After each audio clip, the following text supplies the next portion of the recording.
No one expects Rei Endo, a broke part-timer, to become the key to humanity's survival. It all begins when he escapes his harsh days by diving into Prophecy Online, a full-dive VR game so real you can hear, smell, and feel everything, and it promises rewards so huge they could last 1,000 years. Rei laughs it off, until a random email calls him the top-ranked tester and drops 1 million yen into his bank account. Suddenly the scam feels like a miracle, and Rei throws his whole life into the game, grinding through cruel towers where pain is real, and losing means your data gets erased forever. He clears it at last, and gets nothing but a thank you message and a shutdown notice. A week later, Rei wakes up and an information panel appears. Moscow failed a trial and was wiped out. The news confirms it. A monster blasts a helicopter out of the sky. Now Japan is the next target, with only 43 days left to kill the boss. Rei finally understands what the admin meant by an invaluable asset. Since he's the only one who clears the game, it means he's the only one with the power to save the world. But Rei is not thinking about becoming a hero alone, as he plans to turn the power into money. Rei knows that if the game had become reality, the spots for earning experience points would become battlegrounds. Since he knows where the closest dungeon is, Rei makes his move, and he dashes through the street. He can hear the people still talking about the report. Someone even suggests that they run away, but his colleague lets them know that there is no escape, since the buses and trains are not freaking working. Suddenly, Rei runs into a blonde-headed dude who screams at him to stop. Rei immediately recognizes the dude as Takuo, the loan shark. Takuo tells Rei that he was just on his way to his house, and he flicks his cigarette stick at Rei's face, telling him to turn around. Apparently, a year ago, public information came out from a certain organization, telling about Prophecy Online gamers that their company is willing to lend them 200,000 yen without any interest fee on it.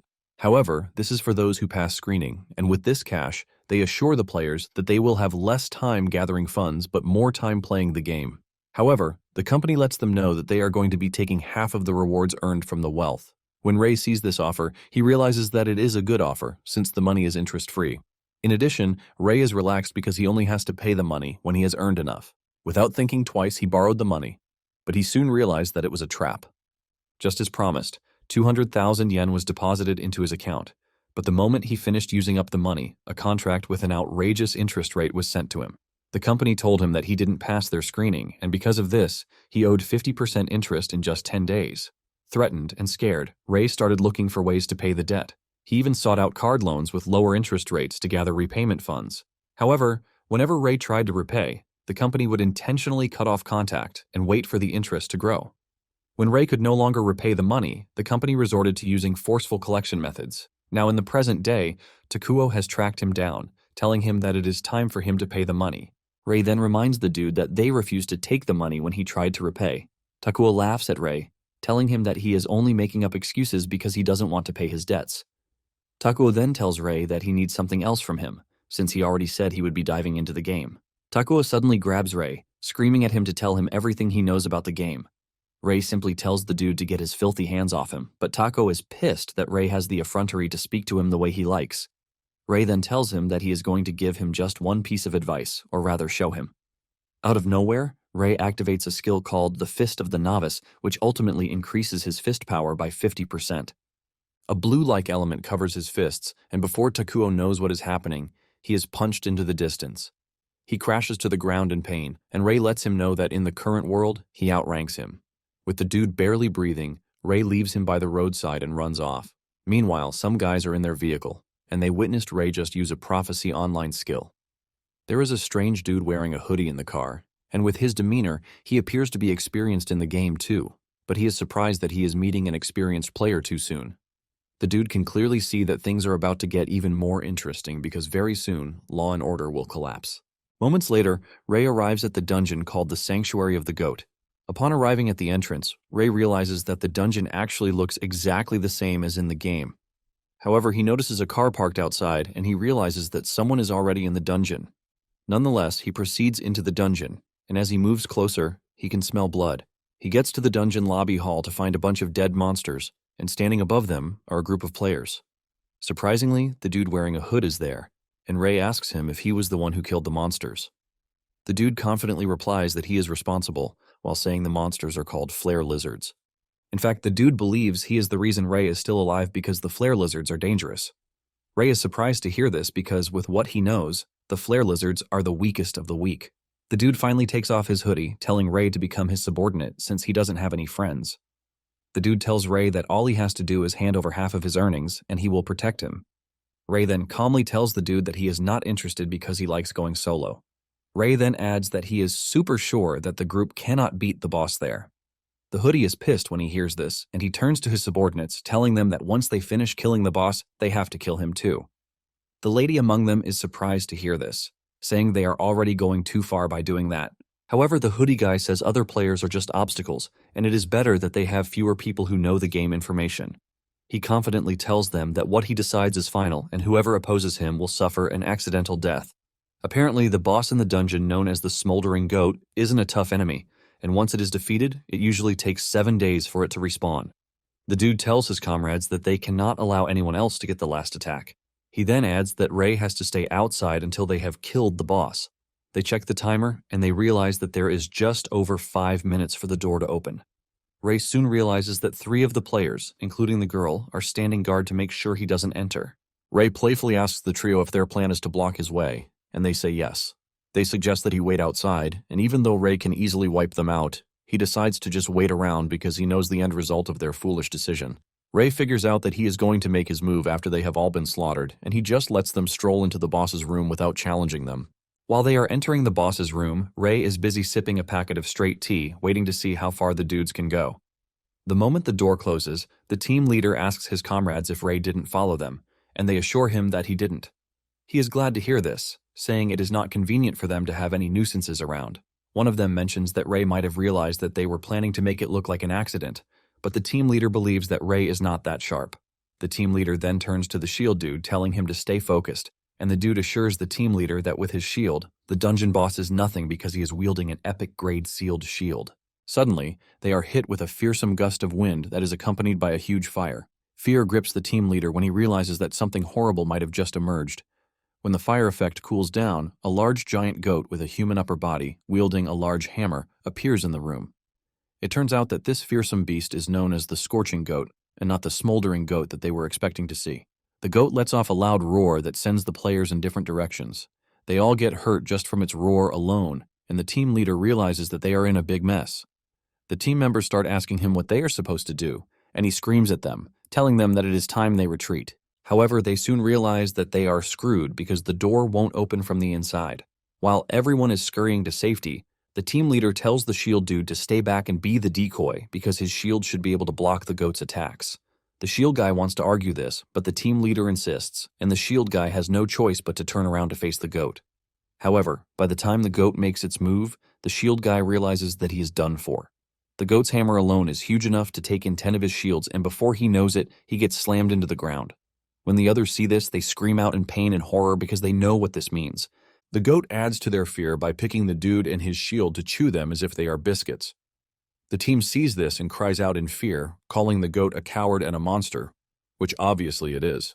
The team leader knows that something like this shouldn't have happened because the monster they came to defeat is called the Smoldering Goat, which is a low difficulty monster that even a level 1 player can defeat if they know the strategy. However, that was an updated version of the story because the original Scorching Goat that appeared in the early game was said to be unbeatable. The dude believes that the unbeatable version should have been removed because this is said to be the latest version. Suddenly, he remembers that Ray is still outside, and since they can't handle it from the inside, he believes that whoever is outside can help. The dude immediately runs to the door, screaming through his lungs, telling Ray to come into the boss's room, assuring him that he is going to share the reward with him. The team leader continues banging on the door, telling Ray to enter because he knows that he can hear him. Just then, the goat swings its hammer again, throwing the team members to the ground just like before. While staring at the goat from the ground, the team leader realizes that they are going to die at this point because the monster is too strong. Just then, Ray enters the room, mocking the team leader for talking so big when he is just a shitty weakling.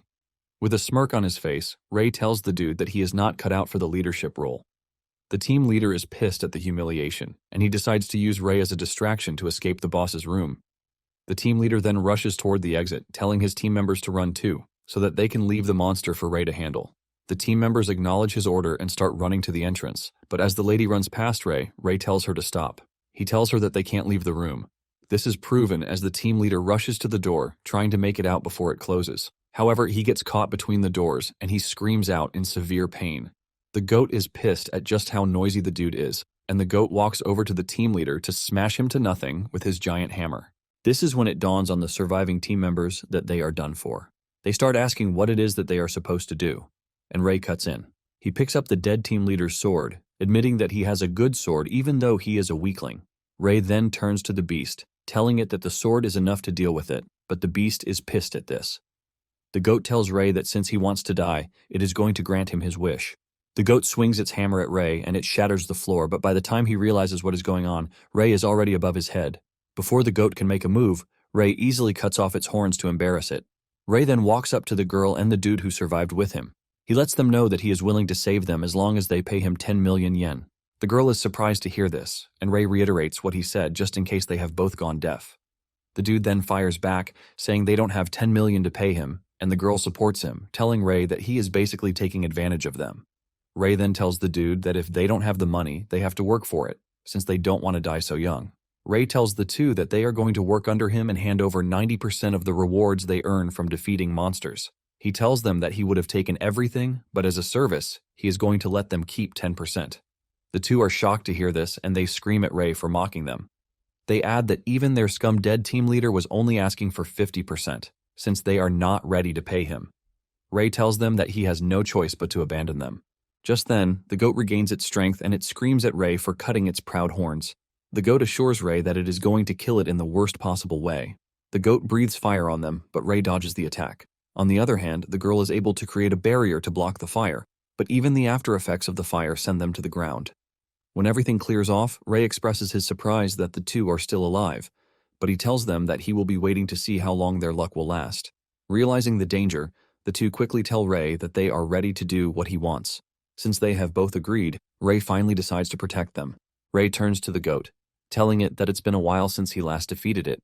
But the goat is surprised to hear this, since it has no memory of losing to a human. Even the two are surprised, and they believe that Ray is speaking nonsense because even in the game, the Scorching goat was never defeated before being removed in an update. Unknown to them, the game was never updated because Ray once defeated the Scorching goat, and from its subsequent respawn, it transformed into the Smoldering goat. The goat tries to crush Ray with its hammer, but Ray easily deflected the hit, shocking the beast. Even the two are shocked to see this, leaving them to question just who Ray is. Ray himself knows that the goat's last attack would have been instant death for even a level 50 veteran player, not to mention a level 1 player like himself. However, Ray doesn't see the goat as a threat, as long as one knows the trick behind it all. Ray leaps toward the goat and he creates a series of confusing movements to leave the goat wondering where his attack is going. Before the goat knows it, it starts to panic because it can't get a single hit on Ray. Before it knows it, Ray lands a powerful slash to its left eye, while telling the goat that its movement patterns are exactly the same as in the game. The two who are watching the whole thing unfold are blown away when they realize that Ray is pushing back the monster, and they cheer him on, telling him to take down the goat. Instead of appreciating their motivation, Ray simply tells them to shut their mouths, and they can't believe just how annoying Ray is. Ray continues running around the goat, but at some point the goat seems to have caught on, and it tells Ray that he has reached the end. Just then, Ray realizes that the goat has cornered him against the wall, and the goat asks him if he has any last words. Instead of showing any sign of weakness, Ray simply tells the goat to drop dead, while calling it the B word. Ray then tells the goat that it is so weak that it can't even land a hit on him. This pisses the goat off so hard that it cooks up a powerful black fire breath. The two are shocked when they see this because they can feel just how intense the fire is. Apparently, the black flame has the power to burn everything and can even incinerate level 99 players in an instant. To make it worse, it is an area-wide attack, which is why it is the Scorching goat's desperate last stand when cornered. The goat believes that Ray has no escape, but unknown to it, this is actually what Ray has been waiting for. Ray immediately activates the beginner skill called Beginner's Luck. This increases his leg power by 50% and Ray dashes out of the corner. He admits that the flame that burns everything is incredibly powerful, but this will leave the goat completely defenseless. In addition, the goat's mouth is not strong compared to its bite force. Before the goat knows it, Ray has appeared right above its head, and Ray pushes it to the ground. Since the goat's mouth is not strong, Ray figures out that the strength of a level 1 player like himself will be enough to hold it down. With Ray standing on the goat's mouth, he prevents it from breathing out the black flame. To make it worse, once the black flame that burns everything is activated, it can't be stopped midway. This means the flames will rampage inside the goat's body. With a mocking tone, Ray tells the goat that he wonders if it will be able to withstand its own flames. By the time the flame is done cooking up the insides of the goat, Ray leaps off the goat's head to avoid the immense pressure that it is about to leak out. Ray mocks the goat, saying farewell to it, and just then, the flame finally gets to leak out, and it erupts into a large fire that destroys the goat. Ray makes the superhero landing with the fire behind him, giving him a spectacle to aura farm. Moments later, the notification comes in, telling Ray that the unique boss, Scorching Goat, has been defeated. What is left of the beast is a charred body, and the two are left in shock because Ray managed to defeat the boss, and they also survived. The lady is blown away by the fact that Ray just defeated such a scary monster without a scratch on him. Ray soon gets a notification, telling him that he is the first player in the world to successfully defeat a unique boss. Because of this, the system informs him that he has been granted the unique title, the First Slayer. Ray is surprised to see this, since this is a system he has never seen in the game. It starts to dawn on him that this might not be the same game that he knows. Thanks to the title, the system tells Ray that damage inflicted against bosses will increase by 50%. Ray is completely overwhelmed when he sees this because he considers it an overpowered effect. Being the first player in the world to acquire a unique title, he is given a bonus where he can choose a subclass. Ray considers this generosity because he is not supposed to get this option so early in the game. The option soon pops up, asking him if he would choose his subclass, and Ray excitedly says yes. The system then informs him that once a subclass is chosen, it cannot be changed. Ray finds himself in the levitating space to choose his class, and without hesitation, he picks a subclass known as Soulsmith. Ray smiles after he is granted the class because he believes that he is about to make a fortune. After this, he notices that there are 2 drops, which is a dagger and a key. The girl recognizes the key, saying it is the sewer key, which lets one access a hunting ground where one can easily level up and earn a ton of rewards. The dude confirms this, saying their dead team leader mentioned it. Apparently, the dead guy was aiming for the key from the start. Ray grabs the key, and while spinning it around, he tells the two that the key is not a rare item because the Scorching Goat has a 1% drop rate for it. The girl and the dude cannot believe that Ray is treating such a rare item very casually, and this tells them that Ray is on a completely different level. Ray then grabs the dagger, saying it is called the Goat's Dagger, which he actually considers a decent drop. Ray walks over to a boulder to try out the dagger, and without putting too much effort, he slashes the boulder. The surviving idiots are shocked to see this because this means the dagger is extraordinarily sharp for it to have cut the boulder so easily. Even though the two are blown away, Ray still believes the dagger is not enough, and he hopes he can find the right materials. Moving on to the subclass, he knows that for others this is a side thing, but for him, he considers it his main class. Basically, most subclasses are useless, but rare subclasses can have broken abilities, and Soulsmith is one of the best. This is a subclass that allows the user to extract soul fragments from everything, like humans, animals, plants, and even minerals. These fragments can be used to create and enhance anything. It turns out that this is the only subclass that actually gives a chance to clear the game. Ray then activates a skill called the Soul Vision, which allows for the awakening of items. Ray uses this skill on the dagger, and he realizes that the required material is a Type F mage's soul fragment. Since he needs a mage for this, he figures out that the surviving girl, Rumi Seto, can come in. Ray uses the skill to assess her status, and he realizes that he can extract her soul fragment, but there is a condition to this, and this is the fact that he has to form a contract with her. In addition, Ray is informed that there will be no side effects during extraction. Ray is a bit taken aback because he didn't know he would need a contract before setting up the 90% profit-sharing deal. However, he is thankful that he found something useful. Ray then asks Rumi if she is interested in using the key to level up. Rumi and the dude are excited to hear this because it is a great opportunity, but Ray whips out a contract, telling them that any drop items listed on the note are his. He says he would count these toward their profit contributions. Without hesitation, the two accept this because they believe the key will provide a way for them to survive, even though they will be donating 90% of their earnings. Ray simply tells the two that they don't have to thank him because the more they earn, the more profit he gets. With this, the contract with Rumi is established, thus setting the extraction condition for the soul fragment. In no time, Rumi's soul fragment is obtained, and since Ray has gotten the material he needs, he figures out that it is time to complete what he started. Ray activates the Soulsmith skill and then awakens the Goat's Dagger. The dagger goes through a short process of awakening, and Ray gets the information that the dagger's awakening is successful. Thanks to this awakening, the dagger's attack power has increased, and the skill called Soul Slash is now usable. Rumi and her colleague are confused about what this means, and Ray shows them an example by swinging the dagger, unleashing a massive, invincible power that hits the wall behind them, shattering everything to create a space to the outside. Rumi and her colleague fall to the ground in shock, wondering how a human like them is able to produce such immense power. Ray, on the other hand, is not completely moved because he thinks the dagger is still the bare minimum. In addition to this, he has a bunch of lowly skills at his disposal, leaving him to wonder what is next on his list. Suddenly, Rumi sees Ray staring at her, and this unleashes an overwhelming aura that scares the life out of her. She holds her head in fear, believing that Ray is going to kill her, but Ray just runs past her. He walks over to the bodies and starts performing rites for the dead, shocking Rumi. After he is done, Ray finds a wallet filled with money, and his face lights up in excitement because he believes that this will cover his cab fare. At this point, Rumi and her colleague have come to the conclusion that Ray is even more dangerous than the Scorching goat because he lacks morals. Later on, Ray heads to the outskirts of Komori because there is a hidden dungeon deep underground which is perfect for farming experience points. The monsters in the dungeon are tough, and on a normal day, one would need a party of 3 or more to challenge the dungeon. However, with the goat's dagger in his hands, Ray believes that he has what it takes to take on the dungeon. In fact, he plans to take all of the experience points for himself. Just as he climbs down the dungeon, a coin comes flying at him, but he easily cuts down the coin, and he immediately prepares for combat. It turns out that there are 3 dudes, Kuki, Adrian, and Ayan. Kuki smiles evilly at Ray, telling him that he has just entered their turf and it is out of bounds. Ray points his dagger at the dude, asking him who decided that it is his turf. Kuki mentions that the rule in the game was first come first served. Ray then tells them that he is willing to tell them a better hunting ground for a good price since they are 3. Ayan replies to the guy telling him that they don't need his help because they are fine right where they are. Adrian tells Ray that they are even ready to let him stay in the dungeon if he pays. Ray immediately realizes that the trio knows how to do business. He then asks them how much they want, and Kuki replies that they want 50,000 yen per hour. Kuki claims that he can make this back by taking down the monsters in the dungeon. Without argument, Ray agrees to the deal, and he pays up the 50,000 yen.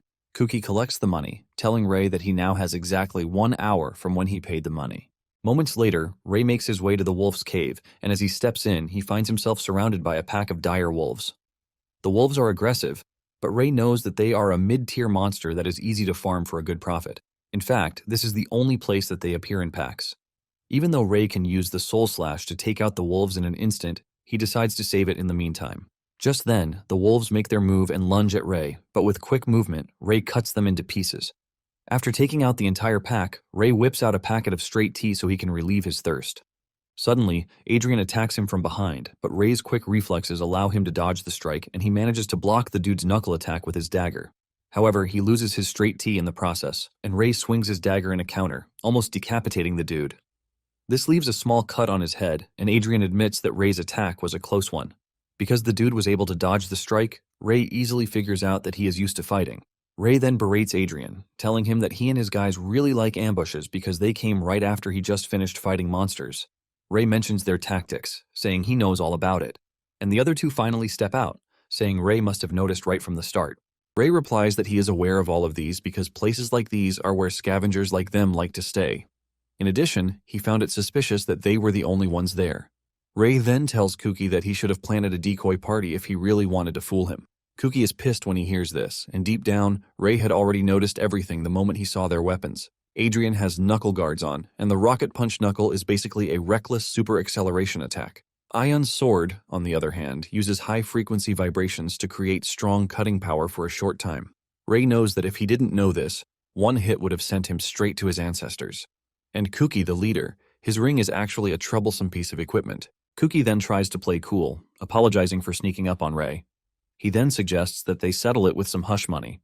He scatters a bunch of coins on the ground, and Ray is pissed that the dude is wasting money, which would amount to at least 10,000 yen.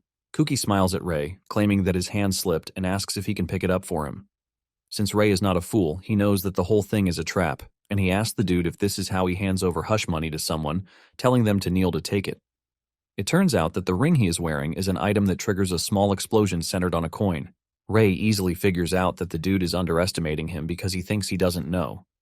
Ray then tells the group that if they try to take down a prey stronger than them, they won't make it back alive. Kuki and his friends get into a combat position, and Kuki tells Ray that he talks a lot even though he is greatly outnumbered.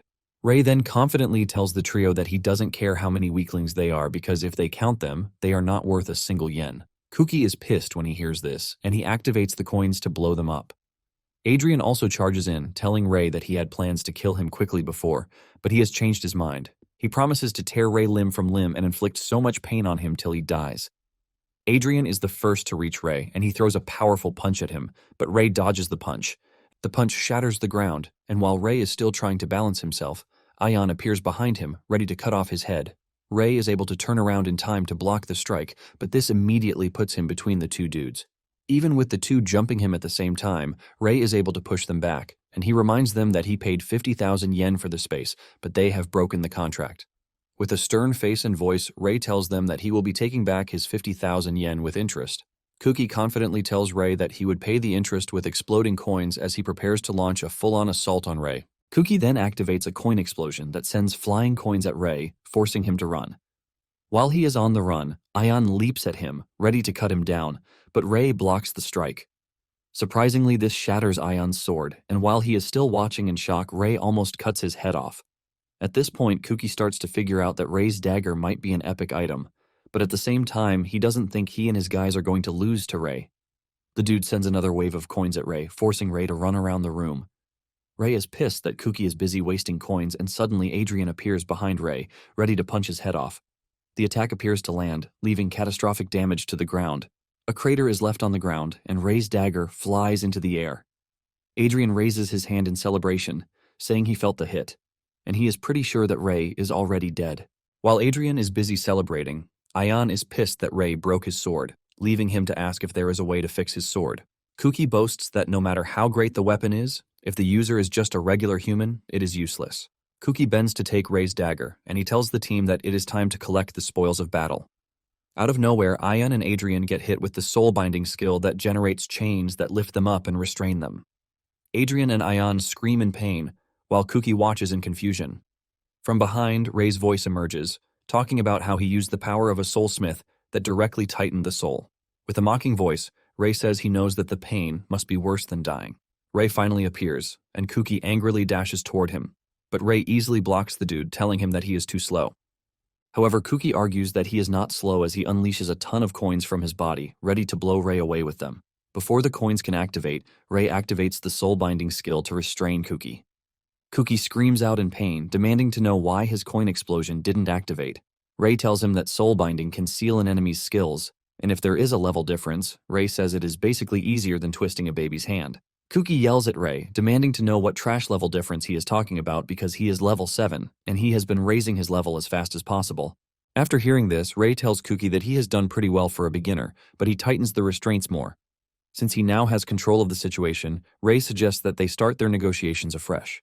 In fact, he plans to extract a fragment of the soul while they are at it. He checks out Adrian's fragment, which is a warrior's soul, and the condition to get this is to feed him until he is full. Aion, he is a swordsman, and he can extract his soul fragment if he meets his sister.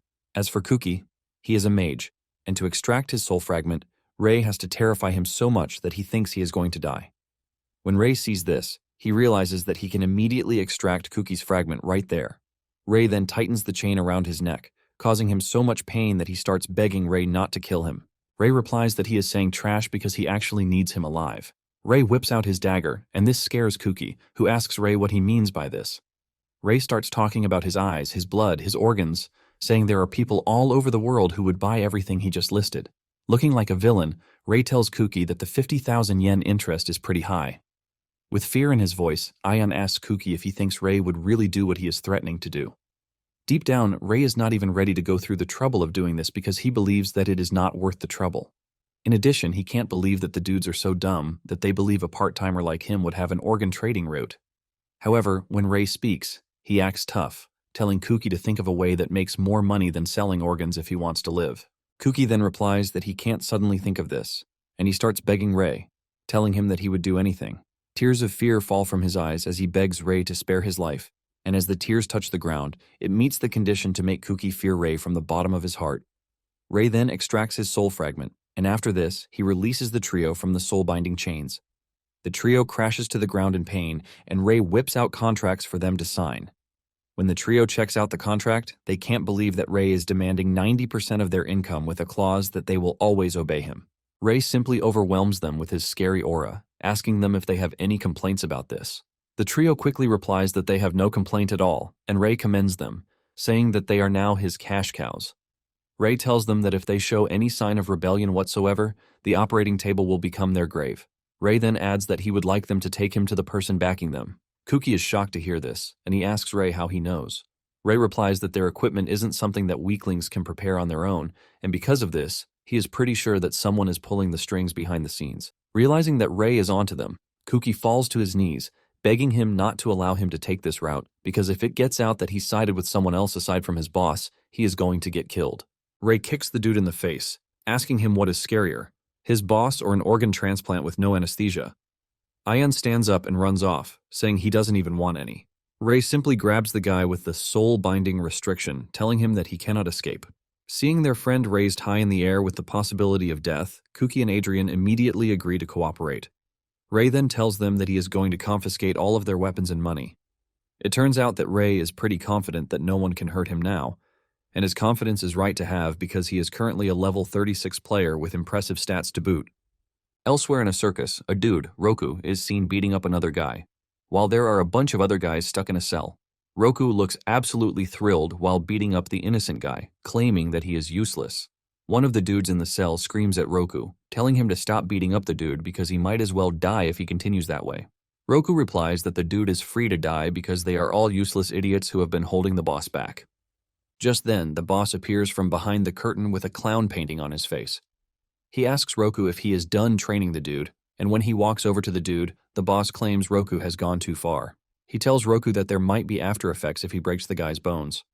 The boss comforts the dude, telling Roku that the guild is already short on manpower, and even though the dude is useless, the boss doesn't think Roku is allowed to break him. While the boss is saying this, Roku watches in shock, wondering if he heard right. Roku then apologizes, and the dude who was getting beaten up thanks the boss, saying he will do the task properly next time. Suddenly the boss brings out a whip and hits the dude with it. He smacks him on the mouth while telling Roku that this is how he is supposed to train animals. The boss claims that the whip is very effective because the flesh may tear but the bones will definitely not break. The boss is in the middle of beating up the dude when Kuki and his friends show up, telling the boss that they have returned. The boss immediately notices that something is wrong because the trio is not supposed to be back that fast. Kuki then struggles to talk as he tells the boss that they are in a bad state, and continuing the mission will be difficult. While he is busy explaining himself, the boss notices that he is not wearing his ring, and he immediately asks him where the ring is because he deems the ring more valuable than his life. At this point, Kuki starts to crap himself, and he explains to his boss that the ring was taken by a monster, who is ridiculously strong. The boss is not ready to hear his excuses, and he hits him with the whip, screaming at him for being an idiot. The boss is frustrated that he has a bunch of useless trash working for him when they are supposed to be pushing really hard. Even though Adrian and Co. can't say it, they know everyone is quitting because of his power harassment. The boss then tells Roku to bring out his favorite pet, Johnny. Moments later, a scary white tiger, Johnny, steps into the room and walks over to where Kuki is. This is when Kuki realizes that he is about to die, and he starts screaming, asking the boss if he is seriously trying to kill him, even though he has always been loyal to his orders. The boss ignores his plight and tells Johnny to enjoy a nice fresh dinner. The tiger leaps at Kuki, ready to tear him apart, but Ray appears on the scene and kicks the tiger so hard that it passes out. Kuki crawls on the ground, trying to get to safety, while the boss watches his tiger roll into the distance. Ray then tells the boss that he is not ready to stand around and watch the dude kill his precious cash cow. Kuki lets off a bright smile when he realizes that Ray has arrived on the scene, and he is somewhat safe already. The boss runs over to check on his terrified tiger, and he pets it. The trio then quickly meets up with Ray, telling him that he showed up so late because Kuki was about to become tiger food. While Ray is busy discussing with the trio, the boss hurls his whip at him. But this is nothing to Ray, as his reflexes kick into action, and he cuts the whip into tiny bits, shocking the boss. He immediately demands to know who Ray is, and Ray replies that he is the trio's new employer. Roku screams out in anger when he hears this, asking the trio if they have forgotten the favor that the boss did for them. Kuki replies, telling Roku that he doesn't owe the stupid boss anything. Ayan agrees with Kuki, saying he was only following the boss because he was scared, but he has met someone scarier than him. Ray then turns to the dude who just finished receiving a beating, telling him that if he signs a contract with him, he is going to protect him from his clown boss. The dude is shocked to hear that they have an option to escape the hellhole they have been living in. Ray assures the dude and those in the cage that he can free them, but all they have to do is give him half of their earnings. In addition to this, he is going to give them info on how they can clear the game instead of staying in a trash circus.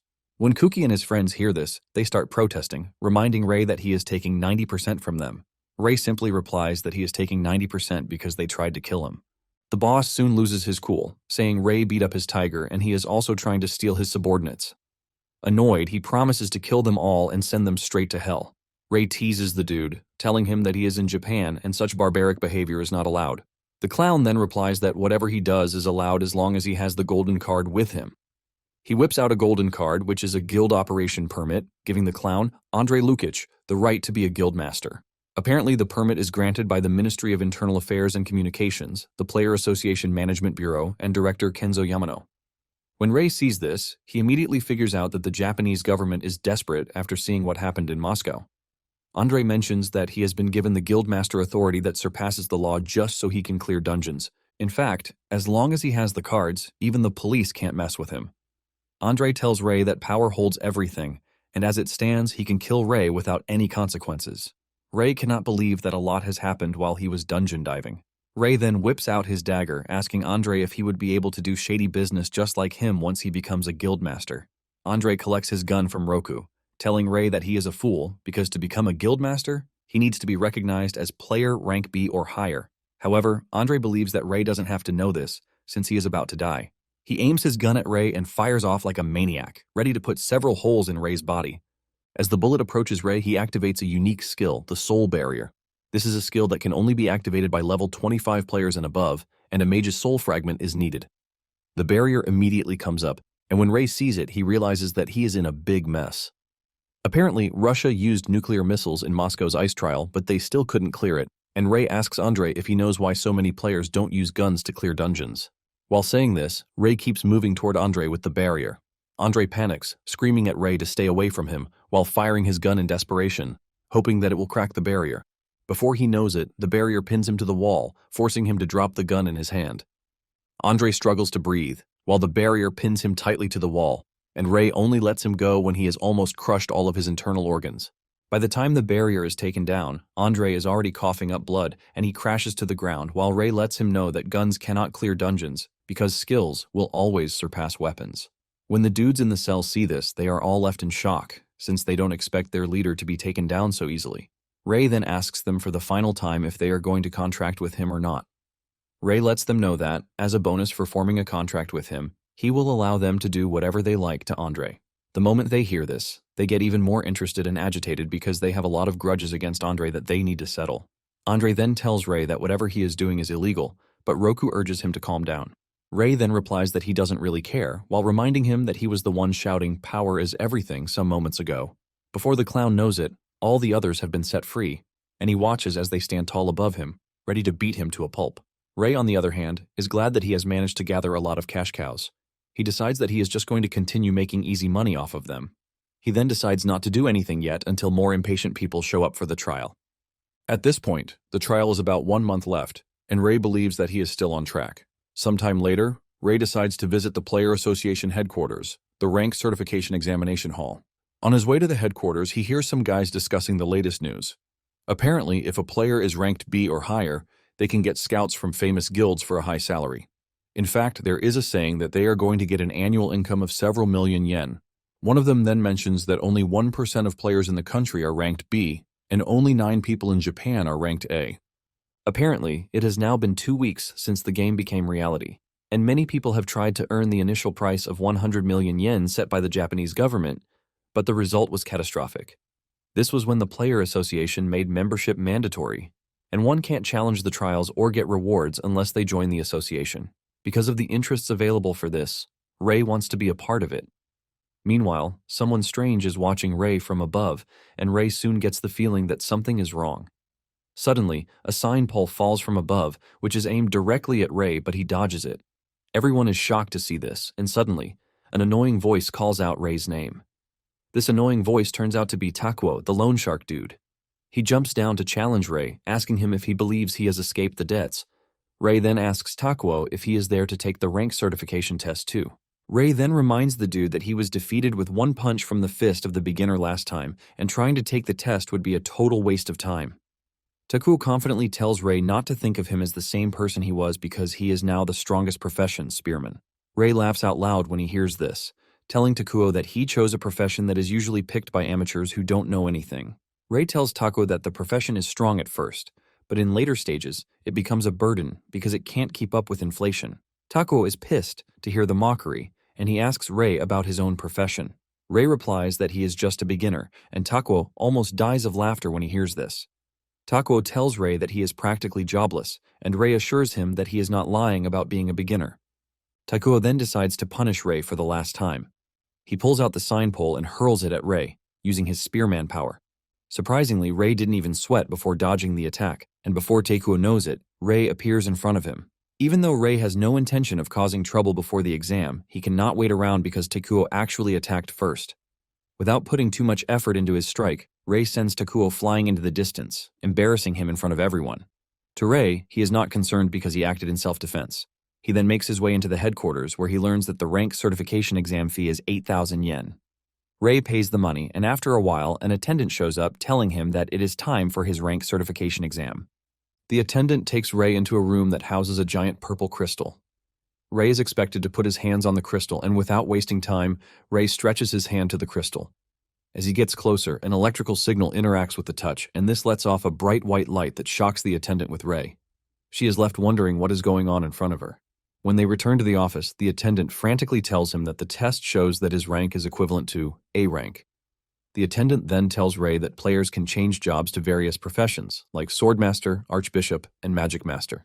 She lets him know that if he wants to change his profession, the association will fully support him. However, Rei doesn't even think about it twice before declining the offer because the profession he actually wants has not been unlocked yet.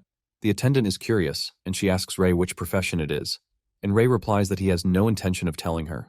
Usually, a special item is required to change jobs, and it is surprising that the association is saying that they are going to prepare the said items. However, Rei is not concerned because he can gather items himself. The attendant then asks Rei if he is sure about his option, and Rei says yes. The girl is surprised by this, and she asks Rei if his decision will not be a bit problematic for him. Rei asks why she says this, and the girl reveals that Rei's power surpasses any A-rank player that they have confirmed so far. Apparently, if he refuses to change jobs, he will be ranked E according to international standards. E rank is basically for beginners, and beginners sure have restrictions like not being able to create a guild. The attendant tells Rei that his decision is going to be disadvantageous to him, and Rei simply replies that the government sure likes making pointless rules. Since there is a restriction on guild creation, Rei thinks of having someone from his money-making army level up to B rank and then make them the guildmaster. However, he is not ready to change professions because, as far as he knows, the only profession that can clear the final trial of Prophecy Online is just one. Rei then asks the attendant if he is entitled to the 100 million yen for clearing the trial, even if he is E rank. The attendant says yes, but before she can say something else, Rei tells her that he doesn't really care. The attendant then decides to back down, while telling him that his registration has been issued as E rank. Upon stepping outside the headquarters, Rei sees several guild representatives standing outside trying to recruit players. 2 reps soon approach him, and they let him know that they are recruiting from D rank and higher. Rei simply answers that he is E rank, and the 2 immediately back off. It then dawns on Rei that E ranks are treated like lepers. This basically doesn't concern Rei because he doesn't even have the intention to follow others, so he doesn't care. Meanwhile, he is being watched by a certain strange representative who seems to know what he is capable of. Without wasting time, the rep walks up to Rei to introduce himself. He reveals that he is from the guild, Genesis Wings, and his name is Saito Shinji. Those who are around hear the name and immediately figure out that Saito is the same person as Fyodor. Rei becomes interested in why they are calling him Fyodor. Saito then reveals that Fyodor is his handle name from when he used to play pro online. When Rei hears this, he realizes that he might be dealing with a famous person, and it might be nice for him to stay friendly for money-making purposes.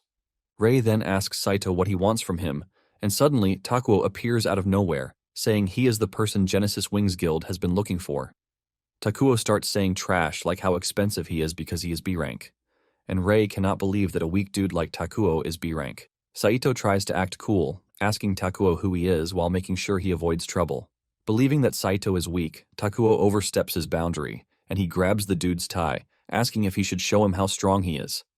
Saito soon gets tired of his shenanigans, and he tackles Takuo to the ground. Saito's playful and gentle face immediately transforms into something dangerous as he tells Takuo that he is busy having fun while the time of destruction is drawing near. Saito finally lets the dude go, telling him that he doesn't have time for him. Takuo leaves, embarrassed yet again, and Saito apologizes for the disturbance. However, Rei is not pissed because he knows how annoying Takuo is.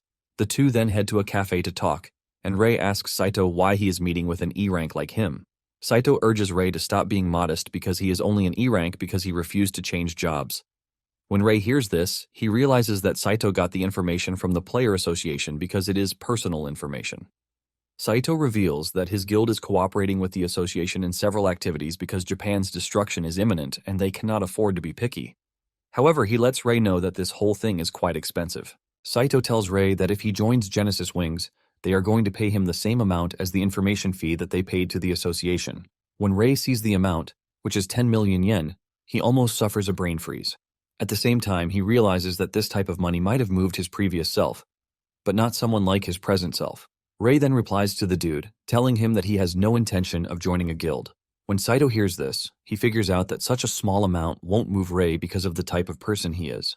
Saito then tells Ray that they can share the information that they have gathered with him because the guild is cooperating with government agencies and overseas guilds to create the world's best wiki. He mentions that this requires special conditions for access, but he assures him that they are going to offer him top-level authority. After hearing everything Saito has to say, Ray asks him if they have any data on players who have cleared the game. Saito laughs when he hears this, saying no one has been able to clear the game. This only pisses Ray off, and an overwhelming aura leaks from his body before telling Saito that he is not interested. Fear grips Saito, and he trembles as he passes his contact card to Ray, telling him to contact him if he ever changes his mind. He adds that their drinking bills will be on him, and he quickly walks off to pay the bills. On his way to the counter, Saito realizes that he gave in so easily because he was scared. He realizes that all of his instincts were screaming at him not to anger Ray, because he is a freaking monster. Suddenly, Ray taps him from behind, and Saito's soul almost leaves his body. Ray then gives him his contact information, telling him that he is free to contact him if he needs help, while adding that he might accept depending on the amount being offered. Saito takes the contact info and thanks Ray for it. But as Ray leaves, Saito is left wondering what sort of monster he is. Not long after this, Saito returns to the Genesis Wings headquarters and heads to the Guildmaster's office. The Guildmaster, Tsukino Yamagata, who is a red-headed lady, welcomes him back, asking him how his meeting with the supposed strongest went. Saito has no choice but to tell the Guildmaster that Ray is truly a monster. In fact, Saito lets her know that Ray is the first person to scare him just by talking to him. The Guildmaster hears this and decides to unleash her aura, asking Saito, who seemed stronger between her and Ray. Saito starts to stutter, and when the Guildmaster sees how much Saito is hesitating to answer the question, she has her answer. Saito then apologizes for this conduct, but the Guildmaster lets him know that there is no need to apologize because it is his job to convey the information that he has gathered with his own eyes without hiding anything. The Guildmaster also adds that she is at the bottom among the 10 Transcendents, and it is not a surprise that there are people who are stronger than her. When talking about the 10 Transcendents, they are considered the top 10 players in the Prophecy Online who received the bounty after being in a world where the game has become a reality. Basically, the Transcendents are strong individuals who possess immense power. In fact, their existence can influence the power balance between nations. And since Saito came back alone, it tells Tsukino that Ray rejected the invitation. Saito mentions that Ray doesn't seem interested in the information that Genesis Wings provides.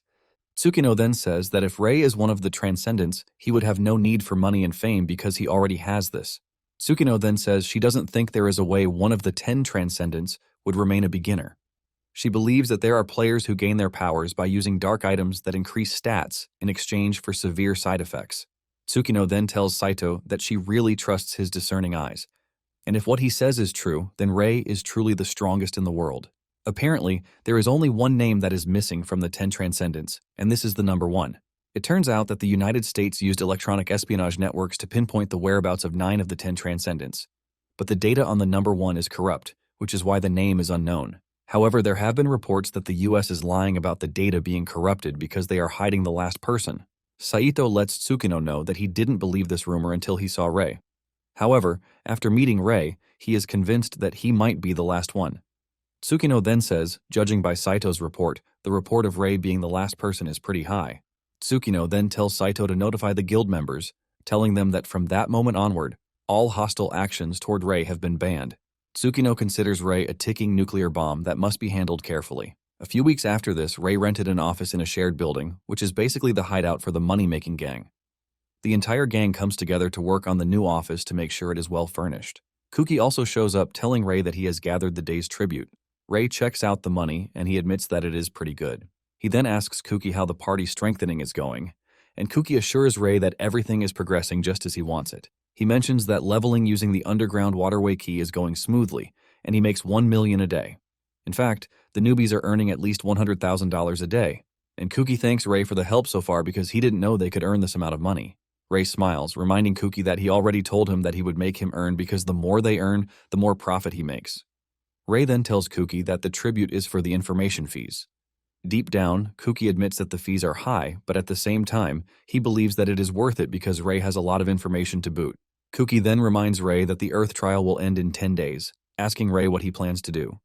He adds that the prize money has gone up to 400 million, and Ray replies that he would like to wait a bit longer.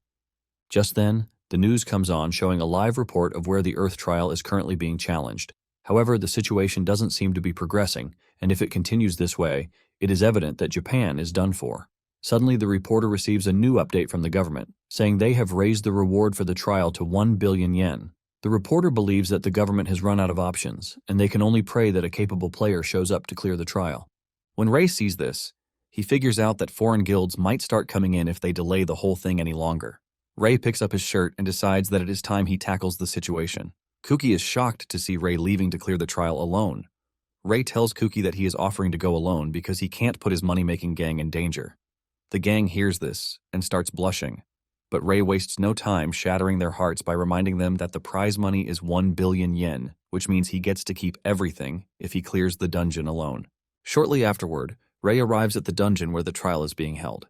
He finds Saito, who is happy to see him, and Ray quickly makes it clear that he is not there to cooperate with his guild. Saito immediately tells him that he actually brought a profitable proposition, and Ray, being the businessman he is, asks what the proposition is. Saito tells Ray that he is requested to transport cargo for 100 million yen. Ray is surprised to hear this, and he asks Saito what exactly he is supposed to be transporting. Saito points to a backpack, telling him that he wants him to deliver the backpack to one of their members who is inside. Ray cannot believe that he is delivering a backpack for 100 million yen, and he demands to know what is inside. Saito replies that what is inside the bag is food. Ray checks it himself, and he realizes that Saito is not lying. Ray notices a unique chocolate bar inside the bag, and Ray asks what it is. Saito replies that the chocolate is Tsukino's favorite treat. After this, Saito explains to Ray that their team is at the entrance of the 5th floor. Saito mentions that the clearing has taken too long, and because of this, the team has run out of food. Ray then asks Saito if there is some hidden agenda whatsoever, because if they are offering 100 million yen to deliver a backpack, a lot of people would be willing to take the job. Saito then replies that he would have liked to say the guild is a generous guild, but this would be a lie. Saito admits that they are currently in a bind. Apparently, they have asked 39 different parties to take the transport mission, and all of them ended in annihilation. Ray is confused by what he means by annihilation because the first 4 floors of the Earth trial should have been a formality. This leaves Ray wondering if the game and reality are different. The moment he says this, Saito confirms the fact that Ray actually knows something. Saito then tells Ray that as far as they know, the maze's mechanics are the same as in the game. However, almost no party has made it to the 5th floor, and the ones that have made it there are currently waiting for supplies. Saito then glazes Ray, saying he and Tsukino are the only ones who can consider the first 4 floors a formality. Ray picks up the backpack, wondering if they really have a shortage in manpower, but at the same time, he can't complain because he is going to make his money. Ray then asks Saito if there is going to be additional compensation if he manages to deliver the backpack quickly. Saito cannot answer this, and he steps away to check with the higher-ups first. While Saito is busy making calls, Ray is thinking of how to make more money from the guild. Saito soon returns, telling Ray that he has been promised an additional 50 million yen if he can deliver it in a day. Ray is glad to hear this, and he realizes that it was wise of him to have asked. Ray smiles ear to ear because he plans to deliver the backpack in an hour, not a day. Moments later, 2 players are seen struggling on the 3rd floor, and just as it seems all hope is lost, Ray passes by the 3rd floor and slashes the monster into tiny bits like it is nothing, while he simply continues his journey. The 2 adventurers are shocked to see that someone just saved them, but before they can properly thank him, he has dashed off into the distance. In no time, Ray reaches the 5th floor, and when he checks his time, he realizes that he only used 42 minutes to get there, which means he made 150 million yen in less than an hour. Suddenly, a player shows up, asking Ray if he is the Ray they have been waiting for. Ray also asks the dude if he is from Genesis Wings, and the dude confirms this. Ray then asks him for the person in charge because he has brought the food entrusted to him by Saito. Since he has done his side of the bargain, Ray suggests that they pay him immediately. Just then, the dude tells him that he is the one in charge, and the moment he left outside, the payment was already transferred to him. Apparently, the money was already sent to him because Saito assured them that Ray can't fail. Ray then whips out his phone, and he realizes that they have truly sent the money. Ray confirms the transfer and thanks the dude. The dude immediately calls out his colleagues, telling them that food has arrived. Everyone rushes to the food, talking about how they have been saved because they already believed that they were done for. It also turns out that the party has a lot of people, and suddenly, a bunch of dudes rush over to them. They believe that they have managed to make it to safety, and one person asks them what it is that they are running from. Suddenly, a loud noise hits the area, and before they know it, a swarm of insect monsters appears in the distance. Ray is still preparing to engage when a cloud of fire appears from behind and burns away all of the monsters.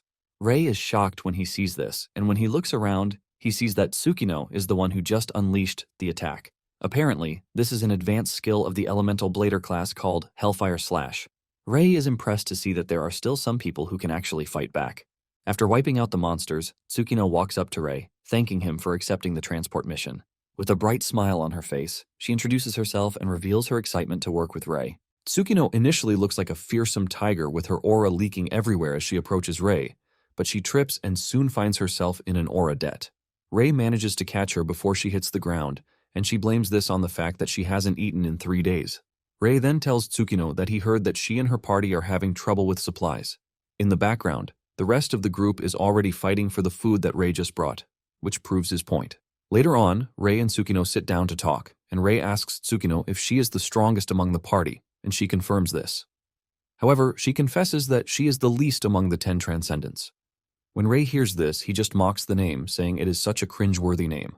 Tsukino gets off her seat, saying she also doesn't want to be called that, but back in the day, they usually called the top players in the game the Transcendents. When Ray hears that they are the top 10 in strength, he asks her who determined the strength, and Tsukino mentions that it was revealed by an investigation from a US intelligence agency. However, there is one person still missing on the list, and this is the number 1 player. Apparently, all 10 received a reward from the game's operation, and Tsukino asks Ray if he got one. Ray is confused by this, and he asks Tsukino how much the reward was. Tsukino replies that the reward depends on the country, but in Japan, it was 1 million yen. When Ray hears this, he realizes that it was the 1 million yen that he got, which got him hooked on the game and nearly turned him into a roadside pauper. Nonetheless, Ray decides that it would be better to keep quiet if he is really the number 1 player. He knows that he is going to have a hard time moving around if this information gets out. Ray finally speaks out, saying the reward is pretty small compared to dungeon clearing rewards.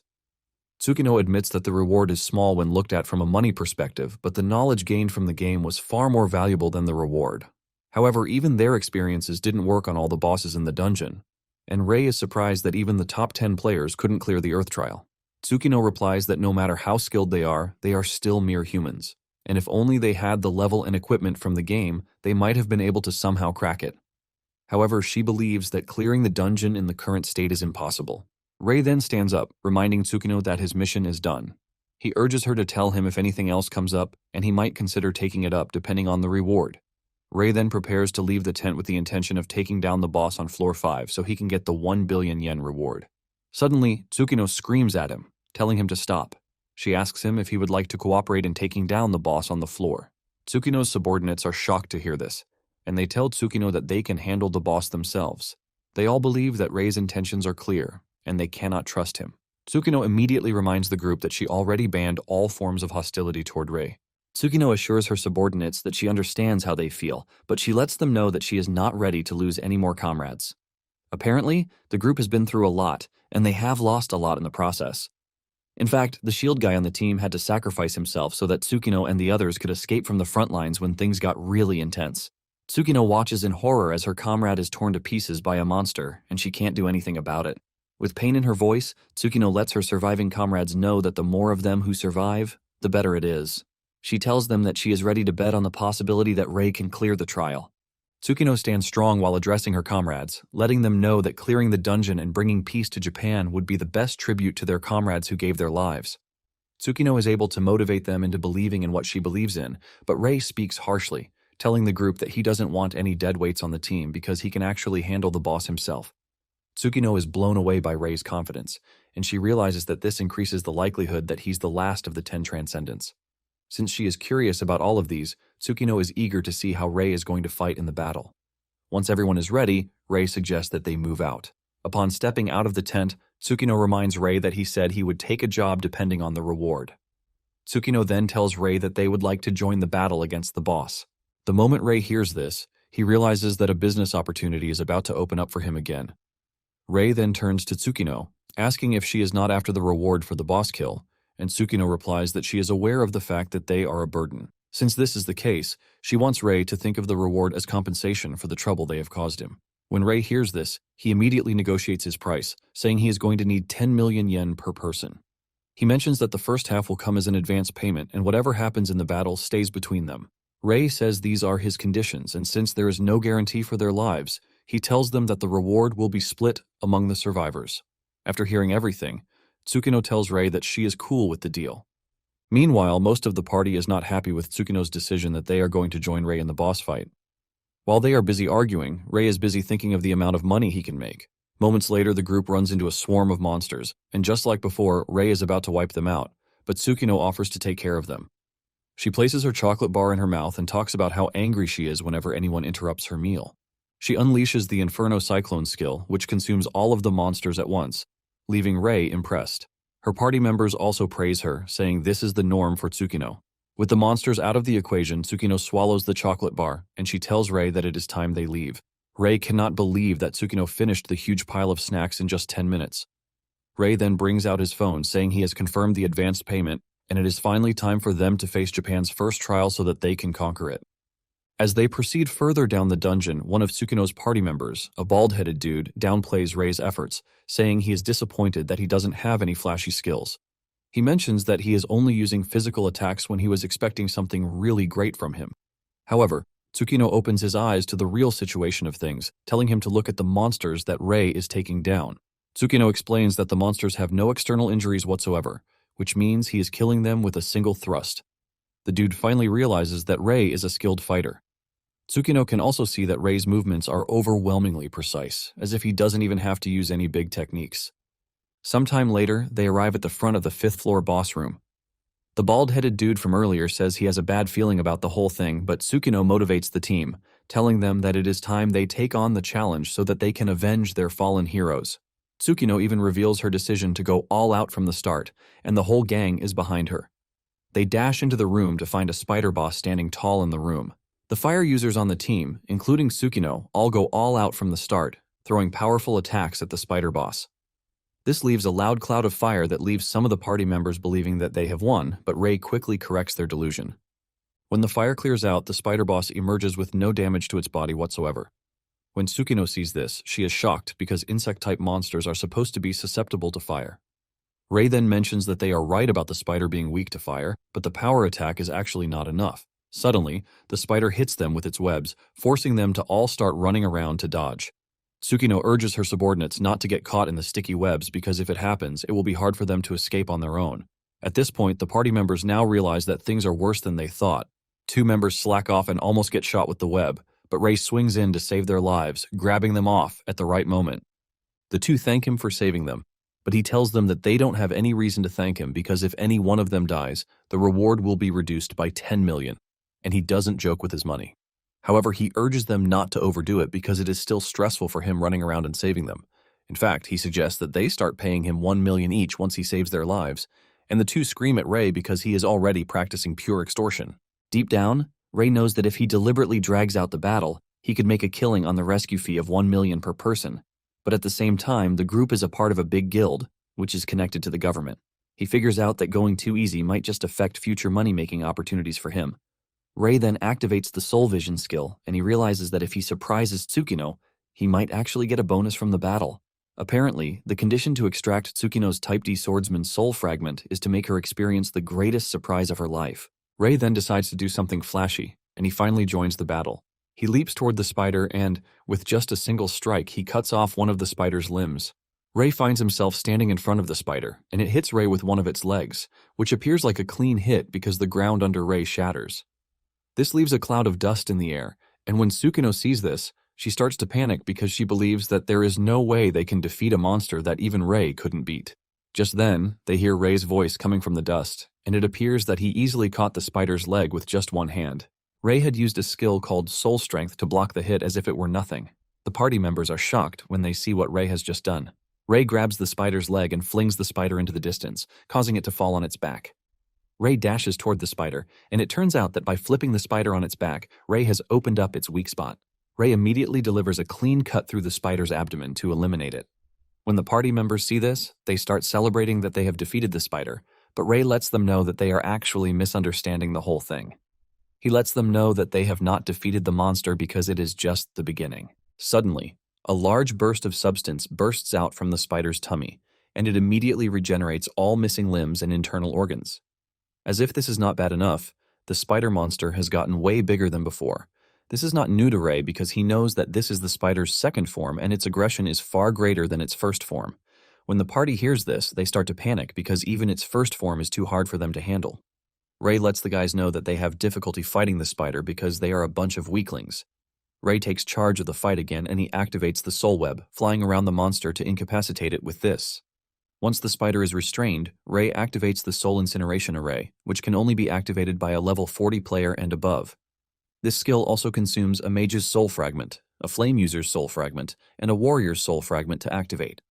The moment Tsukino sees Rei activate the soul array skill, she tells her party members to get away because she can sense something really dangerous coming their way. Everybody immediately dashes to safety, and the spider goes up in a large, overwhelming flame that leaves even Tsukino shocked. She realizes that the firepower that Rei just unleashed is several dozen times more powerful than her max firepower. However, the question that is left is if they have managed to kill the monster, but only Rei can answer this. Without asking for Rei's insight, the party members assume that the monster has been defeated. Suddenly, they notice a giant jewel where the spider was previously standing. The party members are blown away by this because they have seen rare items in the past, but this is the biggest they have seen. However, Rei tells the group to move aside, and they immediately start bashing Rei, saying he is trying to keep the whole loot to himself. They soon realize that they are screwed when the fire clears out, revealing that the jewel they were staring at was the spider. Apparently, this is the spider's final form, and its body is covered in crystal. Instead of being scared, Rei sees the spider as a means of income, because if they are able to take down the monster, it is going to provide a huge sum. The party starts to panic because they can't believe that even after everything, the fight is not yet over. Tsukino then tells her party members to get ready because the monster is about to attack them. Suddenly, the spider unleashes its long limbs like a whip, sending it throughout the room. Tsukino manages to escape the first wave of attack, but she can see that the monster is faster than before. Rei can see how dangerous the situation is, and he tells Tsukino and her party members to run to the entrance if they don't want to die. As they dash away, Tsukino asks Rei what he plans to do, but Rei replies that it is obvious what he plans to do. Rei lets Tsukino know that he is going to crush the monster and collect everything it has to provide. Rei mentions that the final form of the spider attacks without holding back until the opponent dies. Rei urges Tsukino and her people to get out of the way as fast as they can. This leaves Rei facing off against the spider, and he knows that he can manage to dodge its dangerous limbs, but taking it down is now the problem. Rei tries to strike down one of the limbs, but his dagger bounces off, and this tells Rei that even with the goat's dagger strength, it can't cut through the crystal. Since this is the case, he decides to attack the spider's weak point. Rei activates the soul reserve and he remains motionless in the sky. The party members, who are safely hidden behind a barrier, wonder what Rei is doing because he is clearly open to the attack. Unknown to them, this is what Rei actually wants. Rei soon gets caught with the spider's limbs, causing a pool of blood to leave his body. Tsukino and her party watch in horror because they know that they are screwed if the spider kills Rei. Rei is lifted into the air by the spider and Tsukino screams in horror, believing that Rei is dead. Suddenly, Rei lets out an evil laugh because he has finally caught the spider exactly where he wants. While using his left hand to hold on to the spider's limb, Rei activates the Soul Rampage skill, and he swings his dagger so hard that it unleashes a powerful slash that shatters the spider down to its last atom. The crystal shatters into pieces and Rei crashes to the ground too. Rei figures out that he has to heal himself quickly because he is just about to die. Rei is searching through his skill when 3 of Tsukino's party members, who are healers, step up to heal him.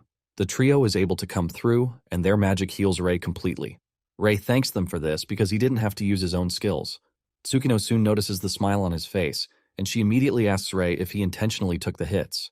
Rei replies that she is right because in the game, taking attacks to the point where one doesn't die is a basic technique. Rei's nonchalant behavior ultimately shocks Tsukino, who reminds Rei that they are not in a game, but in reality. Rei admits that Tsukino is right, but he still believes that when it comes to combat, the same strategy works both in the game and in reality. To Rei, he believes that reality and the game are not different. When Tsukino hears this, she suffers a brain lag because she now sees Rei as a crazy dude. Ultimately, this serves as the surprise condition for Rei to extract her soul fragment. Rei is glad that it worked out that way because he actually had another method in mind to surprise Tsukino. Since the trial has been cleared, the system requires that they enter the name of the slaying party because they have 5 minutes until the dungeon disappears. The party starts to celebrate this, and they all conclude that Rei was the one who saved the day. Rei, on the other hand, is more concerned about how to share the reward before the dungeon disappears. Since all the reward was promised to him, Rei wants Tsukino to collect it instead and then transfer it into his account. When Tsukino hears this, she realizes that Rei is basically passing the credit to them. She reminds Rei that the whole thing will be heavily covered in the news, and Rei says it would be better if it were reported as a guild's victory, so that the next trial reward will increase. Deep down, Rei just doesn't want his identity to leak out because if it does, he believes that it might make his money-making harder. Tsukino thanks Rei for thinking about the money, but believes that it is totally weird for her to take the credit for the slaying. Rei assures Tsukino that he is fine with it. He lets her know that she can just say, Genesis Wings hired him for 1 billion, and Tsukino agrees to this. With both sides agreeing to this, Genesis Wings input their name as the slaying party.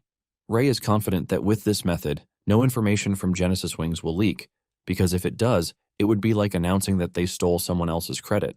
With this, everyone basically receives the notification that the disaster for the trial target area, which is Japan, has been averted. Reporters waste no time moving to the scene to broadcast a live video of the dungeon disappearing and the players evacuating the scene. All the surviving players are taken through a portal and then safely transported to the surface. The moment they all touch down on the surface, a loud celebration erupts because most have been stuck in the dungeon for days.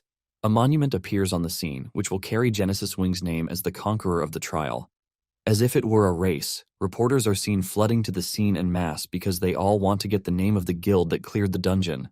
Before Tsukino knows it, she sees hundreds of reporters lining up to get a statement. Tsukino calls Rei's name because she wants to confirm if he is really cool without revealing that he did everything. However, by the time she turns around, she realizes that Rei has vanished from the scene. However, he left a note telling Tsukino to contact him if there is a profitable deal. Seeing this, Tsukino believes she is starting to understand a little about who Rei really is. Tsukino finally agrees to speak with the reporters, and they bombard her with a series of questions all at once. Tsukino then takes a deep breath before telling everyone, including those who are watching in their homes, that the Genesis Wings were the ones who cleared the trial. However, she lets them know that this wasn't achieved by the guild alone, because there are other people who supported them and helped in the subjugation. Meanwhile, Rei has met up with Kuki, who is there to pick him up. After giving her speech, Tsukino bows to thank everyone, and this impresses the reporters because she is highly humble. When Rei sees this, he realizes that Tsukino is actually doing well. He knows that being in such a spotlight, it might bring immense profit if handled well. However, he is not ready to face media paparazzi, and he figures out that preparing a face for public display, which is separate from his original self, might be the only way to handle it. Moments later, Rei tells Kuki that he is starving, and he urges him to stop by anywhere he can eat. The news soon traveled around that Genesis Wings had cleared the dreadful trial of Japan. Apparently, this is the second time a national-level trial has been cleared, and the first one is the United States. Later on, Rei creates his own guild, which he names Gold Farm. While sitting in his office, he receives the deposit of 1 billion yen, and he grins wholeheartedly. Some of the guild members hear this and are distraught that Rei has not even given them a penny out of the whole money. In addition, Rei is making them do a lot of trash work, like wrapping coins in paper. Even though they have no idea what they are doing, one of them urges his colleagues not to think too much about it because in the guild, Rei is the president, but he immediately corrects himself. Surprisingly, Rei has taken up the position of a clerk, but everyone knows that he has the absolute authority. It turns out that Rei actually appointed Rumi as the guildmaster, which is shocking to the lady herself. She is forced to ask Rei if he is sure about appointing her as the guildmaster. Rei replies that only players ranked B or higher can establish a guild, and since Rumi is already B rank, he had to make her the guildmaster. Nonetheless, Rumi believes that there are far more competent people than her in the guild, but Rei lets her know that he chose her because of her suitability.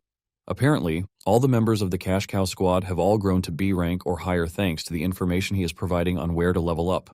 However, there are still differences in aptitudes among them, and looking at it, Rumi is the least suited for earning money, but she is quick-witted and great with people. Because of this, Rei concludes that she is perfect as the face of the guild. Kuki soon shows up with an article telling Rei that Rumi is blowing up online. When Rei realizes that everyone is B rank, he concludes that it was the best decision to have made himself a clerk. Kuki then asks Rei why establish a guild when he is not going to be the president, because he is pretty strong. Rei reveals that the main reason he created the guild is to receive trial clearing commissions.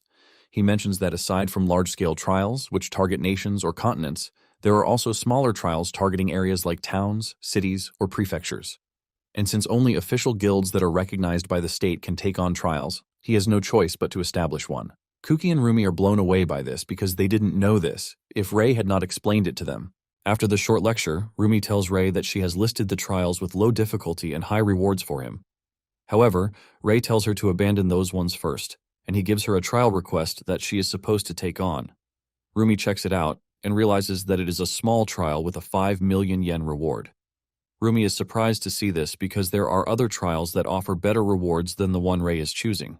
Kuki whispers in Ayan's ear, asking him if Rei has gone crazy for picking a trial that has the lowest money. Ayan quickly reminds Kuki that he is dead if Rei hears what he just said.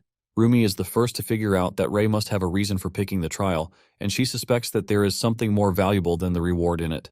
Rei confirms this, and with a scary aura, he tells Rumi to make sure she accepts the trial.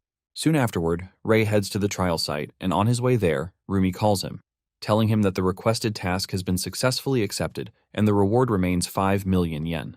Rei commends her for the good work, saying he is going to get to the trial site in about 30 minutes. Later on, Rei gets a call from one of his guild members, Yuji, who has been monitoring the trial under Rei's instructions.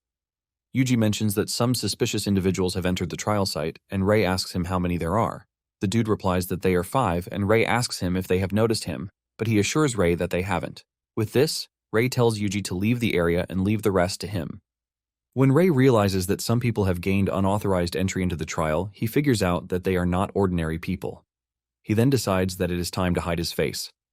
He begins the process of creating an enigmatic mask, and the system tells him to select the materials for item generation.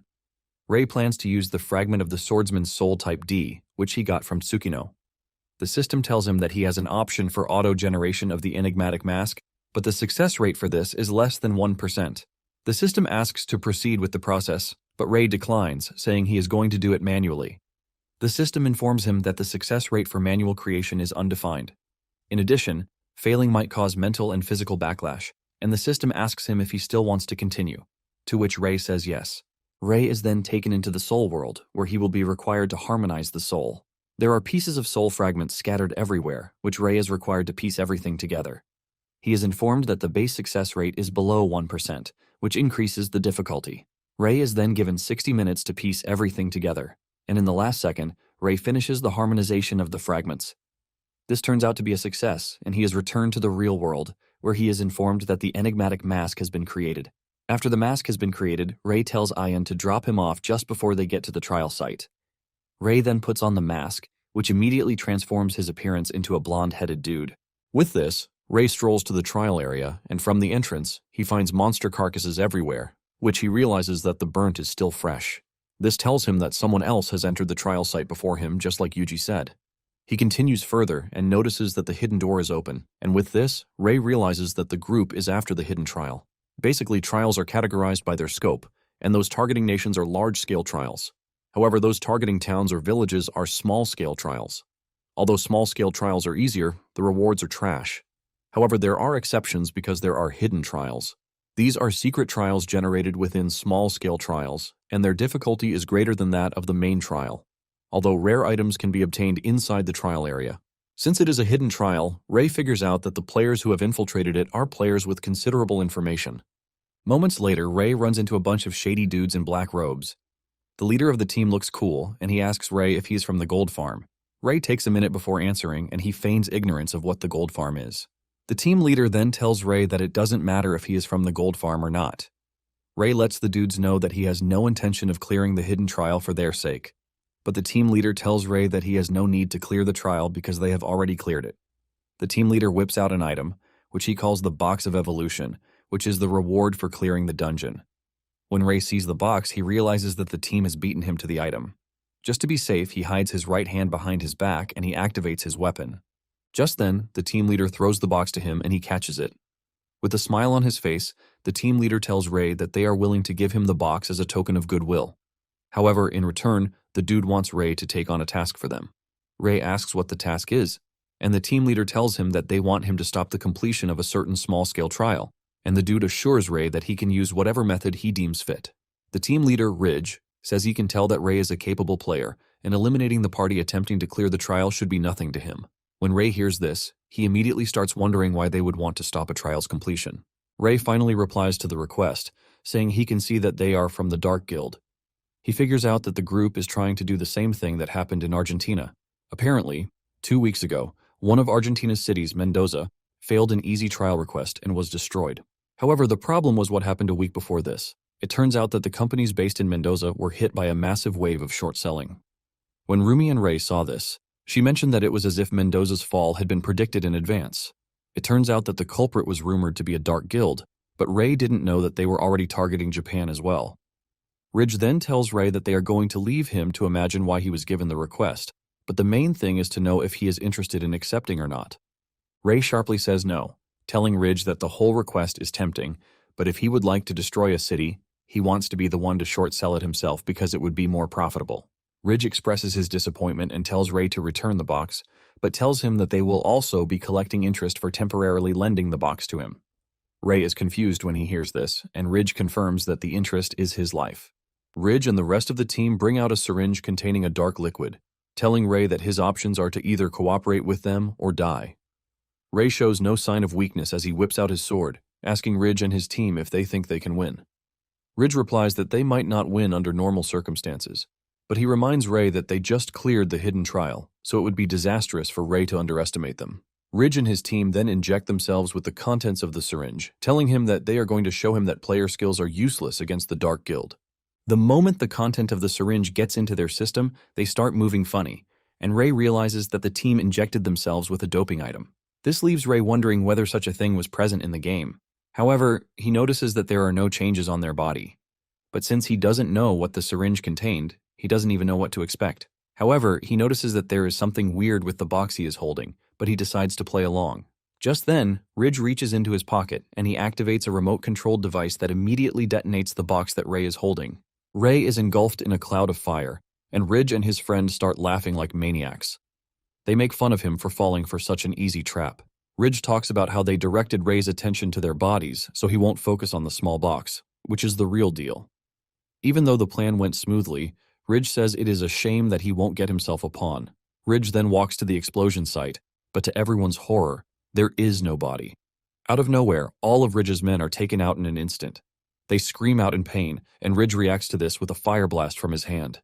In an attempt to hit Ray, he ends up blasting off some of his counterparts. By the time everything settles down, Ray is already behind him with a dagger to his neck. Ray then restrains Ridge with the soul-binding skill, causing the dude to scream out in pain. Ridge is shocked to see that Ray is unharmed even though he got hit with the explosion. Ray smiles while telling Ridge that he is not a fool because he actually knows the weight of the evolution box. Ray mentions that he already knew from the beginning that the box had explosives inside it. Ridge is surprised to hear this, and he asks Ray why he intentionally took the box when he knew that something was wrong. Ray casually replies that Ridge is underestimating high-level players way too much. Ray says an explosive fit into a small box is nothing to him, but he lets Ridge and his gang know that he is going to take all of their money as compensation. Ray brings out his phone to make a call, and Ridge starts to panic, believing that Ray is trying to call the police. Ray laughs this off, saying the person he is calling is more important. It turns out that Ray called Rumi, and he tells her to find the area where short-selling stocks are concentrated in Japan. Ray lets Rumi know that there is the possibility that the area has become a target of the Dark Guild, so they are going to have to protect this area. When Ridge hears this, he smiles, telling Ray that he is trying to play the role of a hero, but Ray smiles because Ridge is saying trash.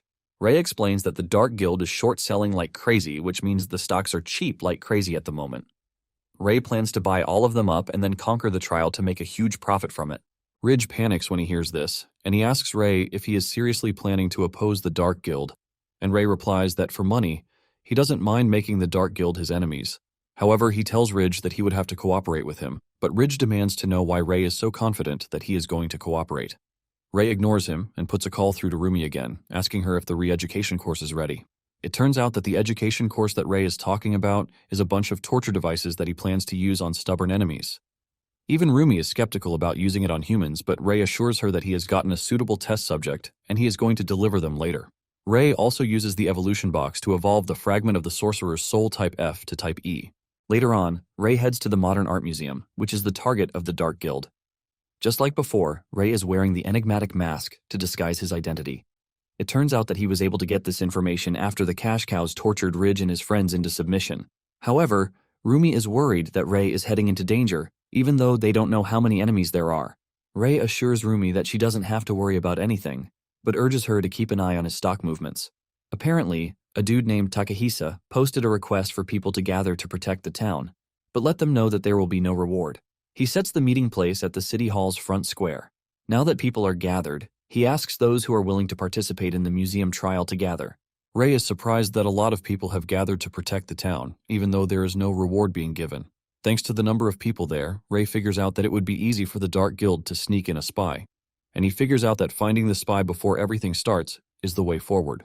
Once they are ready, Takahisa tells the people to get a move on, but urges them to scream for help if a strong enemy shows up because their main forces will definitely come to assist.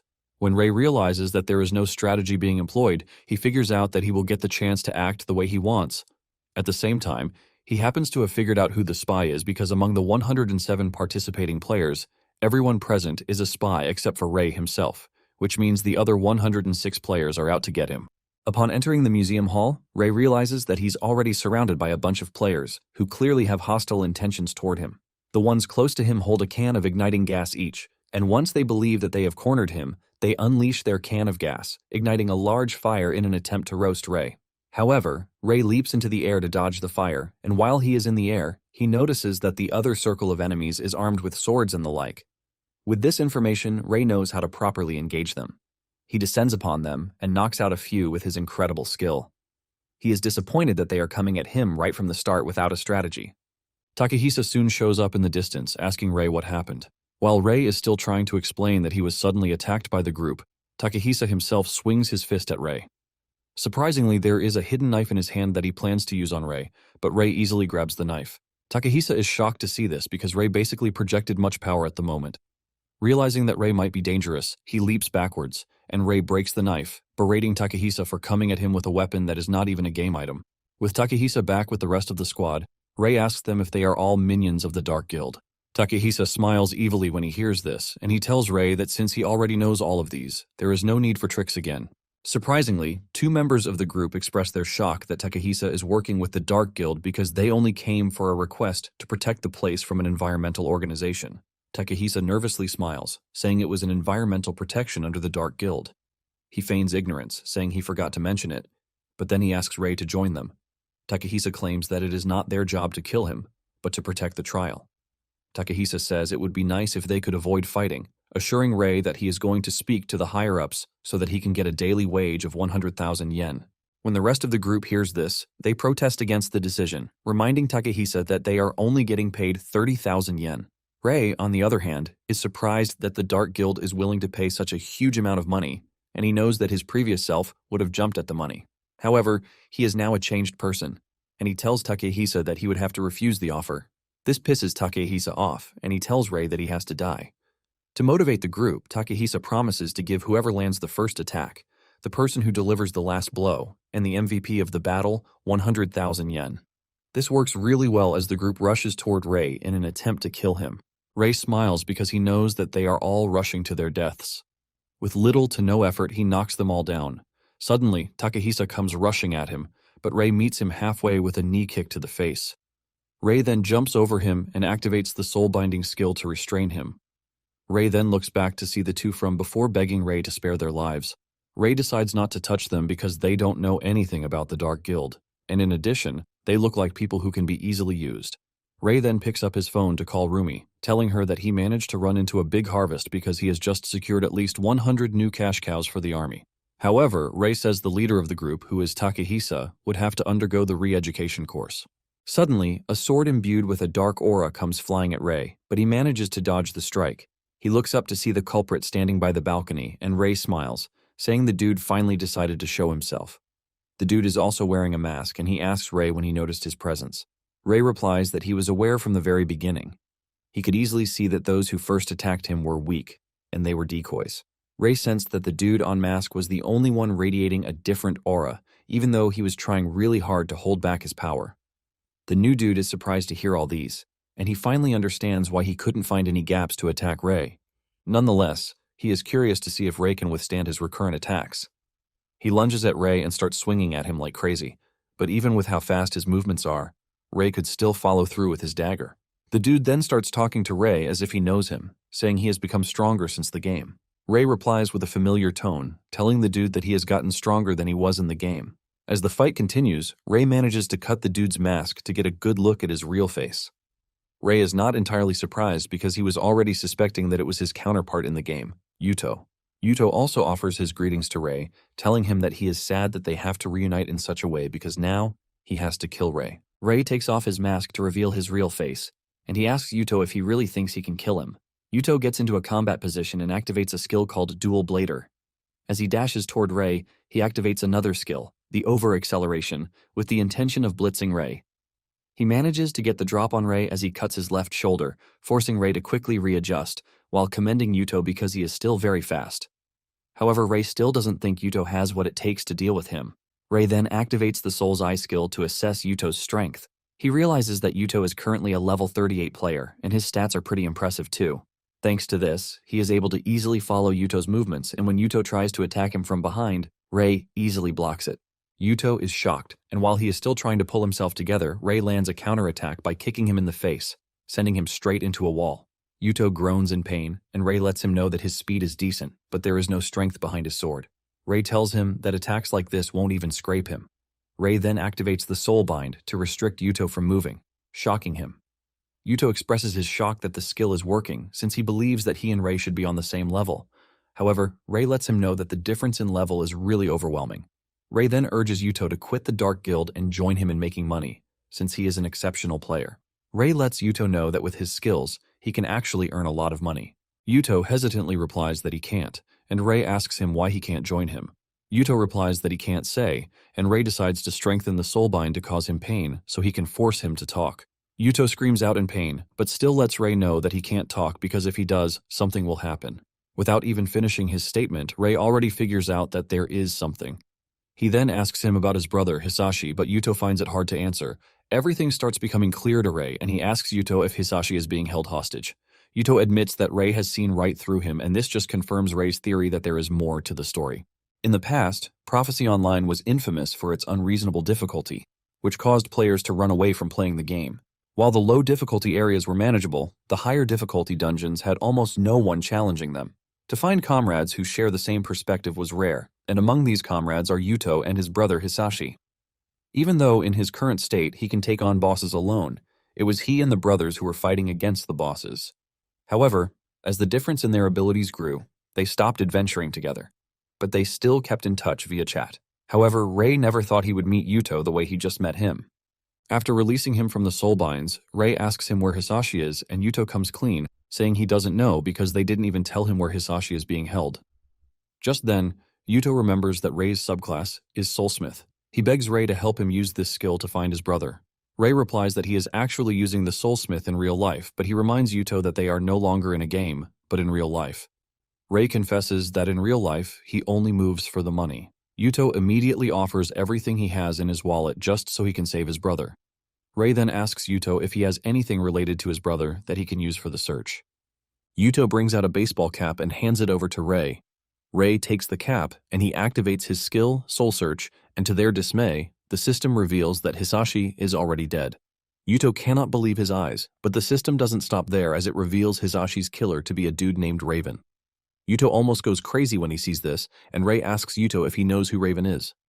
Yuto replies that he knows Raven because he was the one who held his brother hostage, forcing him to work for him.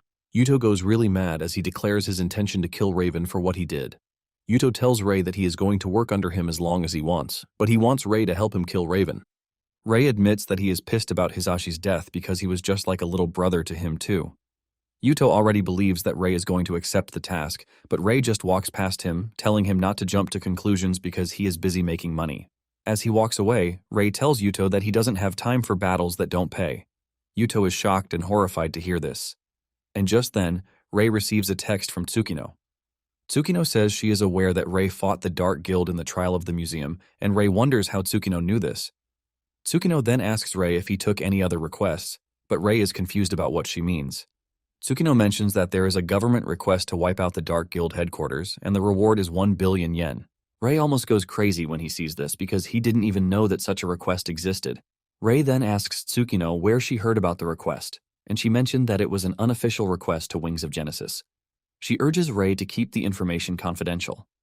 Ray asks if he can leak the information, but Tsukino panics and tells him that he is only getting the information because of who he is. Tsukino reveals that the Dark Guild headquarters have over 10 billion yen worth of assets, but if they succeed, they can just report that there was nothing inside and the government will look away. Ray then turns to Yuto, asking him if Raven is in the Dark Guild headquarters. Yuto confirms this, saying Raven is the head of the Japanese branch of the Dark Guild, which is why he hardly leaves the main base. With a smile on his face, Ray tells Yuto that he has changed his mind and that he is going to help him get his revenge. Without wasting time, the Gold Farm Guild applies to take part in the request. Soon afterward, Tsukino contacts Ray, telling him that the police have identified the Dark Guild's headquarters and local authorities seem to be investigating the site. However, Ray lets her know that he already knew this because he was conducting his own investigation. Tsukino then urges Ray to assist with the investigation if he is in the area, because if the Dark Guild resists, the police won't be able to handle it. As usual, Ray asks Tsukino about the reward, and he demands that he wants 100,000 yen for every guild member that he captures. In addition, he is going to get 100,000 yen for protecting each officer. Tsukino is shocked to see this, but she assures Ray that she is going to negotiate with the government, and even if they don't agree to this, Genesis Wing will cover the bills.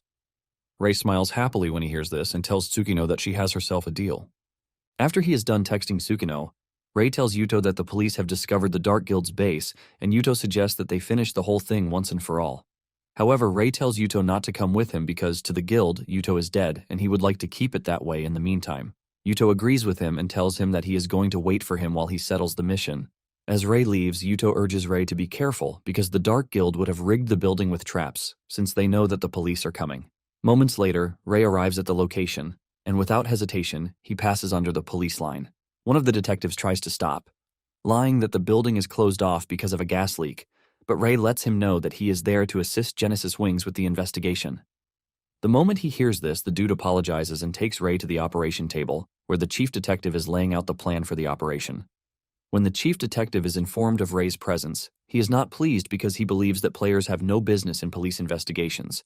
The chief detective speaks rudely to Ray, telling him not to try anything because he is only there based on orders from above. The man and his men then prepare to breach the building, but Ray urges them not to try to access the building. However, no one listens to him, and the result of this is a loud explosion from the upper floor of the building. This scatters debris everywhere, but to save the cops, Ray activates the Soul Thread skill. Using this, he is able to catch all of the debris, thus saving the cops. Ray then heads into the building to save the cops who breached the building. However, he is not doing this out of the goodness of his heart, but because he has been promised 100,000 yen for every cop he saves. Using the Soul Thread, he gathers all of the cops like Spider-Man and he lets them down the building. Once he is done saving the cops, Ray lets them know that he is done, and he leaves. Ray's short stay with them immediately changes their view on how they see players. When Ray returns to where Yuto is waiting, he lets him know that the building was empty because the Dark Guild knew about the police's movements. Ray then asks Yuto if he knows any other bases that the Dark Guild might be hiding. With a disappointing face, Yuto reveals that the building they just raided is the only place that he knows. Yuto reveals that he has ditched everything given to him by the Dark Guild the day he met Ray, and this includes his smartphone. However, he believes that they might find clues if they go back to the trial museum. Ray advises against this, saying there is a high chance that their location will be discovered. In addition, Ray reveals that he has already narrowed down where the hideout might be, and this surprises Yuto. Ray explains that in a situation where the police are making a big move, it would be hard to secure a proper office or warehouse. He mentions that they would want to move to a location where there are no cameras and a remote area. With this, Yuto believes that a deserted dungeon with poor rewards might be the answer to this. Ray confirms this, saying he already has the Gold Farm Guild investigating probable locations. Yuto is confused when he hears the Gold Farm, and Ray explains that Gold Farm is his guild. Ray tells Yuto that he is now a mandatory member of the guild, and it would be better if he starts earning his pay. Yuto then asks if his party members will join the fight, but Ray says no because he has left them to handle other things. And by other things, they are all stuck in the office, wrapping coins in paper. Ray explains that he can summon them anytime he wants, but he doesn't want anything that will mess with his profit. Not long after this, Ray gets a text telling him that the Castle of Carnage, which is located in the mountains of Chiba, is the closest to his search criteria. Because there is no official address for this, the map location is attached to it. When Ray checks it out, he agrees that the location is going to be a convenient base, since they will be able to control the spawn points. Even though the difficulty and rewards are poor, no one actually goes, which is why the location is the perfect place to hide. Ray then asks Yuto if the special request he made earlier is ready, and Yuto assures him that it is. Yuto is surprised that Ray had already arranged something like this, as if he knew where the hideout would be. Yuto leads Ray to where an SUV is packed, assuring him that the car can handle even the roughest mountains. Without wasting time, the two begin the journey to the mountains, and Ray tells Yuto to go as fast as he can, assuring him that he is going to pay whatever fine he gets for overspeeding. Yuto acknowledges this and excitedly steps on the gas, shooting the SUV out of the parking garage onto the road. Ray then inputs their destination on the map, telling Yuto to focus on driving while he handles other things. Ray then puts on his enigmatic mask just in case in preparation for the battle ahead. Yuto proves himself to be a crazy driver as he drives the car in the most extraordinary way. He goes through corners and bushes like they are nothing. Even Ray is left holding his head in frustration because he didn't expect Yuto to be this crazy. At some point, he drives off the cliff, but the landing is too rough for the tires. When the tires finally gave out, Ray had almost passed out thanks to Yuto's crazy driving. In Yuto's defense, he believed that it would be less likely for the enemy to spot them if they went straight down the cliff. Yuto tells Ray that they are supposed to use the car to the best of its abilities. After parking the car, Ray packs their luggage and he tells Yuto that he has to carry some. Yuto cannot believe that after he just finished driving, he also has to carry heavy luggage. Yuto is curious about what is inside the luggage, and Ray tells him the bags are filled with weapons. He reminds Yuto that they are just two and they are going up against a large group, which means that they have to be prepared. Moments later, they arrive at the vicinity of their target, and they see a bunch of dudes guarding the gate to the dungeon. Even the guards are already bored with staying at the gate because they don't believe anyone would come to such a location. Nonetheless, they wish that there would be intruders so that they can beat them up. Unknown to them, Ray and Yuto are watching them from a distance. Yuto reveals that he knows the dudes from the last base, and this just means that they have managed to find the right location. Ray mentions that he would like to attack the dungeon immediately, and to do this, he would like to know their security setup. Yuto explains that the last base was disguised as a private office, so they didn't have any guards. However, he can clearly see that the new place is different because they have destroyed the other bridges that lead to the location. In addition, they have set up a barrier over the walls using a skill. With everything he has seen so far, Yuto mentions that the only way into the dungeon is through the main gate, which is why the enemy has concentrated their firepower at the narrow entrance. This basically means that as long as they control the gate, they can block any intruders. Yuto urges Ray not to let his guard down because there are probably more enemies lurking around besides the 5 dudes at the gate. Yuto reveals that at the last base, there were at least 30 people coming and going. Ray asks Yuto about their strengths, and Yuto mentions that the grunts are not that strong. However, he knows at least 3 people who are as strong as him in the guild, and these 3 are Jack, Clokey, and Raven. Yuto mentions that average players have no chance against these 3. When Ray hears this, he smiles because he is prepared to have fun. However, Ray tells Yuto that it would be bad if others in the building managed to escape while they were busy fighting the strong 3. Since there is a bounty of 1 million yen per head, he suggests that they seal off the base to make sure no one escapes. This is when it finally dawns on Yuto that Ray is seriously doing the mission for the money, and Ray scoffs at him, asking him if there is any other reason why he should be doing it. The two then take a moment to think about their strategy, and Yuto speaks with a stern voice, telling Ray that they need to go with the lockdown strategy so that none of the enemies escape. Ray agrees with this, but says they might need reinforcements from Genesis Wings since they are opting for a prolonged battle. However, he is worried that the information might leak if they contact Tsukino. Yuto asks if they are to make sure that they contain the enemies until Genesis Wings arrive, and Ray says yes. Sweat drips down Yuto's face when he hears this because he doesn't know if the two of them alone can do it. With a smile on his face, Ray asks Yuto if he thinks the two of them are not enough for the mission.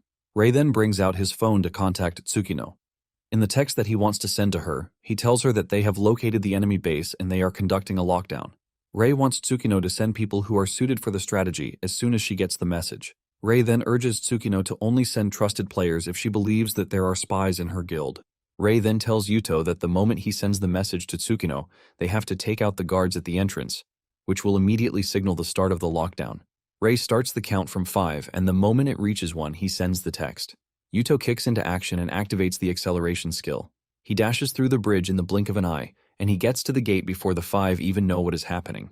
Yuto attacks the 5 and takes them all out without mercy.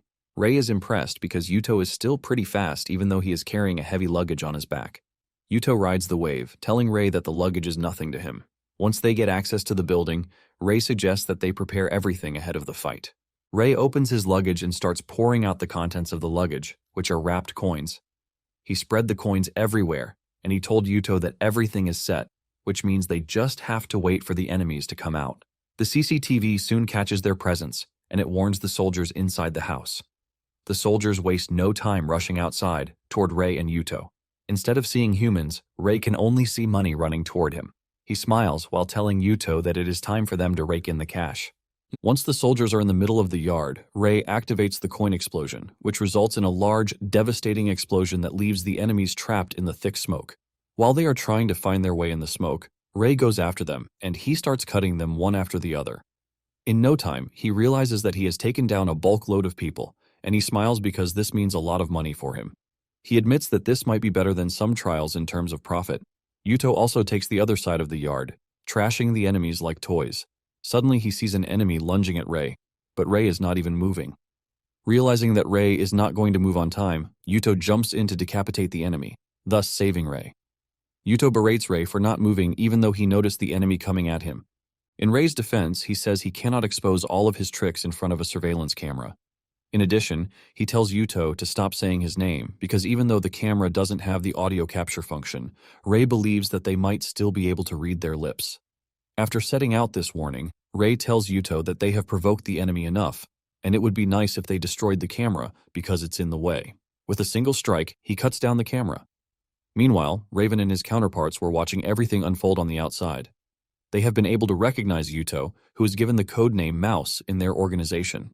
However, they can't get a read on Ray's identity, even though they have cross-referenced his face with all of their database. Since Yuto has come to visit them, Raven figures out that Yuto now knows about his brother's death. In a flashback scene, Hisashi was seen having a discussion with Raven in his office. Hisashi told Raven that he had some questions about the next mission he had been given. Raven is surprised that Hisashi, codenamed Rat, is asking questions when the job should have been a walkover for him. In annoyance, Hisashi says the whole thing is not about the difficulty of the mission, but he is worried about the killing. Hisashi says the client who gave them the task claims it is a request from a wealthy person with a grudge, but Hisashi mentions that he is not a fool and cannot believe such a thing. Raven is pissed that Hisashi is questioning their cause when it is their job to kill and get paid. Hisashi then asks Raven if the client is trying to destroy Genesis Wings, but Raven doesn't take his concerns seriously. Hisashi continues by saying the assassination target is a friend from the game era. He adds that the dude was a nice person and doesn't look like someone who would hold a grudge. Hisashi believes that there is no reason to kill this person unless the grand plan is to crush Genesis Wings. Hisashi explains that healers are rare and easy targets, which is why their influence is significant when they leave an organization. Raven casually asks Hisashi what he thinks he would benefit by killing such a weakling. Raven tries to play around the truth, but Hisashi cracks it open, saying they are trying to block trial clearances. Apparently, the country is currently relying heavily on Wings of Genesis for clearing trials, and if the guild is destroyed, they will be able to halt the trial progress the way they want it. Since the Dark Guild knows fully well how to profit from the failure of trials, Hisashi believes that this is their game plan. After hearing what Hisashi has to say, Raven admits that he is right, but he lets him know that his phrasing is wrong because it would be much faster to eliminate an entire nation instead. Raven says this can only be achieved if Genesis Wings disappear. When Hisashi realizes that the Dark Guild is trying to trigger another national trial, he expresses his concern about this, but Raven tells him that it is none of his business. Unknown to him, Raven's power was already crawling up on him, and before Hisashi could move, Raven caught him with the Shadow Bind. Hisashi lets Raven know that he is not scared to die because this would mean Yuto will be free from his grasp. Basically, he was being held hostage to get Yuto to do whatever he wanted. However, Raven reminds Hisashi that he intentionally forbade him from contracting his brother because of a situation like this. Raven pushes his big spear into Hisashi's chest, telling him that even if he dies, he can still keep his death a secret and continue using Yuto the way he wants. With this, Hisashi was killed by Raven for realizing certain things he shouldn't have. When Cloaky and Jack finally hear the story, they both tell Raven that he should have just kept Hisashi alive so that they can play around with him. But Raven says he had to go because he can't afford to have any leaks. Cloaky admits that Raven is right, and he talks about how he is looking forward to living leisurely in a resort once they destroy Japan. However, Jack tells Cloaky that he might get tired of resorts, which is why he should stick to his bad hobby of toy collection. The tension between the two immediately spikes, but Raven tells them to calm themselves. One of the others sitting at the table suggests that Cloaky take a desk job promotion, but he refuses, saying he prefers killing people because this is more fun and better for his health. Raven then asks his attendant how the soldiers are doing, but she lets him know that they have all been wiped out. Raven then decides to step in, saying Yuto is not their regular guy that normal foot soldiers can handle. Raven grabs his weapon from the wall, and he tells Clokey and Jack to join him. The two excitedly jump out of their seats, since they are psychopaths who enjoy killing. However, Raven tells them not to underestimate Yuto because a cornered mouse will bite a cat. In addition, they have to be careful, since they don't know how strong Ray is just yet. He lets Clokey and Jack know that they have to crush the enemy with an overwhelming force. Moments later, Raven steps out of the building, and Yuto is the first to see him. The moment he lays his eyes on Raven, his mood changes, and Ray notices this. He asks him what the problem is, and Yuto tells Ray that the dude standing in front of them is Raven. Raven acts casually with Yuto, welcoming him to the base and saying he obviously knows everything, which is why he has come. Yuto confirms this, telling Raven that he is there to avenge his brother. Without thinking twice, Yuto tries to activate the acceleration skill, but this doesn't work. He gets feedback from the system, telling him that the skill has entered the cooldown mode and it will be back online in 3 hours. Even though he is without the acceleration skill, he still makes the reckless move of going after Raven. As he leaps toward Raven, Ray can see that the dude has lost his composure, but he decides to back off in the meantime and let Yuto do what he wants. Just as he is about to reach Raven, Jack appears out of nowhere, swinging his giant scythe at Yuto. Yuto almost gets caught, but he manages to leap backwards just in time to escape death. He looks up to see that Clokey is also present on the scene. Jack makes fun of Yuto, telling him that he came to the base just to die. Realizing that Jack and Clokey are on the scene, Yuto finally realizes how deadly the situation is. Ray asks Yuto about the two dudes who just came in because they are in the way. Yuto has no time to answer his question because he is busy with Raven. He screams at Raven, asking him why he had to kill Hisashi. Raven replies that it wasn't for any big reason, but because Hisashi was already growing wings, so he had to clip them. Yuto cannot believe that Raven killed his brother because he defied him. Raven makes the situation worse by comparing Hisashi to an experimental animal that no longer has any uses, which is why it has to die. This only makes Yuto angrier, but while he was still processing the whole thing, Jack and Clokey close down on him. However, Ray blocks their path with the Soul Barrage skill, causing the two to crash to the ground. Ray then tells Yuto to face Raven while he handles Jack and Clokey. Yuto then runs toward Raven with the determination to kill him, but Raven tells him that he has no chance without his acceleration skill. Before Yuto can even get to Raven, he has created an ice wall to block the path. However, Yuto is burning with vengeance, and he is not about to allow an ice wall to stop him.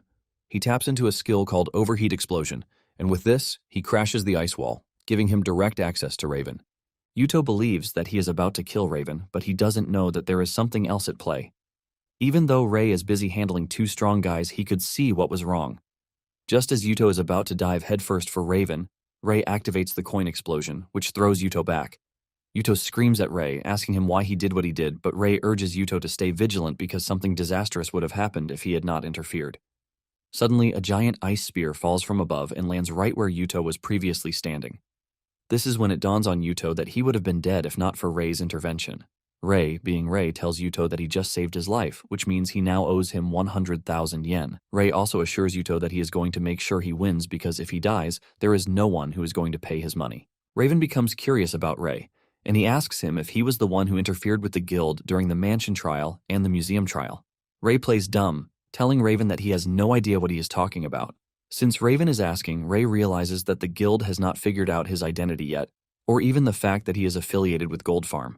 Raven then asks Ray why he is risking his life for Yuto, and casually replies that he is doing it for the money.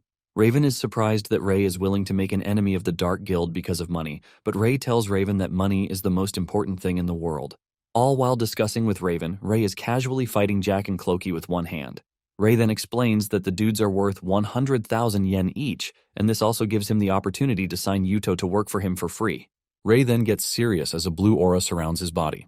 He tells Raven that he killed Hisashi for the profit of the Dark Guild, but it is time he also dies for his own profit. Ray then activates the Soul Limit Break skill. The moment he does this, Yuto gets the notification that Ray is trying to use the skill on him. The system lets Yuto know that the skill comes with a severe backlash, but Yuto doesn't mind the cost as he immediately accepts it. Immediately Yuto accepts this. The system tells him that all his skill cooldowns have been reset, and an overwhelming aura emanates from Yuto's body. The system lets Yuto know that he has temporarily been given power by Ray. With a smile on his face, Ray tells Yuto to get things done, and Yuto activates his acceleration skill. Yuto leaps toward Raven, but Raven doesn't look scared. Just as Yuto is about to reach Raven, he suddenly realizes that he is surrounded by ice spikes. He manages to escape from there thanks to his acceleration skill. Raven then reminds Yuto that he is the one who knows his movements best. Raven admits that Yuto's speed and dual blades are impressive, but he lets him know that he has 3 weaknesses. Raven says the first weakness that Yuto has is short reach. Yuto soon finds himself struggling against Raven's incessant attacks.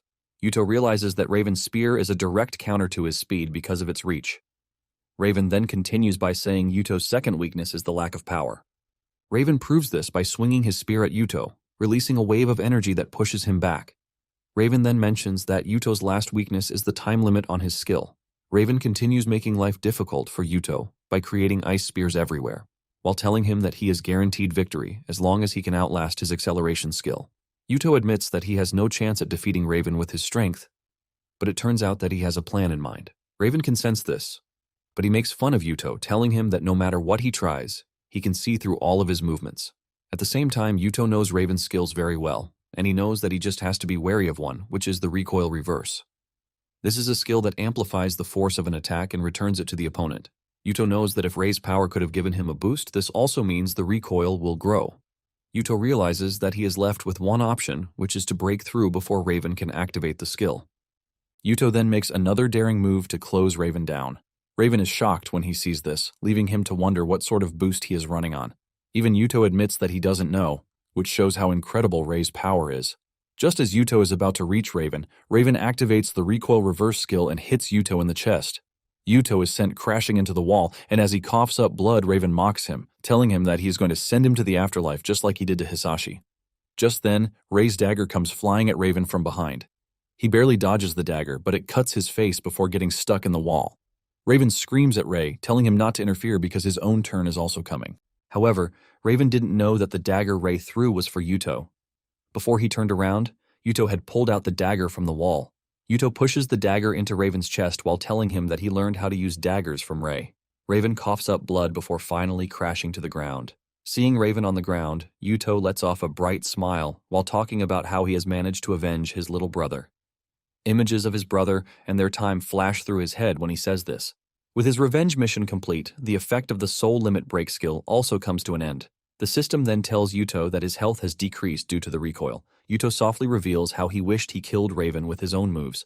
Just as he is about to crash to the ground, Rei grabs him, telling him that the skill he used was his own power, not his skill. Yuto then asks about Jack and Cloaky. Rei assures Yuto that the two are nothing to him because he has already taken care of them. Rei points to the two, and just as he said, he has beaten them into submission. Some minutes earlier, Jack and Cloaky had expressed their displeasure about how confident Rei is in looking away from them. This was when Rei finally turned back to check on the two because he totally forgot that he was fighting them. Just then, Jack activates a space skill called the Death Aura, which gives him the chance to unleash an attack skill. Cloaky, being the sneaky old man that he is, also attacks Rei from behind. Cloaky teases Rei, asking him if he can dodge midair with nothing to stand on. Surprisingly, Cloaky's attack misses, and the dagger impales Jack instead. Before Cloaky knows what is happening, Rei appears behind him with a knife to his throat, telling him that he is an idiot for throwing away his weapon. Rei then cuts his throat too, and when Yuto hears the story, he realizes that Rei was way too strong for the two. Yuto then urges Rei to allow him to rest a bit because he won't be able to move for a while. Rei assures Yuto that he is aware, and he should take his time. Suddenly, a dude carrying a digger in his hand shows up, expressing his surprise that Yuto actually defeated Raven. The moment Rei sees the dude, he realizes that the Dark Guild reinforcements showed up before the ones they are expecting from Wings of Genesis. Standing behind the new dude are a bunch of Dark Guild members, but all Rei is seeing is money. As he gets into a combat position, Rei admits that the dungeon is paying more than he expected. Moments later, Rei has taken all of the reinforcements out, and he is disappointed that they are not even strong. However, he is glad that even the weakest Dark Guild member carries the same amount of bounty. Not long after this, the Wings of Genesis finally arrive on the scene, and Rei takes off his mask since he is on familiar grounds. Tsukino commends Rei for the good job, saying she is impressed that only he and Yuto were able to seal off the Dark Guild's base. Rei assures Tsukino that this is nothing, and Tsukino asks about Yuto. Rei casually points to where Yuto is lying, and when Tsukino turns to check on him, she realizes that the dude is badly beaten, showing just how intense the battle was. The healer then attends to Yuto, while Tsukino tells Rei that the Wings of Justice will now assist in the base lockdown. One dude wearing his baseball hat backwards suggests that they just barge into the base and wipe out the Dark Guild, since they are all criminals, instead of opting for a base lockdown. The bald-headed dude also agrees with the dude in the hat, saying they have the numbers and the strength to wipe out the Dark Guild in one sweep. However, Tsukino denies their suggestion, reminding them that Rei is in charge of the operation, and disobeying his orders is highly prohibited. Just then, a ginger-haired lady, Hoshino Yori, from the guild tells the baldy and everyone to fall in line and follow Tsukino's orders. An argument ensues between the two, and Rei cuts in, telling them that the enemy's strength lies in their numbers. Rei says they have to stick to fighting in the yard if they want to prevent the enemy from using the numbers. Rei tells the two dudes that they are free to charge in if they disagree with him, but he assures them that he is not going to take responsibility for their deaths. The two then decide to ask if there is anyone who agrees with their plan, but to their dismay, no one is willing to bet against Rei's words. Rei analyzes the situation and walks up to Yuto, telling him to keep an eye on the two. Once this is settled, they are told to send the captured prisoners to the guild. The guild then starts cooking and having fun in the yard, while waiting for the Dark Guild members to come out. 3 hours later, none of them has made an appearance, and Rei says they must have gotten wind of the reinforcements coming in. Nonetheless, Rei says they can actually starve them out, and when they finally get desperate to break the siege, the team is going to wipe them out. While the allies are enjoying good food outside, the enemies inside the house are trapped and starving. Moments later, Tsukino tells the team that their time of rest might soon come to an end because two suspicious individuals are heading their way. The baldy believes that the two are just scouts and not combat players, but Rei disagrees. He explains that in player versus player combat, quality actually overwhelms quantity. With this, he lets them know that 2 skilled fighters are more troublesome than 100 weaklings. Rei asks Yuto if he has any idea who the two are. Yuto mentions that the two are definitely higher-ups stronger than Raven. Basically, there are 3 of them, codenamed Gamma, Beta, and Alpha. However, aside from the fact that he knows that they are strong, Rei says he doesn't know much about them. Tsukino shows Yuto footage of the two, which was sent by the reconnaissance team, but Yuto confesses that he doesn't know if they are the ones because he has never seen them before.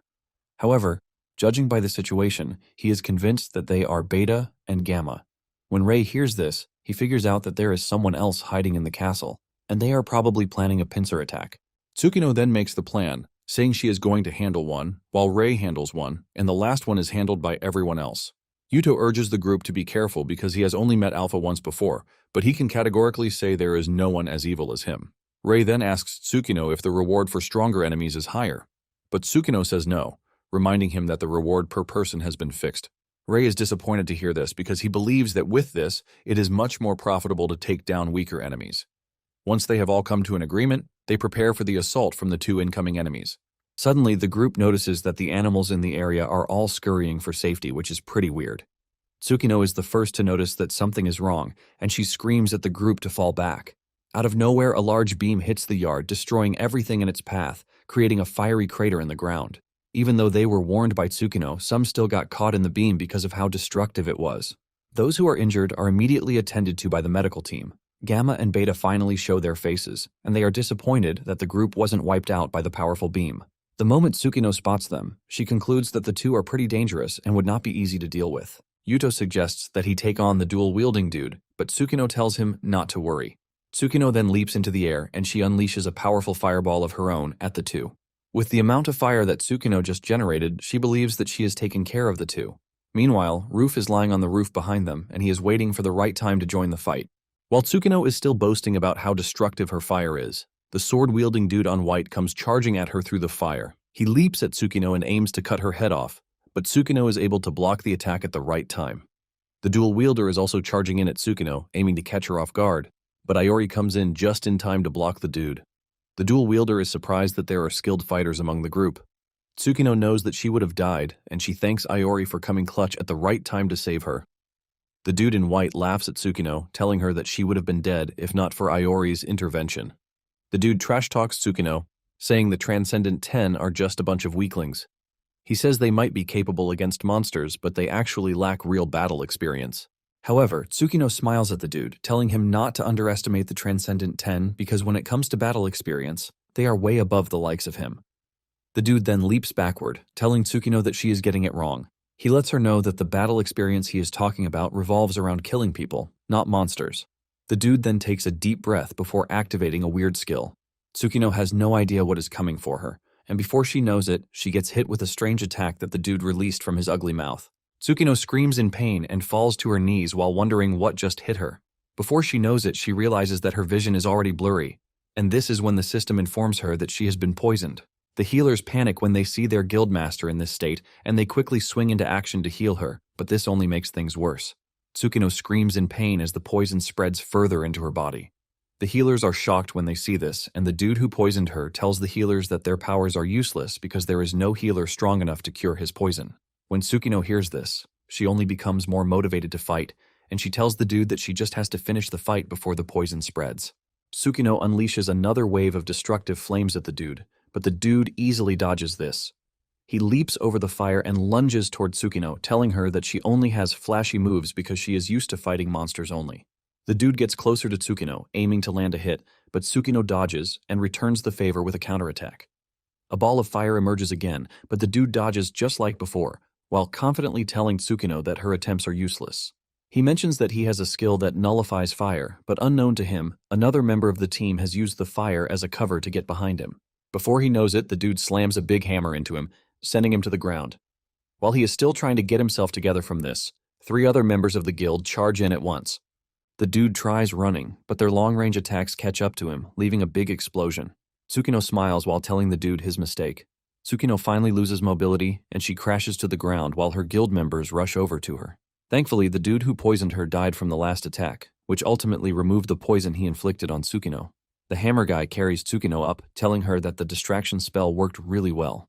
And Tsukino agrees to this, while adding that their training paid off too. She mentions that the strength of the guild is not in their individual strengths, but as a collective.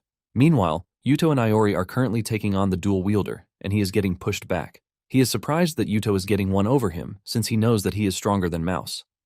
However, he soon figures out that Yuto is able to corner him thanks to Iori's influence on the fight. However, he is also confused because the information he has on Iori is that her class is an elite thief and her physical ability is average at best. Even though she is Tsukino's close aide, there have been no notable achievements for her. He starts to wonder if there was a flaw in the information that they got from the spy because he can't even land a hit on Iori. He initially thought he was the one controlling the game, but he is constantly being drawn into Mouse's attack without range, without even realizing it. He is totally short of words because he never thought Iori's combat ability was this remarkable. Realizing that he is already getting exhausted from the battle, he makes a desperate move to put some distance between himself and the two. Suddenly, he gets caught in the soul thread, shocking him. He knows that from the information they got from the spy, Iori shouldn't have this skill, since Rei is the one wielding such skills. He is left questioning why Iori has it, but before he knows it, Iori activates the flame array, which ultimately burns the dude to nothing, causing him to scream to his death. After defeating the dude, the supposed Rei is seen in the back, calling Iori Rei.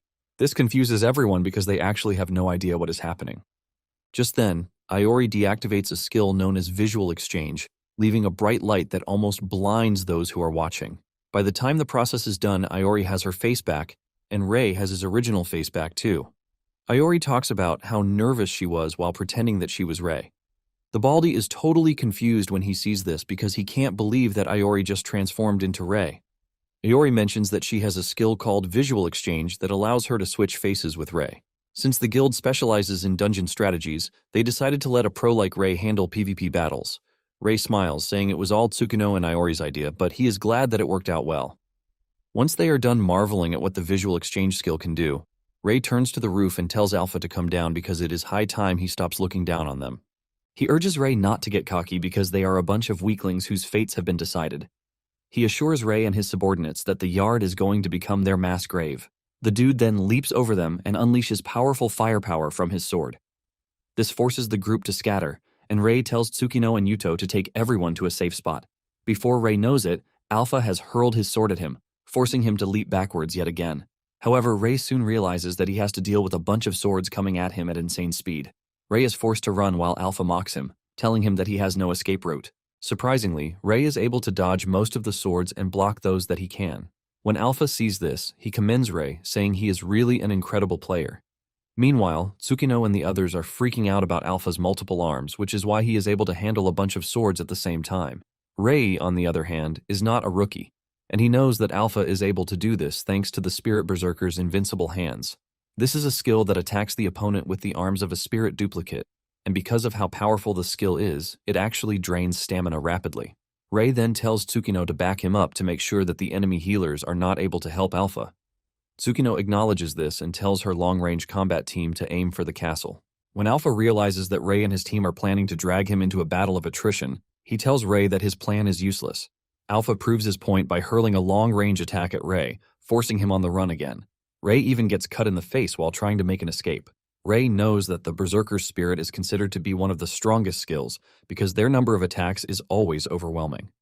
Alpha soon starts mocking Rei for running, asking him if all he can do is run away. Even Tsukino and the others are stunned that Rei is getting pushed back, which just shows how crazy the dude's power is. However, Yuto tells them to look closely because he doesn't think Rei is getting pushed back. Yuto explains that Rei is confidently blocking all of the attacks that could be fatal. On the other hand, Rei knows that the Berserker consumes stamina as the fight continues, but the moment they ease up, he believes that they won't be able to block his attacks. At this point, Alpha is already getting frustrated too, and he angrily unleashes a bunch of swords at Rei, telling him that it is time they settle the fight. To make sure Rei has no chance whatsoever, Alpha overloads the spirits and unleashes at least 100 swords at Rei at once. With the swords coming at him, Rei decides to leap into the air. Most of the attacks hit the ground, causing devastating damage, but Rei does something even crazier. While in the air, he activates a skill called Soul Serpent, and a giant snake appears, which he stands on. Rei gladly tells the snake that he has a bulk load of food that it can eat, but Alpha doesn't think the snake has a chance against him. Alpha hurls his swords at Rei again, but the healers quickly step up to help Rei. However, they are soon left distraught when they realize that the healing can't keep up because Alpha is causing too much damage. Alpha uses this opportunity to boast about the spirit's power while telling Rei that he has no chance against him without a main class. Tsukino then notices that Rei's health hasn't decreased, and she tells the healing team to keep going. Suddenly, Alpha realizes that he might be screwed because out of nowhere, the initial one serpent has multiplied into scary numbers. Rei smiles evilly at Alpha, telling him that he is the one who provided the food for the snakes to multiply. Rei then tells the snakes that their main dish is Alpha, while pointing to him to make sure that they don't mistake him for someone else. Alpha cannot believe that Rei just referred to him as food, and this pisses him off. He angrily unleashes a new skill to create a spirit territory with the determination to make Rei regret the words he said. This creates multiple attack points that take out all of the other snakes before converging on Rei, who is standing on the last snake. Rei figures out that Alpha just used a skill that increases the speed and power of arm generation at the cost of reduced range. But this is a fighting style that burns through really quickly. With this type of short burst attack, Rei believes that Alpha won't be able to last long enough to defeat the snakes. Out of nowhere, a spear comes flying at Rei from behind, but Yuto jumps in to cut down the attack, and he looks really pissed while doing this.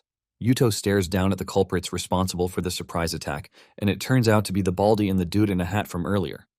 Yuto immediately goes after them with rage, telling them that they have finally revealed their true colors, and it is time that they are punished. They try to run away, but Rei catches up to them and knocks them both out.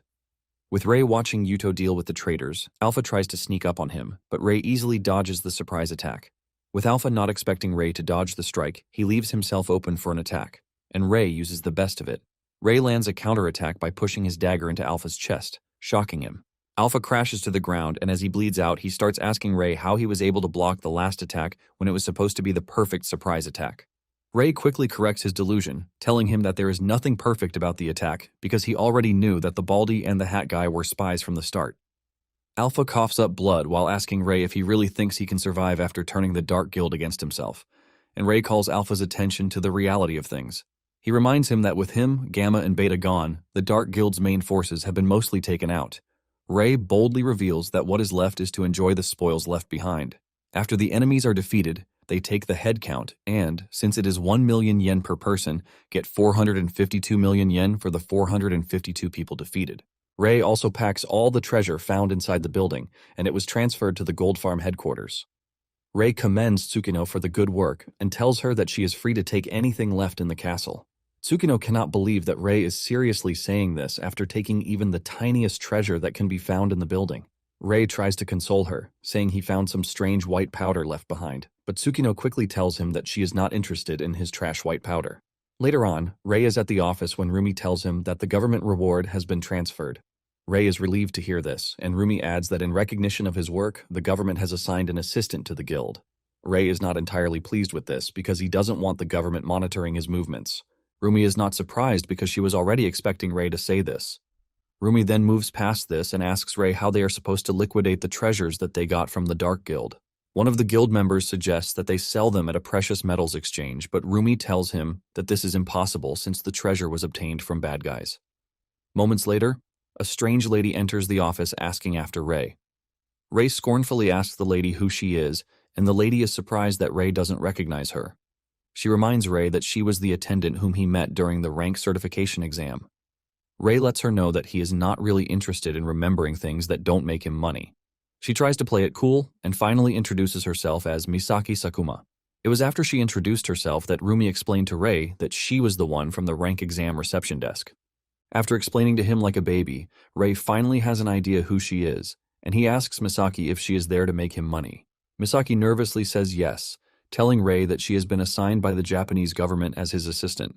Basically, she is a free assistant that he gets to use however he likes because she will save on labor costs. Rei lets Misaki know that he has no need for her because he already has more than enough hands on deck. Rei points to the cash cows, telling Misaki that he has plenty of free laborers already. However, Misaki is not about to give up, and she lets Rei know that she will do anything. Kuki and the others are already feeling threatened just from her presence and her vow to do anything. Misaki assures Rei that she can do anything from cleaning the office to laundering untraceable assets. She is confident that she can even procure explosives and weapons while covering up illegal activities. She tells Rei that as long as it is something useful, she can do it. Rei then asks her if she will be able to launder gold bars with no traceable origin. Misaki takes a moment to think about it, and she tells Rei that she would have customs seize it as contraband and sell it off before funneling the money back to Rei under the table.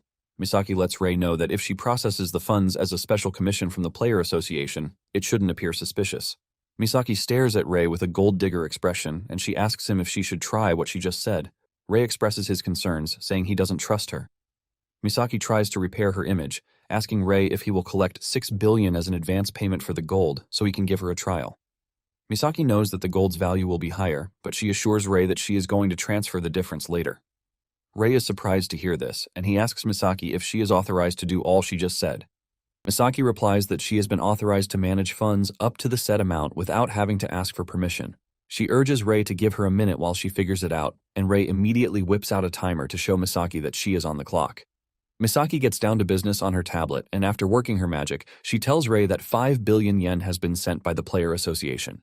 By doing this, Misaki confidently walks up to Rei, telling him that she is pretty useful. Later on, Misaki is able to exchange the gold too, and she informs Rei that the difference is 1.2 billion, which has been transferred to him. She shows him the report, and after checking it out, Rei admits that Misaki is quite useful. Rei then tells her that he has one question for her before he officially invites her into the guild. Rei asks her what the government's true objective is for assigning her to his guild. Misaki has no choice but to be honest, since the truth will obviously come out very soon. She mentions that the government is trying to counter the recruitment from foreign countries. Apparently, talented layers are being bought over by countries worldwide. Once he understands the situation, Rei tells Misaki that if he can't make money in Japan, he will definitely leave for another country. To prevent this, Rei tells Misaki to do her best to make sure he earns as much money as he can. Misaki smiles nervously while assuring Rei that she would do this. Moments later, Rumi dumps a mountain of files on Misaki's table to sort. She also tells her to handle the selection of missions for the 3rd week of the month. Without complaining, Misaki accepts the roles. One of the guild members mentions how effective Rumi is when it comes to assigning roles, and Rei reveals that this was the reason he chose her as the guildmaster in the first place. Suddenly, Misaki notices something strange, and Rei asks her what the issue is. She reveals that she was checking the mission database, but there hasn't been a single new mission added in the past 4 days. She mentions that there's usually some fluctuation in mission occurrences, but she finds it strange that there are no missions at all. Even Rei is shocked when he hears this, and he tells Misaki to quickly confirm with the government. Misaki follows Rei's instructions and whips out her magic staff. Misaki then activates a remote telepathy skill, which shoots out a fierce energy into the sky, emitting waves for Misaki to connect to. Once she gets a response, she tells Rei that the Player Association Geospatial Information Authority and the Cabinet Office have all responded. Apparently, in the past 4 days, there has been no single new mission in Japan. In fact, the same thing is happening in every other country. When Rei hears this, he tells Misaki that this is the prelude to a massive mission. He immediately tells Misaki to prioritize claiming all high-reward missions that are currently available, because for a while, they might not see any regular missions. Soon afterward, everyone gets the notification of a new large-scale mission, called the Trial of the Waterfall. The time limit on this is 90 days, and they are to defeat the boss within the time limit or the whole of Asia will be destroyed. When the Gold Farm Guild sees this, Rumi asks Ray what the plan is, and Ray suggests that they continue tackling the smaller missions in the meantime. Since the Trial of the Waterfall covers the whole of Asia, Ray says there are many countries involved, and organizing rewards and sponsors will take time.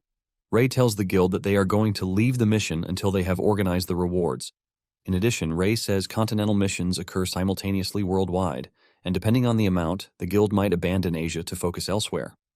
Rumi is shocked to hear this, and she reminds Ray that if they abandon Asia, Japan will perish, leaving her to ask Ray if he is willing to let that happen. Ray evilly replies that everything depends on the reward. Ray then tells Misaki to start preparation in accepting the large-scale missions because they will be competing with guilds worldwide. He adds that they should start selecting potential partners because the guild doesn't have enough numbers to take on a trial. Even though Genesis Wings isn't a bad option, he still believes that there will be cheaper guilds out there that are ready to cooperate. 1 week after this, Misaki shows up telling Ray that the mission details have been released and the reward is 70 billion yen. Apparently, the mission occurred in 5 different locations, which are America, Africa, Europe, Asia, and Australia. Apparently, in all of these, only Asia and Australia are open for private contracts. Ray is impressed by the reward, and he tells Misaki that securing the contract will depend on reputation since the reward is already fixed. Misaki lets Ray know that it is actually a good decision to have partnered with Genesis Wings because having Tsukino, who is one of the 10 Transcendents, is a big advantage. Although, to be fair, they were also the cheapest option out there. Gold Farm will get 70%, while Genesis Wings will get 30%.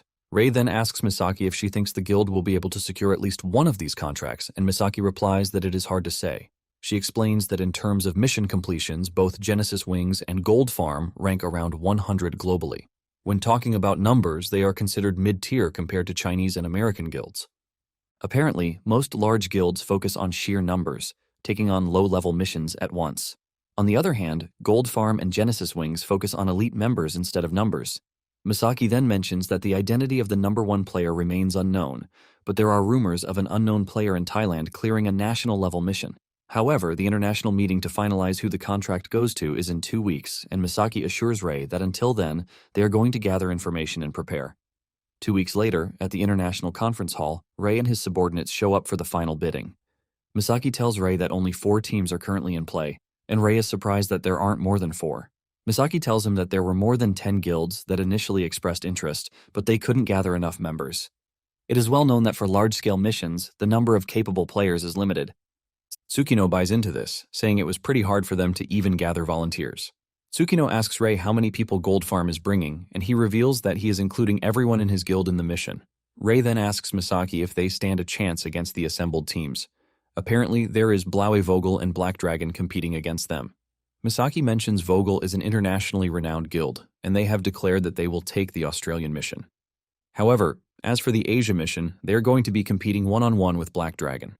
Although Rumi believes that they will be able to win easily, because Black Dragon doesn't even have a record of clearing national-level missions, Misaki is a bit skeptical about the whole thing.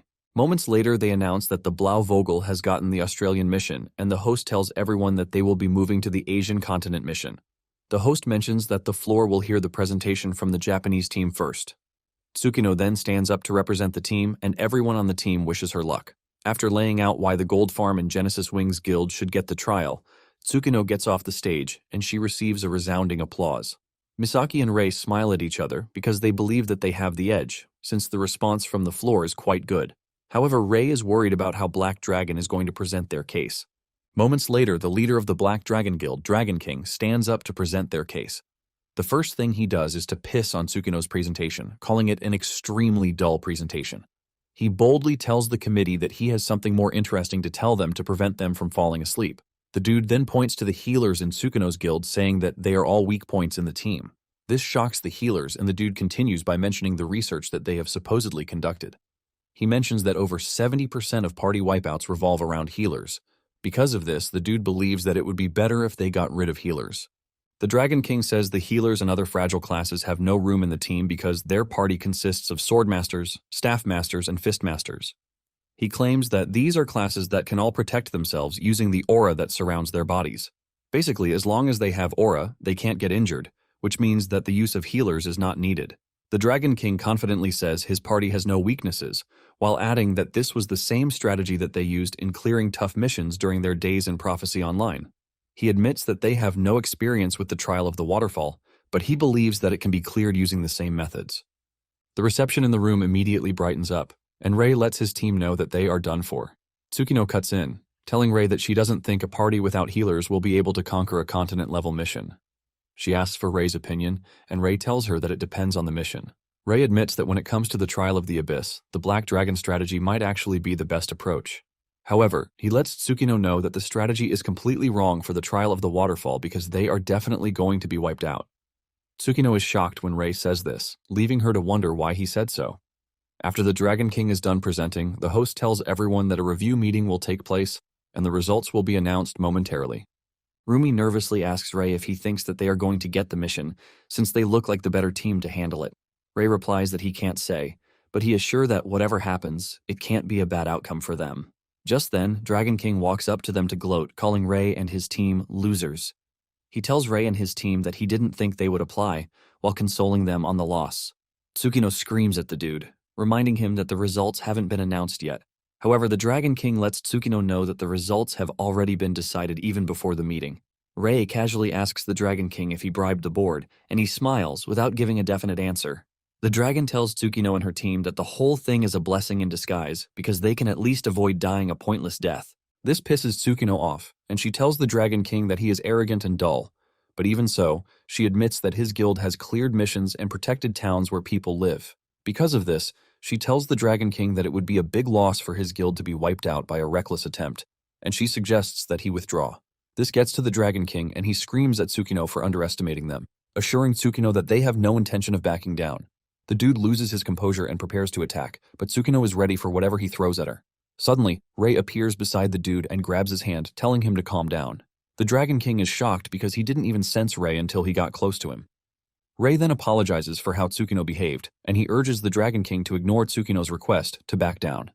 Tsukino is shocked to hear this, and she asks Rei what he is trying to do. Rei is forced to call Tsukino's attention to the recruitment terms. In the terms, it is written that if the contracted party loses its ability to clear the mission due to casualties or other reasons, the second-choice party will take over the contract. In such cases, the reward amount will increase according to the remaining mission time. After pointing this out, Rei tells Tsukino that they are only going to get paid more. The Dragon King laughs this off, saying a guild led by a woman has no chance whatsoever. The Dragon King mocks Rei, telling Rei that the committee has already decided and his guild will be taking the contract. He then teases Rei, saying he should have let his guild win so that he could watch them get wiped out. Just then, the announcements come in that a decision has been made. Just as expected, the Black Dragon is announced as the contracted party for the Trial of the Waterfall. When Rei sees this, Rei congratulates the Dragon King, telling him to take his time to fail because the longer it takes, the more the remaining time inflates the reward. However, the Dragon King is confident that he and his team can get it done. When Rei and his team return to their control room, Tsukino asks Rei what they are supposed to do. She asks if they should head back to Japan, but Rei says they will be heading to China because they have finished all of their contracted missions. Rei wants them to stay near the location of the Trial of the Waterfall and wait for the Black Dragon to fail. Rei turns to Misaki, telling her to book cheap flights heading to China for the team, but Misaki says she's going to book safe ones instead. Suddenly, a yellow-haired girl rushes into the room, urging the team to calm down because she has a request for them. Rei watches in disgust before asking the girl who she is. She reveals that she is Marie, and she is from Blaue Vogel. Tsukino notices that Marie is struggling to speak Japanese, and she urges her to speak her native language because they have the language skill, which makes it easy for them to understand her. Marie thanks Tsukino for the warm reception and says she will just speak German instead. Marie then reveals something shocking, telling the team that they would like them to take over their mission. Misaki is shocked to hear this because she knows that Vogel has 3 members from the Transcendent 10, which means they shouldn't have an issue clearing the Australian mission. Rei knows that this is the reason why the guild accepted the mission, but he is pretty sure that something else happened after the contract was signed. Marie confirms this, saying that they are in a bit of a bind. The moment Rei hears that Marie and her guild are in trouble, he decides to teach her a proverb in Japanese. Marie asks him what the proverb is, and he quotes that even hell's judgments depend on money, which he claims is the most famous Japanese proverb. Marie hears this and realizes that Rei has no issue with taking over the mission as long as he gets paid. Not long after this, Marie takes the team to her brother, Daniel Keller, who is the guildmaster of Vogel. Tsukino also introduces herself as the guildmaster of Genesis Wings, but Ray simply says he is from Gold Farm. Daniel then tells the team that they want them to take over the Australian mission, while assuring them that they are going to officially notify the UN of their withdrawal. Ray is surprised that they are just dumping the mission on them, and he demands to know what happened. Daniel decides to be honest, since the truth will eventually come out. Daniel reveals that the US has poached 2 out of the 3 members from the 10 transcendents that they have. Daniel says he has always heard that the United States was poaching players for money, but he can't believe that they took 2 of their players just when they took the Australian mission. Ray is impressed that Daniel has been able to figure out that 1 high-level player is not enough for the mission. Daniel confirms this, saying he believes that at least 2 members of the Transcendent 10 are necessary for the mission. He talks about how they are not ready to put valuable resources at risk, and Ray concludes that the dude is quite cautious. However, Ray has no reason to complain, since he will be getting billions in rewards. Ray says the mission is doable, and he asks Tsukino what she thinks about it. Tsukino expresses her concern, saying that they can't participate because the Genesis Wings members are fearful of continent-level dungeons. She reveals that even for the Trial of Earth, they had to beg them to protect Japan, which they reluctantly agreed to. Tsukino apologizes to the people of Australia, but lets Daniel know that they can't release their members for missions outside Asia. Ray, on the other hand, tells Daniel that his guild, Gold Farm, will participate in the mission, but they don't have enough people for a continent-level trial. He mentions that when it comes to the Australian mission, which is the Trial of the Desert, numbers are really crucial. Ray says that they are going to need at least 200 B-rank players, but his guild can't produce such a large number of players. Since Vogel is a mercenary group, Ray asks Daniel if he will be willing to lend them around 150 players for 10% of the reward. Daniel replies that they don't just lend out players because they always include commanders to manage risks, oversee retreats, and support staff for logistics. After all of his explanations, Daniel asks him if he is saying it is impossible. But Daniel says they are going to need at least 200 million yen to mobilize a decent force for a joint operation. Ray casually replies that this is too expensive, while claiming that Daniel is trying to extort them. Rumi cannot believe that Ray is talking about extortion when he only gave Genesis Wings 30% when teaming up with them. Daniel then continues by saying missions cost money, but Ray doesn't buy this idea. He believes that equipment is self-funded, and salaries come from 10 to 30% of the rewards. With a stern voice, Ray tells Daniel that he actually doesn't need a grand army. Marie then turns to her brother, telling him that Ray and his team might not even need expensive equipment, since they are strong enough. Since this is the case, she believes that taking 20% of the reward will be profitable. Daniel confirms this, but asks Marie if she thinks that the team is actually strong. Daniel says he is pretty sure that Tsukino and Genesis Wing are strong, but he can't say the same for Gold Farm. Daniel lets his sister know that Gold Farm is a guild without a single member from the Transcendent 10. Marie then tells Daniel that she is pretty sure that the team is pretty strong, especially Ray. Marie confidently tells Daniel that Ray is stronger than her, and Ray agrees with her. Daniel, on the other hand, doesn't want to believe this, as he tells Ray that Marie is quite strong. Ray assures Daniel that he is aware of Marie's position because she is obviously the last member of the 10 Transcendents that didn't get poached. Apparently, Marie is ranked 7th among the Transcendent 10. Marie smiles when she hears this and says Ray is right. Suddenly, Marie activates her skill, and she attacks Ray with thorned vines. Ray is able to dodge the vines, and he even grabs one of them, which he uses to drag Marie to the floor. Daniel watches in horror as his sister is easily defeated, and Marie uses this to explain to her brother that she launched a surprise attack on Ray, but he still dodged it.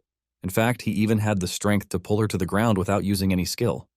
Daniel, on the other hand, is horrified because he is worried that things could have gotten worse if Ray had been hit. Marie then tells her brother that it definitely wouldn't have hit Ray because anyone who couldn't dodge her strike would stand no chance against the vermilion spider that was defeated in the Trial of Earth. Marie mentions that the ones who cleared the Trial or Earth were Genesis Wings, but she is pretty sure that it was a lie because she has a thing about judging people.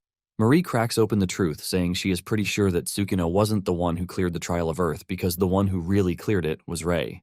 With a confident smile, Marie tells Daniel that they have nothing to worry about as long as Ray is with them. Soon afterward, Ray joins Daniel and Marie at the trial site where the requested mercenaries are waiting. The mercs are all surprised that Daniel is handing over command to Ray, who is a nobody from Gold Farm. Most of them believe that Ray being the commander of the operation is just a formality because they are only trying to make up for the defectors who got poached because of money. Daniel then climbs the stage to inform the players that Vogel and Gold Farm will be conducting a joint operation, and he introduces Ray to the squad, telling them that he is going to be serving as commander for the operation. Ray then takes the reins, and he tells the players that his first and most important priority is to make sure that no one dies in the battle to come. He tells them to prioritize saving lives if they become uncertain about their decisions. Most of the players don't believe in Ray's idealistic approach, believing that they can't conquer a continental-level dungeon that way. Basically, their reward has been decided at $5 million without the expenses for Vogel. However, it appears that for every death on Vogel's side, $10 million will be deducted from the reward. Ray doesn't want to lose anyone because of this. Ray informs them that the desert trial is vastly bigger in scope than the usual trials, and the moment they move further ahead, monsters would most likely start showing up. Ray then repeats himself, saying safety must be prioritized no matter what. After giving his speech, he tells the squad to move out, and as they get closer to the trial site, they suddenly feel the ground shake as if there is an earthquake. Suddenly, a monster comes dashing toward the squad, and the team immediately rolls out cannons to engage the monster. They fire a bunch of shells at the monster that sets it on fire, but even with the first wave of fire, they are not able to take down the monster. The squad is forced to continue firing cannons at the monster, and even the players with long-range capabilities join the battle. While they are busy doing this, Ray is thinking of something else. He soon asks the squad leader how much each of the shells that is being fired costs. The dude mentions that he is not sure about the amount, but they are using the cheapest shells, since they were instructed not to use expensive weapons. The squad leader reveals that the contents of the shells are just 5 franc coins, and the moment Ray hears this, he contacts Misaki, who is back at the control room. Ray then tells her to check how much Vogel's mortar shells cost, while informing her that they are filled with 5 franc coins. Misaki then gets on her calculator to get the cost, and she informs Ray that the base shells cost around 300,000 yen. However, when they factor in the Swiss franc coins that are packed inside, the value jumps to about 1 million yen per shell. Ray almost faints when he hears how much the shells cost, and they are busy firing them in high numbers at the monsters. Ray quickly tells the squad leader that he and his team will handle the monster from that moment forward. He tells the dude to report the locations to them, and the squad leader does as instructed. Ray is informed that 3 monsters just appeared in front of them, and Ray leaps toward the monsters. Ray easily takes out the monsters, but Ray only sees a stingy dude who can't spare shells costing just 1 million. Daniel says saving money is nice, but at the same time, using skills would cause cooldowns. Because of this, he believes that the main players should save their skills for really strong enemies. Marie then tells her brother that Ray is not using skills. Daniel is shocked to hear this because he can't believe that he took down such large monsters without skills. Marie then reminds her brother that she already told him that Ray is pretty strong. Suddenly, Daniel notices that a monster is closing in on Ray from behind, and he might not be able to react because it is already close. Out of nowhere, Kuki and his team appear to take down the monsters. Ray joins them in taking out the monsters, and with a smile on their faces, Gold Farm players decimate the monsters. When Marie sees this, she tells her brother that Ray is not the only elite player in the guild because the rest are just as capable as him. Daniel has no choice but to agree with his sister, and he expresses his shock that an unknown guild from the Far East is pretty strong. Daniel is forced to admit that as long as Ray and his guys are there, they have nothing to worry about. Marie notices her brother's mood, and she urges him to calm down, assuring him that his time will come too because the desert trial has just begun. As they continue moving forward, the squad figures out that they are already getting close to the trial core. The squad leader reveals that the anti-sandstorm combat equipment is ready, and it is time they prepare for entry. Since they are about to enter a scary sandstorm, Daniel screams out instructions to the team, telling them to form up into the entry formation just like they trained. Ray lets them know that from that moment forward, lack of visibility will mean that instructions will not be entirely detailed. Ray tells the Gold Farm players to protect the members of the Vogel Guild because he doesn't even want a single one to die. Ray adds that the team should keep their eyes open because with the player defense stats, the sandstorm shouldn't hurt them that much. With the instructions already laid out, Ray and his team are the first to dive into the sandstorm. The Vogel players are left stunned that they are about to enter such a scary sandstorm, but the squad leader motivates them, telling them that if a small guild from the Far East isn't scared, they don't have the right to be scared either. With this, the team starts their push into the sandstorm, and they soon realize that the insides are really dark. Even though they are maintaining a straight-line format, 2 dullards end up getting separated from the main squad. Suddenly, they run into a scary monster. They scream at the squad to form up for combat, but this is when it dawns on the 2 fools that they are all alone. Even though they are scared, they conclude that they have no choice but to fight. The 2 run in opposite directions, trying to catch the monster at its weak point. One unleashes iron needles at the monster to try to block its visibility, while the other one leaps at the monster with a sword, intending to cut its head off. However, the monster catches on to their plan, and it swings its hand at the attacking dude. He gets thrown into the distance, and his friend screams at him, asking him if he is fine. Even though he is bleeding, he tells his colleague that he is good. Suddenly, the monster leaps toward them, ready to turn them into food. The two scream in fear, believing that all hope is lost, but the monster suddenly loses its head. The two turned around to see that they had just been saved by Ray and his squad. Ray is not happy with the fact that he almost lost 2 assets, and he tells his squad to make sure that there are no gaps in the defense network. Ray tells his squad that the Vogel players are not capable like them, so they have to protect them. The injured players are quickly attended to by Ray's healers, and he tells them to think of the Vogel players as a $10 million bundle of cash, which is why they have to protect them really carefully. The entire squad takes his instructions to heart and assures him that they are going to do as told. Daniel then orders that they reform the formation, and those who can't defend themselves should form a tight cluster. Marie adds that in whatever they do, they should not lose sight of the comrades next to them because separation means death. With this, the squad continues moving, and in no time they realize that they are almost through the sandstorm. Even though it is hard and strenuous, they manage to push through. Moments later they arrive at the trial core, which is a mana pillar but has a guardian barrier for defense. Sitting in the middle of the core is the trial's sun, which is considered indestructible as long as the defense holds up. The yellow sun notices their arrival, and with a wicked smile, it welcomes them as foolish challengers who have come to die. The scary aura from the yellow sun alone scares the life out of Vogel players. However, Marie tells them to calm down because the sun won't attack them as long as they don't enter the barrier, which is its domain. She adds that there are 3 pillars on the outskirts, and by attacking these pillars, they can weaken the sun. To make it sweeter, they can attack the pillars while they are outside, but the pillars are extremely tough, so they are going to need numbers to weaken it. Ray tells the team that he is going to handle the core while they hit the outer pillars with maximum firepower within budget. Since the pillars won't attack back, the team is more than happy to jump on the mission. Ray assures them the pillars are like punching bags, but they have to attack them until they turn red, and they must keep the pillars in this state. Just then, Marie walks up to Ray, asking him if she can join the fight against the core instead of punching the pillars. Marie tells Ray that she would like to try out her team's original plan against the core to see if it can work in a continental-level trial. Ray refuses the offer, saying calculations have already shown that even with all of Vogel's firepower, the damage to the pillars is barely sufficient. Because of this, Ray believes that if one A-class player leaves, the pillar's color might not be stable. Marie then smiles at Ray, telling him to take her place instead. This annoys Ray, and he points his dagger at Marie, demanding 10 billion yen because he is the one giving orders for the operation. He reminds Marie that if she doesn't obey his orders, there is a $10 billion penalty to pay. Ray assures Marie that as long as she is able to pay the 10 billion, she is free to join the fight, but he lets her know that he won't be the one to guarantee her life. Marie is surprised that Ray is willing to take such a huge amount of money out of her allowance, but Ray doesn't really care. Once the squads are all ready to attack the pillar, Ray gives them the go-ahead to do so. Shortly afterward, the pillars turn red one after the other, and Ray tells Gold Farm's core assault team to stop attacking the pillar because once it stabilizes, they are going to proceed with their strategy. Yuto and the others acknowledge the order, while Marie is trying to convince her brother about what she told him. Daniel tries arguing with Marie, but Marie straight up threatens him by surrounding him with vines, ready to choke him up. With this, Daniel can see that his sister is really serious. He then walks up to Ray, telling him that he has a favor to ask him.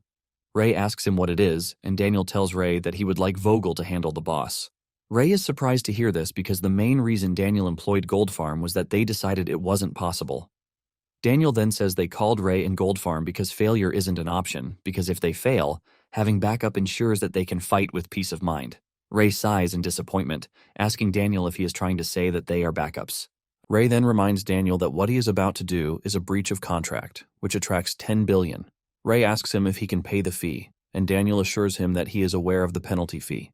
Ray then tells Daniel that he should have it at the back of his mind that no matter who defeats the boss, the reward split won't change. Ray lets Daniel know that he is just going to lose 10 billion while also taking unnecessary risks. Daniel looks really disappointed while telling Ray that he is aware of the fact that there is no financial benefit.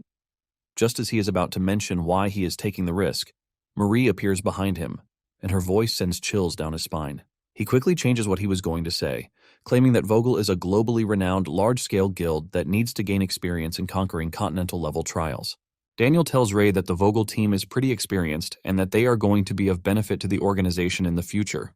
Marie then cuts in, telling Daniel not to complicate things because it is their job as players to challenge high-difficulty trials. She claims that they are not going to back down just because the game has become reality. Marie asks Ray if she understands her analogy, but Ray says no, but he doesn't really care as long as they pay the penalty fee. Daniel then tells Ray that he has already transferred the funds to his account, and the moment Ray confirms the payment, Ray tells Marie to go ahead without interference. Daniel tells Ray that he will have to handle the pillars since Marie is not available, and Ray assures him that he is up for it. While they are busy discussing, Ray uses the soul eyes on Daniel, and he realizes that he possesses a Type C Night Soul fragment that can be extracted if he pays an unexpected amount of 10 billion yen or more. Since there is no reaction from the system, Ray realizes the penalty fee doesn't count for the condition. Even though low-grade souls are easy to gather, he knows that Type C souls are quite valuable. Because of this, Ray vows that he is going to get his hands on Daniel's soul fragment no matter what. Ray then asks Daniel if he would like to take some insurance. He tells Daniel that if he pays an additional 10 billion, he will save Marie if things get dangerous. When Daniel hears this, he considers it a good offer, and just as he is about to consider it, Marie cuts in saying there is no need for this. Marie tells Ray that they are all choosing to fight of their own free will. In addition, she believes that as long as they cross the barrier, the enemy's attacks won't reach them. Because of the small distance to the safe zone, Marie doesn't think paying 10 billion is worth it. Ray is not entirely pleased that Marie just ruined things for him, and he tells her to do whatever she wants while they handle the pillars. Marie then tells the team to get ready as they prepare to engage the boss. Daniel lets them know that the enemy's core isn't the sun, but the mana pillar sitting below it. Daniel explains that while the main unit led by Marie will attack the guardian barrier pillar, once it is destroyed, they will strike the mana pillar with the special cannon that they have prepared just for the mission. Daniel tells the team that they must remain vigilant the moment they cross the line. Once Daniel is done dishing out instructions, he tells the team to dive into the battle area. Daniel then activates his skill, Knight's Intimidation, which provokes enemies, drawing their attention for a set duration. Daniel's skill works pretty well, and it catches the sun's attention, forcing it to unleash a powerful ray at him. Daniel is able to block the beam, and his squad members break the beam with a water attack. Daniel is glad that the water attribute worked out pretty well against the yellow sun's attack. Marie smiles when she realizes that everything is going pretty well, giving her the confidence that they might actually be able to defeat the trial. Marie gets excited and dashes toward the core, while the rest of the team follows her.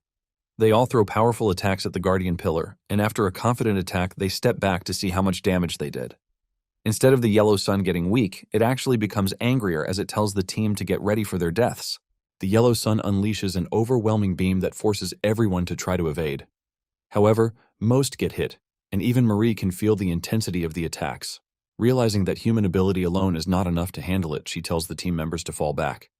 Marie then pulls out a knife and she cuts her neck, unleashing a pool of blood from her neck. With the blood sacrifice, Marie is able to activate a strange skill blood rose. Giant spider-like legs emerge from her back with a blood crown on her head, and she looks really scary. The yellow sun intensifies its attack against Marie when it senses the change in form. However, Marie easily dodges all of the attacks, shocking even Yuto. He talks about how rare the skill is, and Ray agrees with him, saying the real value of the skill lies in its offensive power. He explains that each of the thorns surrounding Marie has an attack power, which is equivalent to a normal player's skill. At this point, all of Marie's attacks have only been able to cut down the Guardian Barrier's HP to 62%. Yuto then asks Ray if Marie's skill consumes HP for other buffs, but he mentions that the skill is optimized with HP boosting skills and status configurations so that it can secure a realistic activation duration. Ray tells Yuto that it is a strategy that is unique to a large-scale guild that can rely on other members during cooldowns. When Daniel hears everything that Ray just said, he admits that Ray is well informed because even among players, most don't have the knowledge that Ray just said. Ray casually replies to Daniel, telling him that information exists in certain places. Since Marie is doing the major work, Kuki believes that they don't need the cannon's fire, but Ray tells him that he is wrong. He explains that the sun's attack actually increases as the barrier's HP decreases. To make it worse, the sun will reach maximum difficulty once the barrier is destroyed. Ray says focusing all firepower in that instant is the logical choice. As the battle continues, Marie is able to get the barrier's HP to 50%, but suddenly the ground in the domain rises up to form an altar. The sun then tells the challengers to offer a sacrifice if they want to proceed. The moment it displays this information, its attacks become more ferocious, and Marie figures out that the trial will kick into difficult mode once the Guardian falls to 50% HP. Even with the intensified attacks, Marie still believes that her mobility will save her. However, this delusion soon wears off when the attacks get more serious, leaving her to wonder what is happening. She turns around to check the pillars, and she is surprised that the pillars are still red. Realizing that things are getting worse, she decides that a retreat might be the right choice, but just as she is about to make her move, another barrier appears in the domain. The system then tells them that one player needs to be on the altar if they want to attack the Guardian Barrier. They are informed that the Guardian Barrier's HP will go back to 50% if there is no player on the altar. This is when it dawns on Marie that they are not allowed to retreat. but she still believes that she can take on the core. She dashes toward the barrier with the intention of attacking it, but she is met with a series of attacks, and one of her spider legs even gets burned. Even though this came as a surprise, Marie manages to recover, and she goes after the barrier again. Even Ray is impressed when he sees this because getting hit often leads to panic and getting overwhelmed, but Marie overcame this.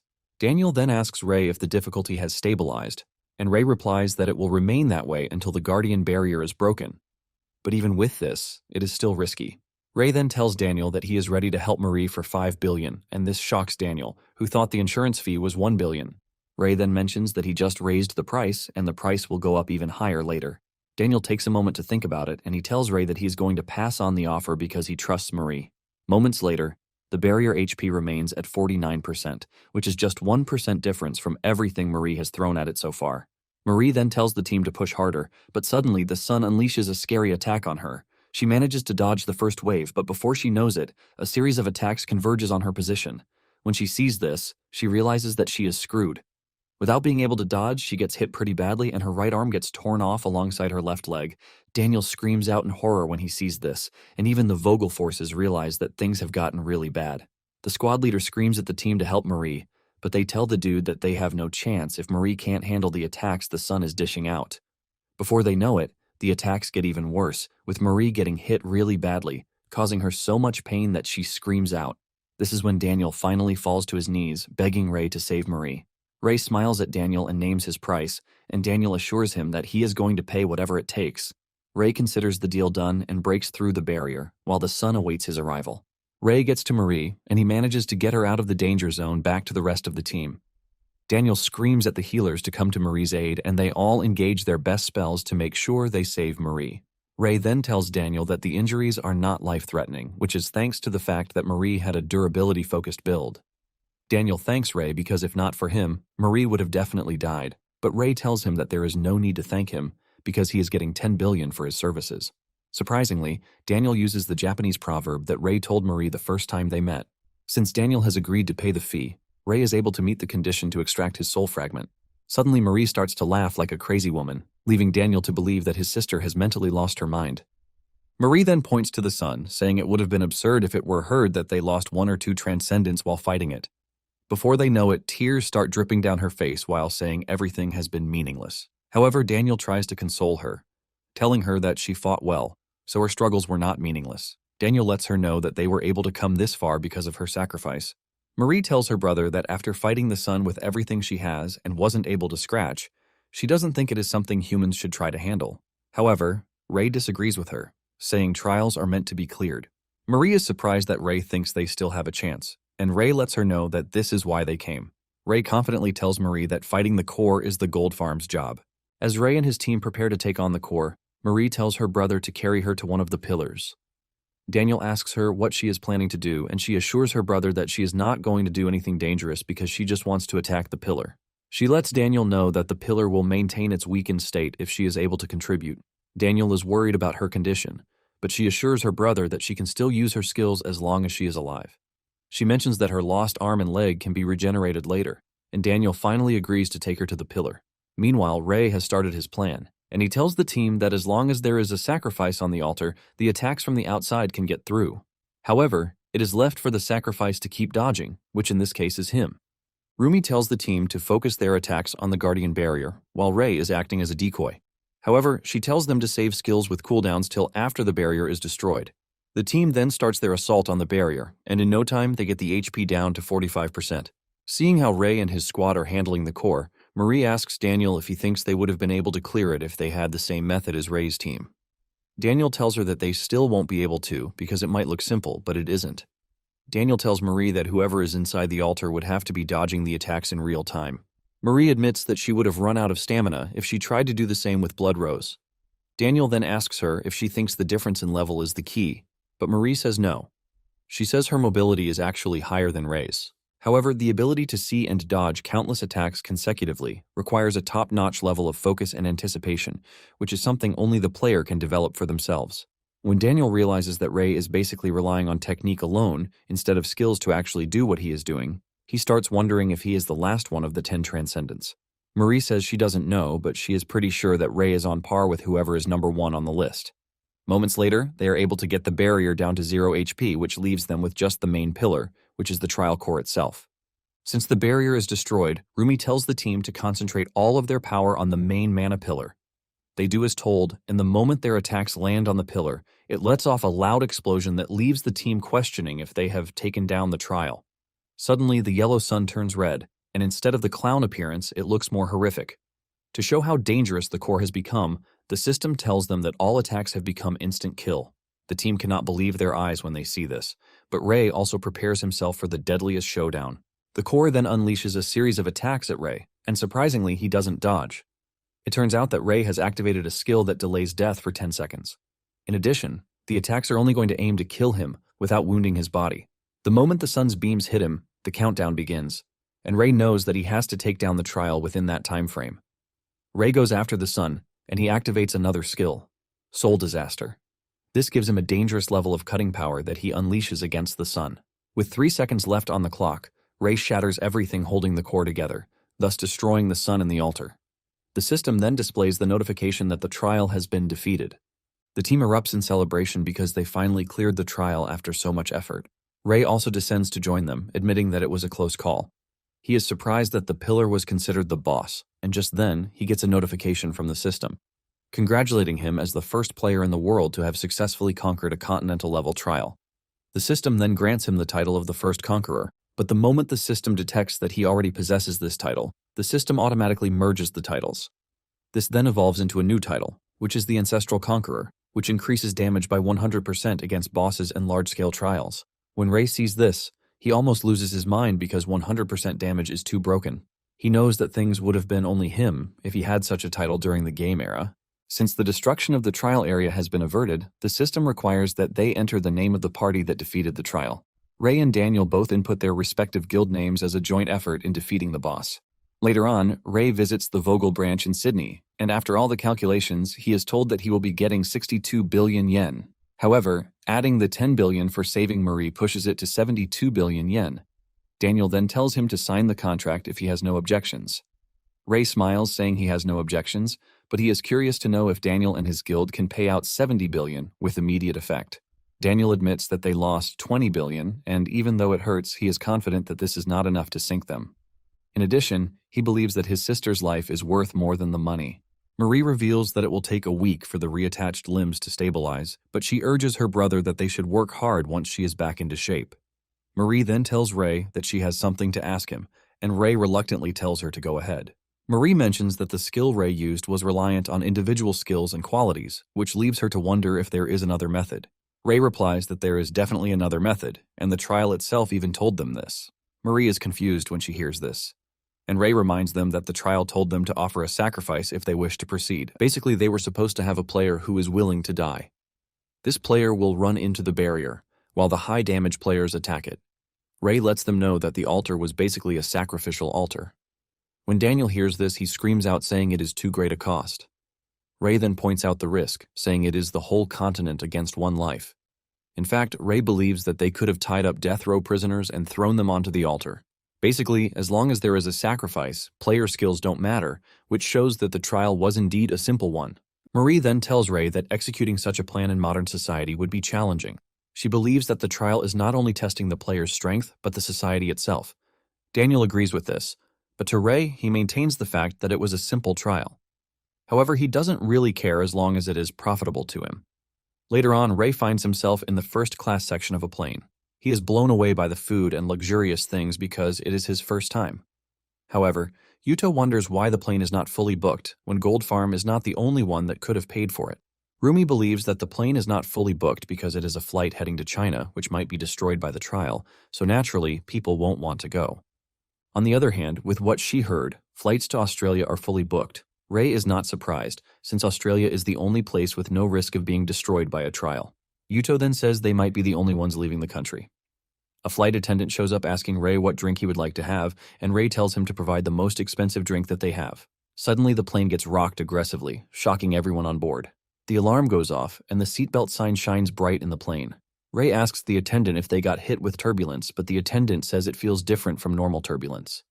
He decides to go check with the pilots to know what is happening, and he urges them to fasten their seatbelts in the meantime, but Ray couldn't care less. Things get even worse when the plane starts tilting upwards, causing the passengers to panic. And the attendant says the plane might stall if this continues. Ray asks Rumi if she has a skill to help stabilize the plane, and she says no. Rumi throws the question to Yuto, who also says no, since all he can do is just run quickly. Yuto returns the question to Ray, who reveals that his powers can levitate things, but the plane's mass is way above what he can do. Ray then dashes toward the cockpit, since none of his guild members can help with the problem. He asks the pilot what the issue is, and he reveals that the elevator is stuck in the up position. No matter how much they push the control stick, it just won't reset. Ray then figures out that they are talking about the plate at the back of the plane. Ray leaves the cockpit, asking the pilots if all he needs to do is push down the elevator.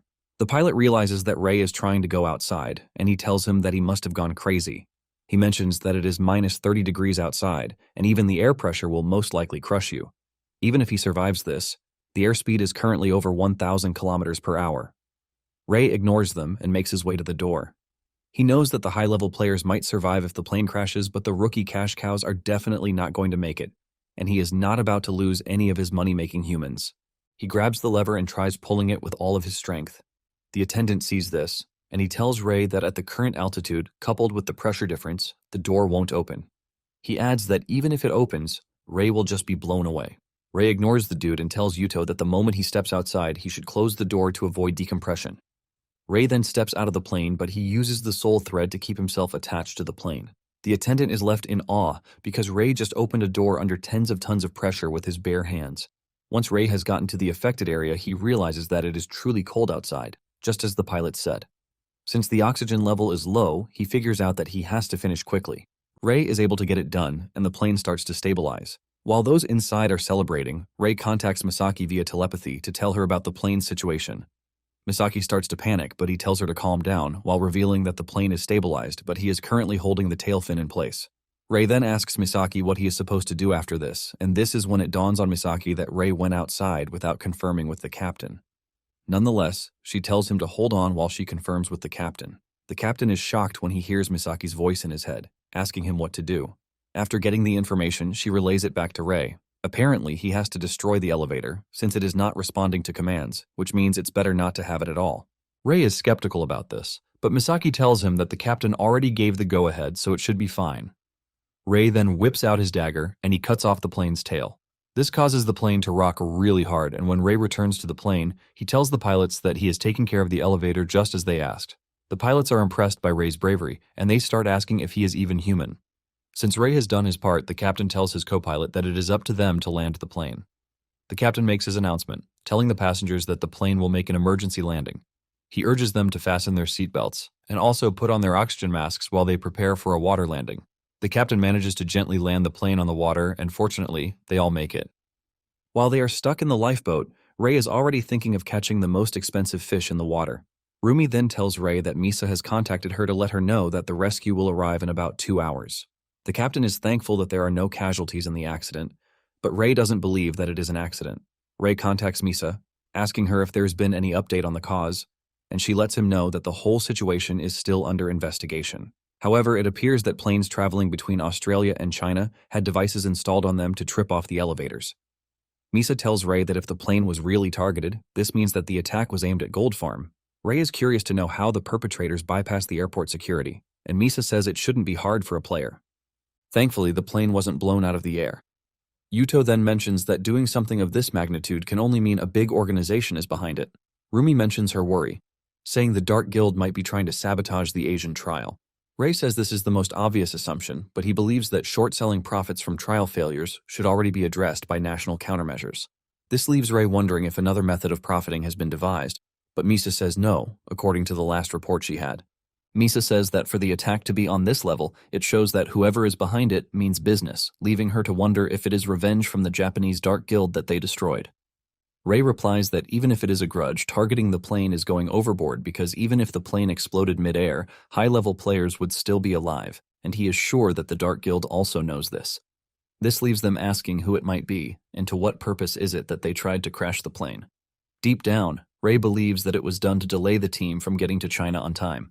Ray then asks Misaki if they will be able to make it to the Cascade trial on time, and Misaki assures him that she is going to get the team there, no matter what. Meanwhile, in China, reporters are seen reporting live from the trial camp. Apparently, the Black Dragon Guild has assured everyone that the trial can be cleared. With 3 days remaining, the people are already panicking. Even flights and ships departing Asia are fully booked, and there have been situations where a single seat was sold for 20 million yen. At the same time, in some areas, citizen riots have broken out. At a certain airport in Vietnam, a large crowd is seen trying to board the last plane. When one of the stranded dudes realizes that they can't get on the plane, he opts to smash the plane because he is not about to let only the rich escape to America. It turns out that the situations have gone out of hand, and governments all over the world have been overwhelmed. At the same time, Ray and his team are still heading to China, and he is following up on everything that is happening. At the Cascade trial, there are a total of 11 waterfalls that need to be conquered before being able to clear the trial. The Black Dragon is finally starting to make their move, and they are even live broadcasting the whole thing. Before they begin the trial, the dragon takes his time to introduce himself to everyone, and he assures everyone that they are going to be able to clear the trial in 12 hours. He urges them to stay on the live stream while they try to clear the dungeon. Moments later, monsters start washing downstream, and with all the flex in the world, the Dragon King tells his warriors to take out the monsters. The warriors engage their aura blades and other fancy moves to easily take down the monsters, since it is the first level. With the Black Dragon wiping out the monsters, the regular players who came as a backup are all left in awe. The players are left wondering why they are there when it appears that the Black Dragon Guild can easily handle everything. One of them then mentions that he heard that there is a section where numbers are needed. Without wasting time, they move past the first waterfall, and the path to the next waterfall is opened for them. They are informed that the path will close in 10 minutes, and the next trial will begin simultaneously. Just then, chains appear for the players to use in getting to the next level. With the Dragon King leading the way, every other player follows his lead. They continue with this momentum until they get to Waterfall 9. The Dragon King addresses the viewers again, telling them that the trial's completion is within sight since they have already made it to the 9th waterfall. Suddenly, the live stream gets cut off, shocking the viewers. Rumi asks Ray if it is impossible to communicate in the Cascade trial, and Ray says signals can normally get through. He believes that what just happened is a signal interference because it was suddenly cut off. Yuto gets curious when he hears this, as he demands to know who would do such a thing and the why behind it. Ray replies that he can only answer the why. He believes that the feed got cut off to prevent whatever is about to happen inside from getting exposed. Back in the trial space, it turns out that it was the Dragon King who asked his men to disconnect the broadcast, and since phones are out of range, they are in the clear. The normal players are confused when they hear this, and they start getting worried that something is awfully wrong. The Dragon King then turns to them to tell them that they are going to need their help to weaken the trial system. Eager to help, the players ask the Dragon King what they are supposed to do. An ominous aura immediately emanates from the dude's body as he tells the players that it is their job to die at the current junction. Suddenly, monsters appear above them to attack them. The Dragon King explains that the Cascade trial difficulty reduces with the more deaths it records. This is why he brought them, so he can sacrifice them and get the difficulty to come down. The Dragon King watches as the helpless players are torn apart by monsters, while telling them that their worthless lives now have a meaning. Some of the players turn around and start running for it, but the Dragon King is not worried because he believes that they don't have what it takes to survive and return to the surface. By sacrificing a bunch of people, the challenge truly got easier, and the Black Dragon continued moving forward. However, the Dragon King tells his people to be careful because the difficulty will rise exponentially by the time they get to Waterfall 11. In no time, they clear out Waterfall 10 and they head to the dreaded Waterfall 11. As usual, the team begins strongly as they cut down monsters like they are tissue. One of them mentions that they might actually be able to save their cooldown skills for the final stage. Suddenly, a large fish monster appears behind one of the team members. Just as he is about to get eaten, another team member saves him, hitting the fish monster with his nunchucks. However, he is surprised that even though he used a powerful skill, the fish monster is still moving. Suddenly, the fish monster multiplied into tiny other fish. Panic erupts when the team sees this. But the Dragon King urges them to calm down, telling them that they have nothing to fear as long as the aura protecting them stays intact. He suggests that they focus on the enemies, but his colleagues let him know that they keep increasing no matter what it is that they do. Before they know it, their aura starts to fade, and the monsters are able to get to them. The monsters bite into their skins, causing them pain as they tear them apart. The Dragon King finally starts to worry, and he wonders why the monsters are multiplying even though they made sacrifices. He wonders if some of the sacrifices actually survived the onslaught. Realizing that things have gotten tougher, the Dragon King lifts into the air and cooks up a powerful aura spell. He tells his colleagues to abandon single attacks and focus on area attacks instead. The Dragon King unleashes his attack spell, taking out a bunch of monsters as the wave passes through the cave. The others also follow his lead, but the more they take out monsters, the more the monsters increase in number. The dragon panics and tells his team to increase the intensity of the area attacks, but they let him know that the skills are on cooldown. It turns out that they have exhausted all of their area attacks, which makes things really bad. Just then, a notification comes in, telling them at Waterfall 11, monsters continue to spawn until the target number is reached. The team realizes that they are done for when the system tells them that the number of enemies that they have to defeat is 300,000. To put it into perspective, they have only been able to take down 2% of that, which is 6,000 plus monsters. The Dragon King freaks out when he sees this, and he tells his team to retreat because there is no way in hell that they are taking out the number of monsters the system is demanding. However, the monsters are not about to let them go scot-free as they chase the team down, taking down a few of them. Not long after this, the news broke everywhere that the Black Dragon had failed to clear the trial, and the leader of the Black Dragon team had disappeared. It turns out that the International Players Federation is taking the incident seriously because they are highly pissed.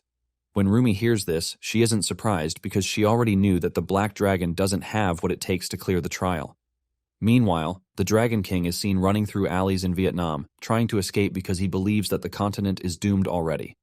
Out of nowhere, an attack accompanied by a golden light hits the Dragon King in the head, immediately sending him to the afterlife.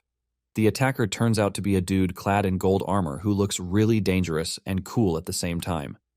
The aura farming dude then contacts a higher authority to tell them that he has taken care of the Dragon King who is trying to escape. The higher authority, who is a white-haired dude, is surprised that the Dragon King thought he could actually escape after putting billions of lives in danger. The man then turns to his assistant, asking him about the Japanese guild. The attendant tells him that they should get to the trial site in a day. However, it is reported that some members of Genesis Wings are missing, but their core members are still available. Just then, the assistant lets him know that Gold Farm is demanding additional compensation, and the dude is surprised that Ray is talking about money at such a critical moment.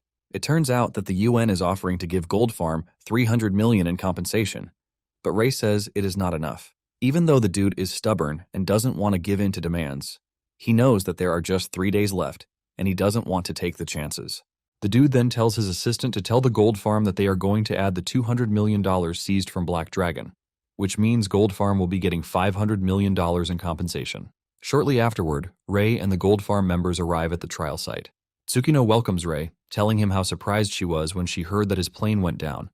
However, she wasn't worried because she knew that there was no way an elite squad like the Gold Farm would die from something like this. Ray tells Tsukino that it was even a blessing because this got him an additional $200 million in compensation. So he doesn't even mind thanking whoever tampered with the plane.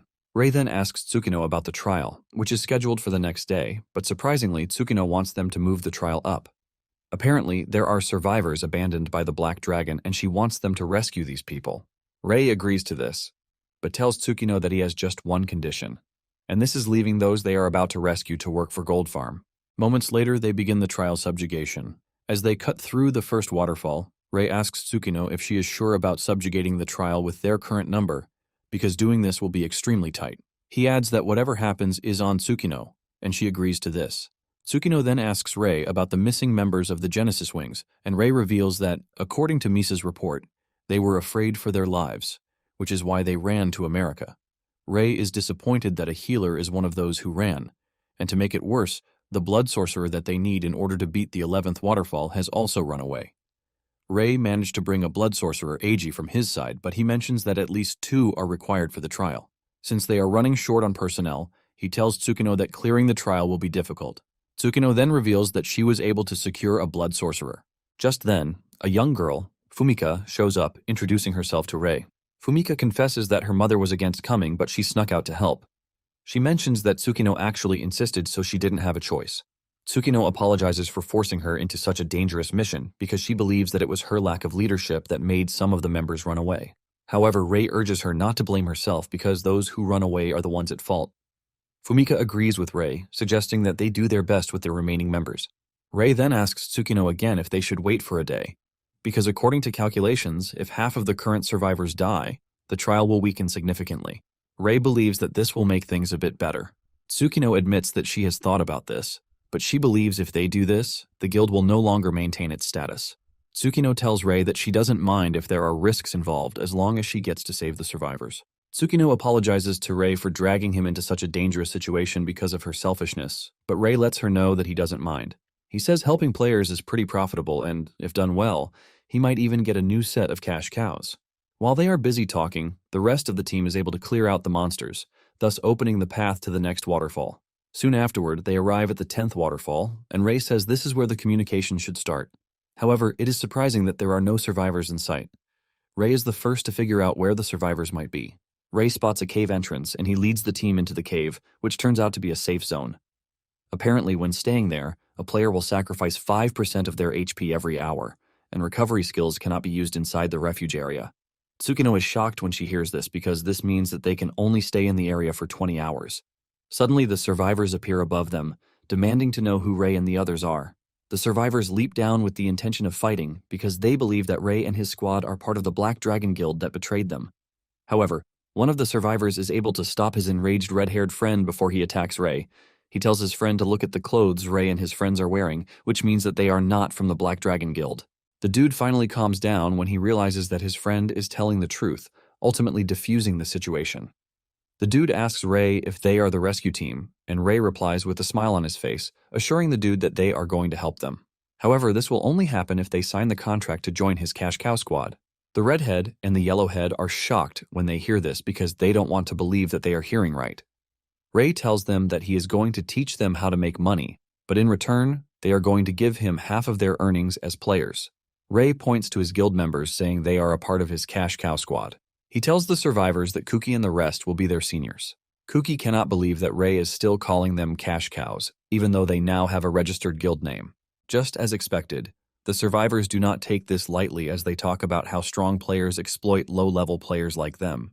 Suddenly, the redhead notices something strange about Kuki, and he asks Rei if he is truly part of the cash cow squad. Rei confirms this, saying Kuki is different from the others because he gives him 90% of his earnings instead of the regular 50%. Rei then asks the redhead why he is asking about Kuki. The dude then mentions that the watch Kuki is wearing is insanely expensive, which leads him to ask if the cash cow squad makes so much money. Rei then turns to Kuki, asking him if the watch is truly expensive, but Kuki says no. He mentions that he bought the watch for about 2 million yen, which is not a big deal. The redhead and the yellowhead almost suffer a brain freeze when they hear this. They can't believe that Kuki is still able to afford something like this, even though he is giving 90% of his earnings to Rei. Rei then reveals that Kuki was able to earn over 20 million yen just in the past month, and after he gave his 90%, he was left with over 2 million. Tsukino is surprised that Rei remembers even the smallest details, and Rumi says Rei has a sharp memory only when it's about money. The colored head dudes then ask Kuki how much he was earning before he joined the cash cow squad. Kuki mentions that he was earning about 130,000 yen a month, but thanks to Rei's information, he has started earning a lot. He even shows the proof of this by showing off the multiple pieces of jewelry he is wearing on his body. The moment the survivors see this, they all go crazy, demanding to join the cash cows because they are finally ready to sign. When Tsukino sees just how ecstatic the players are, she concludes that Rei is running a pyramid scheme, and Rumi affirms this. After they are done signing the contract, Rei asks the survivors how much HP they have left, and they reveal that they have less than 20%. When Rei hears this, he realizes that they have 4 hours until they die. However, he is not about to allow this to happen because he plans to clear the dungeon before then. Upon arriving at the 11th floor, Rei asks the players if they are all ready for the battle to come. With a thunderous voice, they all reply that they are ready. As the trial begins, monsters troop in from all directions, charging into the squad. They initially opt to fight the enemies one by one, but Rei soon figures out that this is not going to work out. Rei calls on Eiji, telling him that it is his time to shine. Eiji then runs to the main stage, telling Rei to leave the buying of time to him. Eiji leaps into the air and constructs a big magic circle, which he uses to unleash a powerful inferno. The fire is so much that even Tsukino is impressed. She admits that maintaining such a wide range of firepower is even beyond her, and this is where the blood sorcerers shine. Rei then mentions that Eiji is fueling the flames at the cost of his own life force, which is why it is a profession where one stakes their lives. Rumi then tells the players to save skills that require cooldowns for the final waterfall trial. They all acknowledge this, and Rei also activates a special skill so he can finally join the fight. Moments later, Eiji has been able to take down over 20,000 monsters, which is 6% of the required number. However, the monsters keep increasing rapidly, and even the divided sharks are burned as soon as they multiply. However, they believe that if they maintain the attack formation, they are going to get it done. The problem now lies with the fact that AG's HP is below 30% already. Ray is surprised, asking if the recovery skills are not working. AG assures him that the recovery is working, but his skill is insanely burning through whatever the healers are doing to help him. Before they know it, AG's HP has fallen to 10%, which is the danger zone. Just then, Fumika comes forward, telling AG that she is going to take over from him. Fumika raises her staff and unleashes the Blood Inferno skill, burning through the monsters, while AG recovers. At this point, they have been able to hit 22% completion rate. Kuki and the other cash cows are impressed because the monsters are basically turning into ash the moment they spawn. Moments later, Fumika's HP also falls below 30%, and Rumi asks Ray if he is ready. Ray says yes, telling them that he just finished cooking up the spell he wanted. A giant blue furnace appears overhead, which is a result of the Soul Furnace skill. Ray then takes over from Fumika, releasing an overwhelming amount of blue flames to consume the monsters. The moment Ray takes over, they are able to hit 44% completion rate. Fumika and Eiji are left stunned because Ray's skill is pretty scary. Ray then urges them to stop attacking the monsters so that they can conserve their skills and stamina. Tsukino is forced to ask him if he can maintain the skill for a long time, and he says yes. Ray explains that the skill itself doesn't have much power, but if he boosts it with his stats, it is enough to wipe out the small fries. However, the energy efficiency is terrible, and Ray has to be consuming soul fragments to keep it running. Whenever the skill is about to run out, Ray will tap into one of his soul reserves and burn through them to keep the skill up and running. After burning through a bunch of soul fragments, he realizes that he can only still maintain the skill for 4 minutes. This gets him worried because this won't be enough still. Since he is not ready to consume high-ranked soul fragments, he asks about Eiji and Fumika's condition. Ray is informed that Eiji's HP is back at 80%, and he is eager to use the Blood Inferno again. Even Fumika believes that she is ready to go.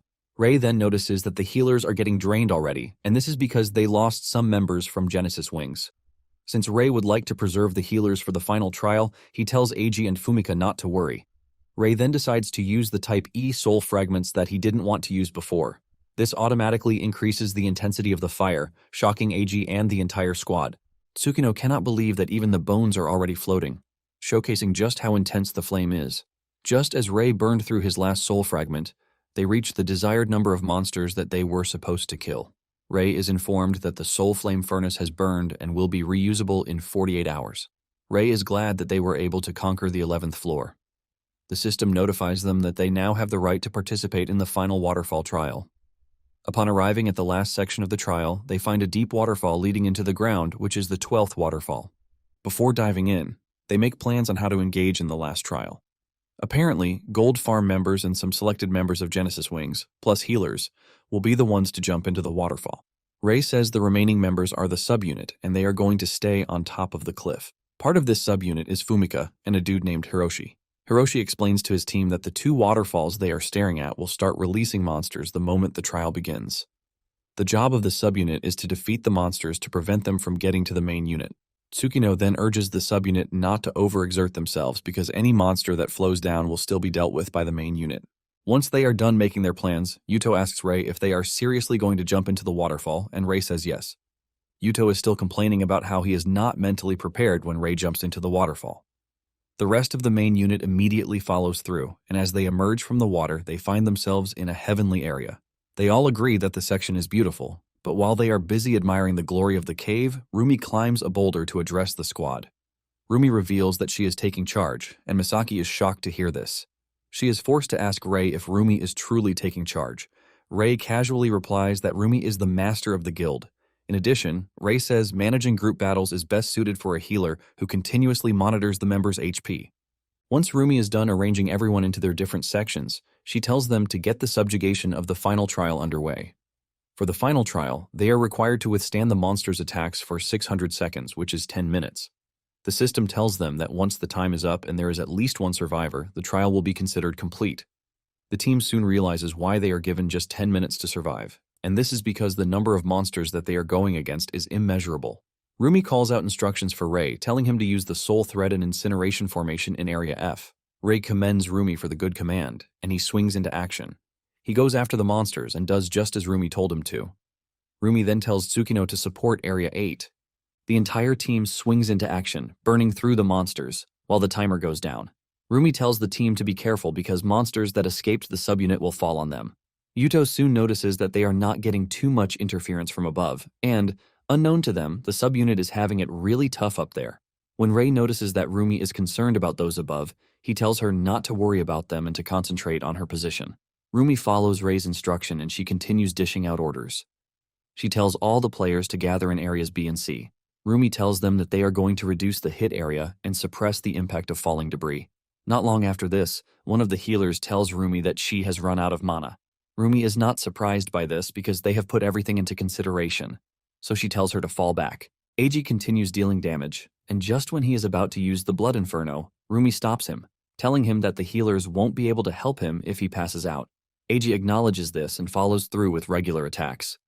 Before they know it, they have gone past the 9-minute mark, and they only have 1 minute left. With 1 minute left, Rumi tells the combatants to get more proactive while the healers fall back. She tells them that she is going to take over the healing session with her continuous healing. Tsukino is surprised that Rumi is ordering the healers to stop, and Rumi screams at Tsukino, reminding her that she is the one in charge. Rumi then continues dishing out instructions for the last push. She tells those with higher HP to step forward so that they can become a wall, and they happily follow her orders. The last 5 seconds feel like hell for the squad, but in the end, they are able to push through with Rei landing the final blow. The system then notifies them that time is up. They are also able to fulfill the conditions of at least one survivor, since there are 57 survivors. The system then tells them that the waterfall trial is over and Asia's destruction has been avoided. Yuto smiles when he sees this because the continent will still remain in one piece. The system demands that they enter the number of the party that cleared the trial, while also telling them that all the players within the trial will be teleported to the entry after 10 minutes.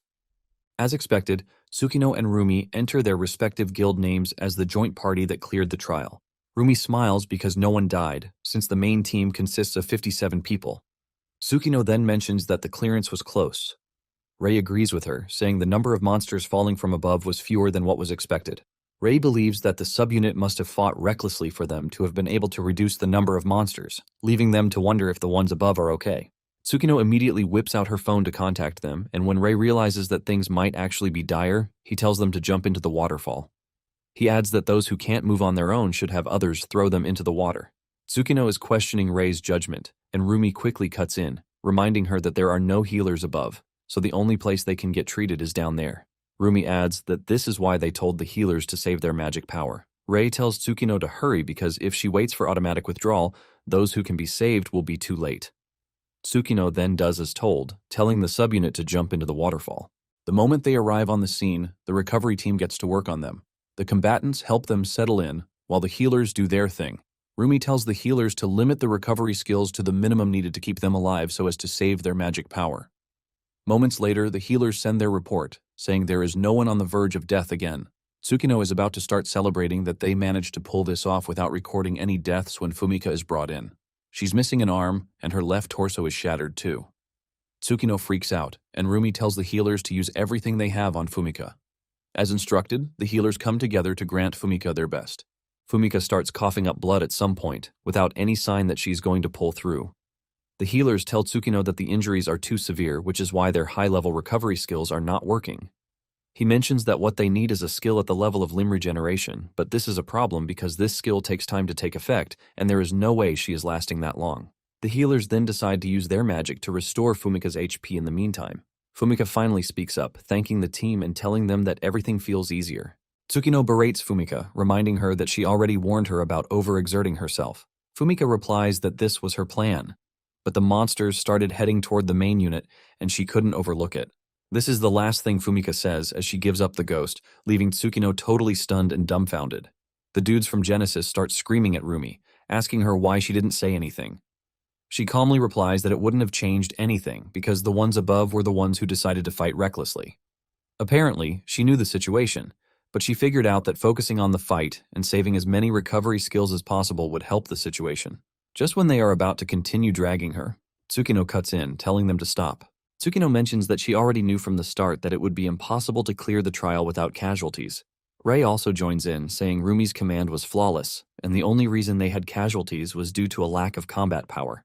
It turns out that one person in the main unit died while 3 in the subunit died. Ray says if they hadn't helped the survivors, they might have reduced the number by at least 1. He then asks Tsukino if she regrets her decision, but she says no. She mentions that they might have suffered 4 casualties, but they were able to save 36 people in return. Ray then cuts in, telling Tsukino that it's not just 36 because the ones they saved will go on to save many more people in the future as members of his money-making army. Tsukino is surprised to hear Ray say this, and she teases him, asking if he has awakened to helping others. Just as expected, Ray casually replies that he is happy to help because it is profitable. Soon afterward, the dead are placed in coffins, ready for burial. Hiroshi urges Tsukino not to blame herself too much because trials in America and Europe reported casualties in the hundreds. Hiroshi believes that being able to clear the trial with just 4 casualties is something to be proud of. When Tsukino finally speaks up, she says they are able to reduce the number of casualties thanks to Gold Farm. Iori then jumps in, saying Rumi's orders were amazing because she oversaw everything correctly. Tsukino believes that Rumi is the best healer in the country. However, she is confident that Ray was the one who devised the strategy.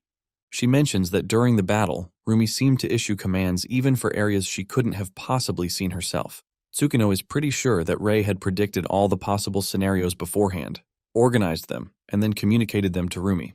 This is basically why Rumi only needed to confirm parts of the battle situation to determine the necessary commands.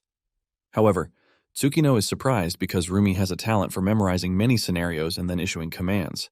Iori tells Tsukino that predicting everything before the battle begins is practically impossible. Tsukino agrees with her but says with Ray, anything is possible. Later on, Ray steps out of the shower and he asks Misa about the African trial. Misa mentions that around 300 people, including top players, stayed behind to attempt it, but they were all wiped out. Basically, there's no force on the African continent that is capable of challenging the continent-class trial. In addition, the reinforcements sent by various countries faced plane crashes, shipwrecks, and other issues too, which made it impossible for them to arrive in time. The mention of plane crashes catches Ray's attention again, but he refuses to say anything just yet. Misa lets Ray know that it has been concluded that the African continent is going to fall. This leaves Misa asking if this is another sabotage by the Dark Guild. Ray replies that it is hard to say, but he knows that the Dark Guild shouldn't have the power to simultaneously crash planes globally, which means that an organization even larger than the Dark Guild is involved in everything. However, Ray is not in a hurry because he knows that they are going to find out soon enough. Soon afterward, Tsukino and her squad return to Japan, and they received a warm welcome from the people. People scream out Tsukino's name, but Tsukino cannot even open her mouth to return the greeting. Ray, on the other hand, could see that Tsukino is becoming more popular. The more popular she is, the easier it is to increase the rewards from trials, which is helpful. However, Ray can see that Tsukino is not even happy with the whole thing. Iori angrily talks about how the people are celebrating, even though the team lost 4 members. Even Hiroshi agrees with her, but surprisingly, Tsukino cuts in, telling them not to blame them because, for the citizens, they are celebrating the team for saving Japan. They basically protected Japan at the cost of irreplaceable sacrifices. Later on at the Gold Farm office, Ray and his squad watch a live broadcast of a dude on the African continent who has built an underground shelter 40 meters deep at a cost of 1 billion yen. With just 1 minute left, the dude is confident that he is safe underground. Lots of people drop messages on the stream, asking him if he thinks it is safe and how he plans to collect resources alone. He then reveals that everything he needs is inside the bunker, starting from water, food, satellite communication, emergency power supply, and all the basic needs to stay alive. The dude boasts about how safe the bunker is, which is why he has nothing to fear. Just then, the countdown hits 0, and a massive wave of energy hits the continent, shredding everything apart. Root-like monsters run rampant, tearing poor citizens apart while the dude sips a glass of wine for them. The whole continent is plunged into darkness, and suddenly, the roots start making their way down into the ground. Suddenly, the dude feels a crack in the wall, and before he knows it, everything completely falls apart. The dude screams in shock, wondering how the roots got to him, but it was already too late, as everybody on the stream watches him get decimated. He screams for help, but there is no Superman or Plant Man to get him out of there, and in the end, his camera outlasted him. Back in the Gold Farm building, Rumi expresses her shock that a nuclear shelter couldn't save the dude. Ray tells the lady that this was expected because a continent-class trial is not something to be joked with. In addition, he tells them that something huge is coming very soon. Just then, everyone gets the notification that all continent-class trials have been completed. The continents that survived are congratulated, and they are informed that the tutorial has ended. Since the tutorial is done, the first update is automatically implemented, and this puts fear on the faces of everyone watching this. They start asking Ray several questions because they are now confused. and Ray lets them know that he can predict what is about to happen. Ray mentions that new rare rewards will be added to the trials, but the difficulty of the trials will increase. In addition, the number of trials occurring will skyrocket. Just then, trials started popping up everywhere, and the time limit for them is 10 days. Rumi and the team are shocked when they see 2 trials appear in the same location. But before they know it, they realize that larger trials have appeared too. These are trials targeting the cities themselves, and they have 15 days on their timer. Tokyo's 20 wards, which are the Trial of the Harbor, has a 15-day deadline to be cleared, while Chiyoda Ward, Minato Ward, Shinjuku Ward, and Shibuya Ward, which is the Trial of the Glass, have 16 days as a deadline. This soon morphs into an even larger trial as it encompasses all of the wards in the country, thus transforming into one big nationwide trial in the end. The target area for this is the entirety of Japan, and the deadline for this is just 60 days, with the name called Trial of the Tsunami. Yuto screams in fear when he realizes that everything that has been happening to them so far was truly a tutorial, and they are just about to enter the main screw-up. While the Gold Farm members are crashing out in the office, the members of the public are also losing their minds. Yuto is forced to ask if Japan is the only place for trials. Misa then reveals that the nationwide trial database in Japan has already reported over 10,000 trial occurrences. The team panics when they hear this because they don't believe that the country can accommodate such a large number of trials. Misa then says the current capacity to clear regional trials in Japan is said to be roughly 2 to 100 cases per day. Misa believes that they should be able to clear the trials in a week if no new ones show up. However, Ray lets her know that she is wrong because she is making her calculations based on the situation before the update. Ray reminds her that the system notified them that the difficulty of the trials would increase. Yuto expresses his concern over this because they don't even know just how difficult it is going to be since they have no prior information. Ray then lets him know that this type of trial appeared in the game too. This is when it dawns on Yuto that they are about to enter the harder version that was played offline. Yuto believes that if something like that appears 10,000 times, they definitely have no way to deal with it. Ray tells the team that clearing everything would be nearly impossible, but he asks Misa if the rewards for the trials have been decided. Misa says no because even the government is currently overwhelmed, which means proper evaluation is going to take some time.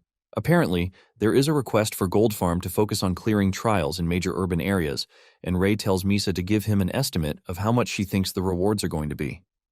Misa explains that the previous regional trial reward was around 300,000 to 1 million yen, and since the difficulty has increased this time around, she believes that it might be around 3 million yen. When Ray hears this, he concludes that 3 million is still manageable. Ray then tells Misa to negotiate with the government so that it doesn't drop past the 3 million mark. But as usual, an increase would be highly appreciated. Misa acknowledges, but demands to know why Ray is concerned about 3 million in this time of crisis. Ray simply replies that 3 million is a huge sum of money, which is why. Ray also tells the team that he and Yuto will clear the first trial together so that they can know the difficulty. Ray tells Rumi to gather the members and wait at the office so that they can start clearing out trials the moment he and Yuto determine the difficulty. Moments later, Ray and Yuto arrive at one of the trial sites. It turns out that a local guild has already entered the trial site, and while the people are worried, one dude in glasses urges them not to worry because there is no way the government will watch Tokyo perish. He is confident that if the local guild fails, a larger guild will be called upon to clear it. Just then, those on site spot Ray and Yuto walking to the entrance of the trial. Thanks to the fact that the two were at the airport during the welcome ceremony, those on site recognize them. Since they are confident that Yuto and Ray are skilled players, the people are relieved that the trial will be handled pretty easily. Just as the two are about to go further in, they are stopped by a dude who tells them that the trial is currently being cleared by his guild, the Claws of Glory. The dude holds up a sword to them, telling them that the government has already announced that trial clearing is on a first-come, first-served basis. Ray contacts Misaki to confirm this, and she lets him know that the government is trying to test the waters with lower rewards first, since they have not come to an agreement on what the reward price should be. Ray then asks Misa if she knows about the Claws of Glory Guild, because he has never heard of them before. Misa reveals that they are a mid-sized guild based in Nerima Ward. Apparently their main players include 2 B-class players, and they also have about 40 other C to D-class members. The dude is surprised when he hears that Ray doesn't know his guild, since they are supposedly popular in the area. He then demands to know who Ray and Yuto are, and Ray replies that they are from Gold Farm. The moment Ray says this, the dude actually recognizes them as the ones who cleared the continent-level trial. Since he already knows who they are, Ray tells him to leave the trial to them instead, because his team doesn't have the strength to challenge such a trial. The dude gets mad about this, saying Ray is just trying to steal the rewards, which is why he is saying such BS. He adds that there is a rumor that Gold Farm is a bunch of money-hungry vultures, and Ray demands to know who is spreading such lies. Yuto, on the other hand, cannot even deny these allegations because they are basically true. Just then, the dude gets a call from his team leader. He excitedly picks up the call, asking how the trial is going. But what he hears is his team leader getting shredded. The team leader screams out on the phone that the dude is forced to take the phone off his ear. When Yuto and Ray hear this, they immediately figure out what is happening. Ray says the trial's difficulty is now equivalent to pre-update national-level trials. The dude crashes to his knees in frustration, and Ray asks him how much time has passed since the trial started. He replies that it is about 30 minutes, and he starts begging Ray and Yuto to save his guild members. The dude offers to pay everything he has for this, but Ray rejects the money, telling him that there are no chances of survivors being there. However, Ray lets him know that he can guarantee his life for 3 million won. However, he can't guarantee that there are any survivors inside the dungeon, with a horrific expression on the dude's face. Ray and Yuto then begin their descent into the deeper section of the dungeon, cutting down monsters like tissue as they move further. Their new acquaintance is shocked when he sees the way the two are decimating monsters as if they were butter. Even trying to catch up to them as they move is a big problem, even though they are in combat. Moments later, they arrive at the boss's room, and Yuto confirms that it is a small-scale regional trial. Just then, the giant door opens and the leader of the guild is seen stepping outside. Our new guy rushes over when he sees his guildmaster, but suddenly, the guildmaster crashes to the ground. The dude watches in horror as he realizes that his guildmaster is already dead with blood trails everywhere. The trio looks up to see an even more horrific view in the boss room. All members of the guild have been wiped out, and what remains in the boss room are their mutilated bodies. Ray assesses the situation and realizes that they had better equipment than before, but even with this, it was as if the mission was too much for a medium-sized guild to handle. Suddenly, they are attacked from above, and the trio moves in different directions to avoid death. The attacker finally reveals itself, and it is none other than the annoying vermilion spider. Yuto is shocked to see that a national-level trial monster appeared in what was considered to be a low-level dungeon. Yuto is still asking Ray what they are supposed to do when Ray makes his move. Ray dashes toward the spider with some crazy moves, and he remembers that the last time he fought the spider, he wasn't able to defeat it using regular skills. However, this time is different, and Ray awakens his dagger before activating the soul/skill. With this, Ray delivers a single and powerful strike that cuts the spider in half, ultimately defeating it. Thanks to his current stats, the spider is no longer a threat to Ray. The notification comes in, congratulating them for completing the trial. They are informed that the destruction of the target area has also been avoided. When Ray sees this, he figures out that Gold Farm will be able to handle the trials, since the difficulty is still under the normal level. However, Yuto is worried that this means that the number of teams that can clear trials will be limited. Suddenly, Ray calls their attention to something strange, and this is the fact that the trial's disappearance hasn't been announced. Just then, the notification panel displays a hidden condition, telling them that the total annihilation of a party of 30 or more within 30 minutes after the trial begins has been met.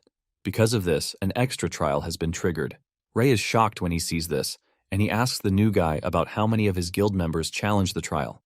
He revealed that every member of the guild decided to take the trial, which means he was the only one left behind to keep watch. Ray then realizes that they exceed 30 people. The system lets them know that they must select challengers for the extra trial. Those who are not selected will be transferred outside the trial area.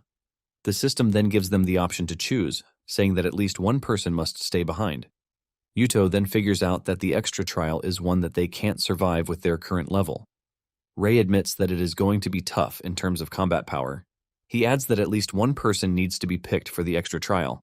What is good about it is the fact that it doesn't have a downside. Suddenly, the new dude realizes that Yuto and Ray are staring at him. He starts screaming in fear, telling them not to use him as a sacrificial lamb. Ray ignores him and makes the selection. The dude holds his head in fear, but when he sees Ray's choice, he realizes that Ray picked only himself. Since Ray will be the only one staying, the new guy and Yuto will be transferred outside. The dude is shocked, and Ray reminds him that he already told him that he is going to guarantee his life for money, and since it is money, he never breaks his promises. As the system prepares to transfer Ray to the new trial area, Ray tells Yuto to inform the cash cows not to enter the dungeon, no matter what. Yuto freaks out when he hears this, and he tries to plead with Ray to let him join him, but he and the other dude are immediately transferred outside, since they are non-challengers. Yuto then mentions the nostalgic feeling he is getting around everything, which is like when Ray left him and Hisashi behind in Pro-On. Yuto lets off a cool smile because he thought Ray had sold his soul for money, but it appears that the old Ray he knows still hasn't changed. Moments later, Ray finds himself in the trial area, which is called Tribute to the Reckless. The recommended level for the extra trial is 90, and the time limit is 60 minutes, which means he has to defeat the boss, Diamond Mantis, in the given time. The system lets him know that he is going to die if he fails the trial, which is pretty obvious to say the least. With Ray's current level, which is 64, Ray realizes that the trial is at least 20 levels above him. Seeing this, he concludes that he is about to throw himself into a very dangerous mission. However, he is not worried because this is the only way one can obtain items that are not meant for their level. He then activates the Soul Eye so he can use it to analyze the extra trial. Ray is able to get important information that a complete soul can be extracted. Apparently, he has an option to obtain a rock soul, which is type B. Ray is glad that the option to get this appeared at the right time. To obtain the soul, he has to meet certain conditions, which are to defeat a bunch of monsters. The list of monsters he is supposed to defeat is Ruby Centipede, Sapphire Longhorn Beetle, Emerald Dragonfly, Onyx Stag Beetle, Quartz Beetle, Opal Wasp, and Beryl Scorpion. He is required to kill all of these monsters to obtain the item. Without wasting time, Ray kicks into action and he decides to go all out from the start. He selects the Warrior's Soul Fragment as a power-up. Ray uses this to activate the Soul Flame Furnace, and he starts burning through the area with his blue flame. In no time, he has wiped out 4 of the species he is required to kill. By killing 4 in quick succession, the door to the deeper levels of the dungeon opens. While taking out the monsters, Ray knows that he has to be extremely careful because if the boss spots him with his current equipment, he is done for. All he can hope for is that the boss doesn't notice him while he achieves his side mission to obtain the soul fragment. To make sure that he is on the safe side, Ray delivers powerful strikes to the enemies. Shortly afterward, he realizes that there is only one monster left, and this is the Quartz Beetle. Just as he is about to go for the last monster on the list, a powerful attack comes flying in his direction. Ray manages to dodge the attack, but it destroys everything in its path, leaving a fiery aftereffect. With fear written all over his face, Ray looks up to see that the boss, Diamond Mantis, has noticed him already. Before he knows it, the mantis dashes toward him, but he manages to block the monster's attack. However, Ray finds it hard to hold on, and he finally lets go. He uses his speed to get out from under the overwhelming strength of the mantis. He activates the Soul Slash skill and leaps into the air to deliver a powerful blow to the mantis. However, this bounces off like it is nothing, and the mantis makes fun of him, telling him that he is weak. The mantis then launches a counterattack that sends Ray flying into the distance. He manages to land on his feet, but the damage to his body is evident. Ray teases the mantis, telling it that he wasn't expecting it to make an early appearance. The mantis then calls Ray a foolish human for coming to challenge it when he knows that he has no chance. The mantis asks Ray if he challenged him because he thought he could win, but Ray confesses that he already knew he had no chance. While discussing with the mantis, Ray is holding his dagger behind his back and he is attaching the soul thread to it. Even though Ray knows that he is completely dominated, he believes that there is a way out. The mantis then asks Ray if he is ready to sacrifice himself. The mantis prepares to deliver a crushing blow to kill Ray quickly because he at least tried his best. The mantis leaps toward Ray, and at the same time, Ray throws his dagger. The mantis dodges this, mocking Ray for thinking it is dull to fall for such cheap tricks. The mantis tells Ray that it was aware that Ray was up to something. The mantis assures Ray that he is going to suffer the consequences of his action. Realizing that the mantis is about to strike him, Ray activates Soul Reserve, which helps him to mitigate the damage of the mantis's strike. Suddenly, the mantis notices something weird happening behind it. It turns around to see a beetle burning behind it. Apparently, when Ray threw his dagger earlier, he was aiming for the beetle while using the soul thread to guide the strike. With Ray killing the beetle, he completes the conditions for the complete soul. Ray obtains the Rock Soul Type B, and he immediately begins item creation. The system asks him to select the catalyst soul he wants to use, and Ray selects his own soul. The system accepts this and welcomes him to the world of the complete, where he can create the item he wants.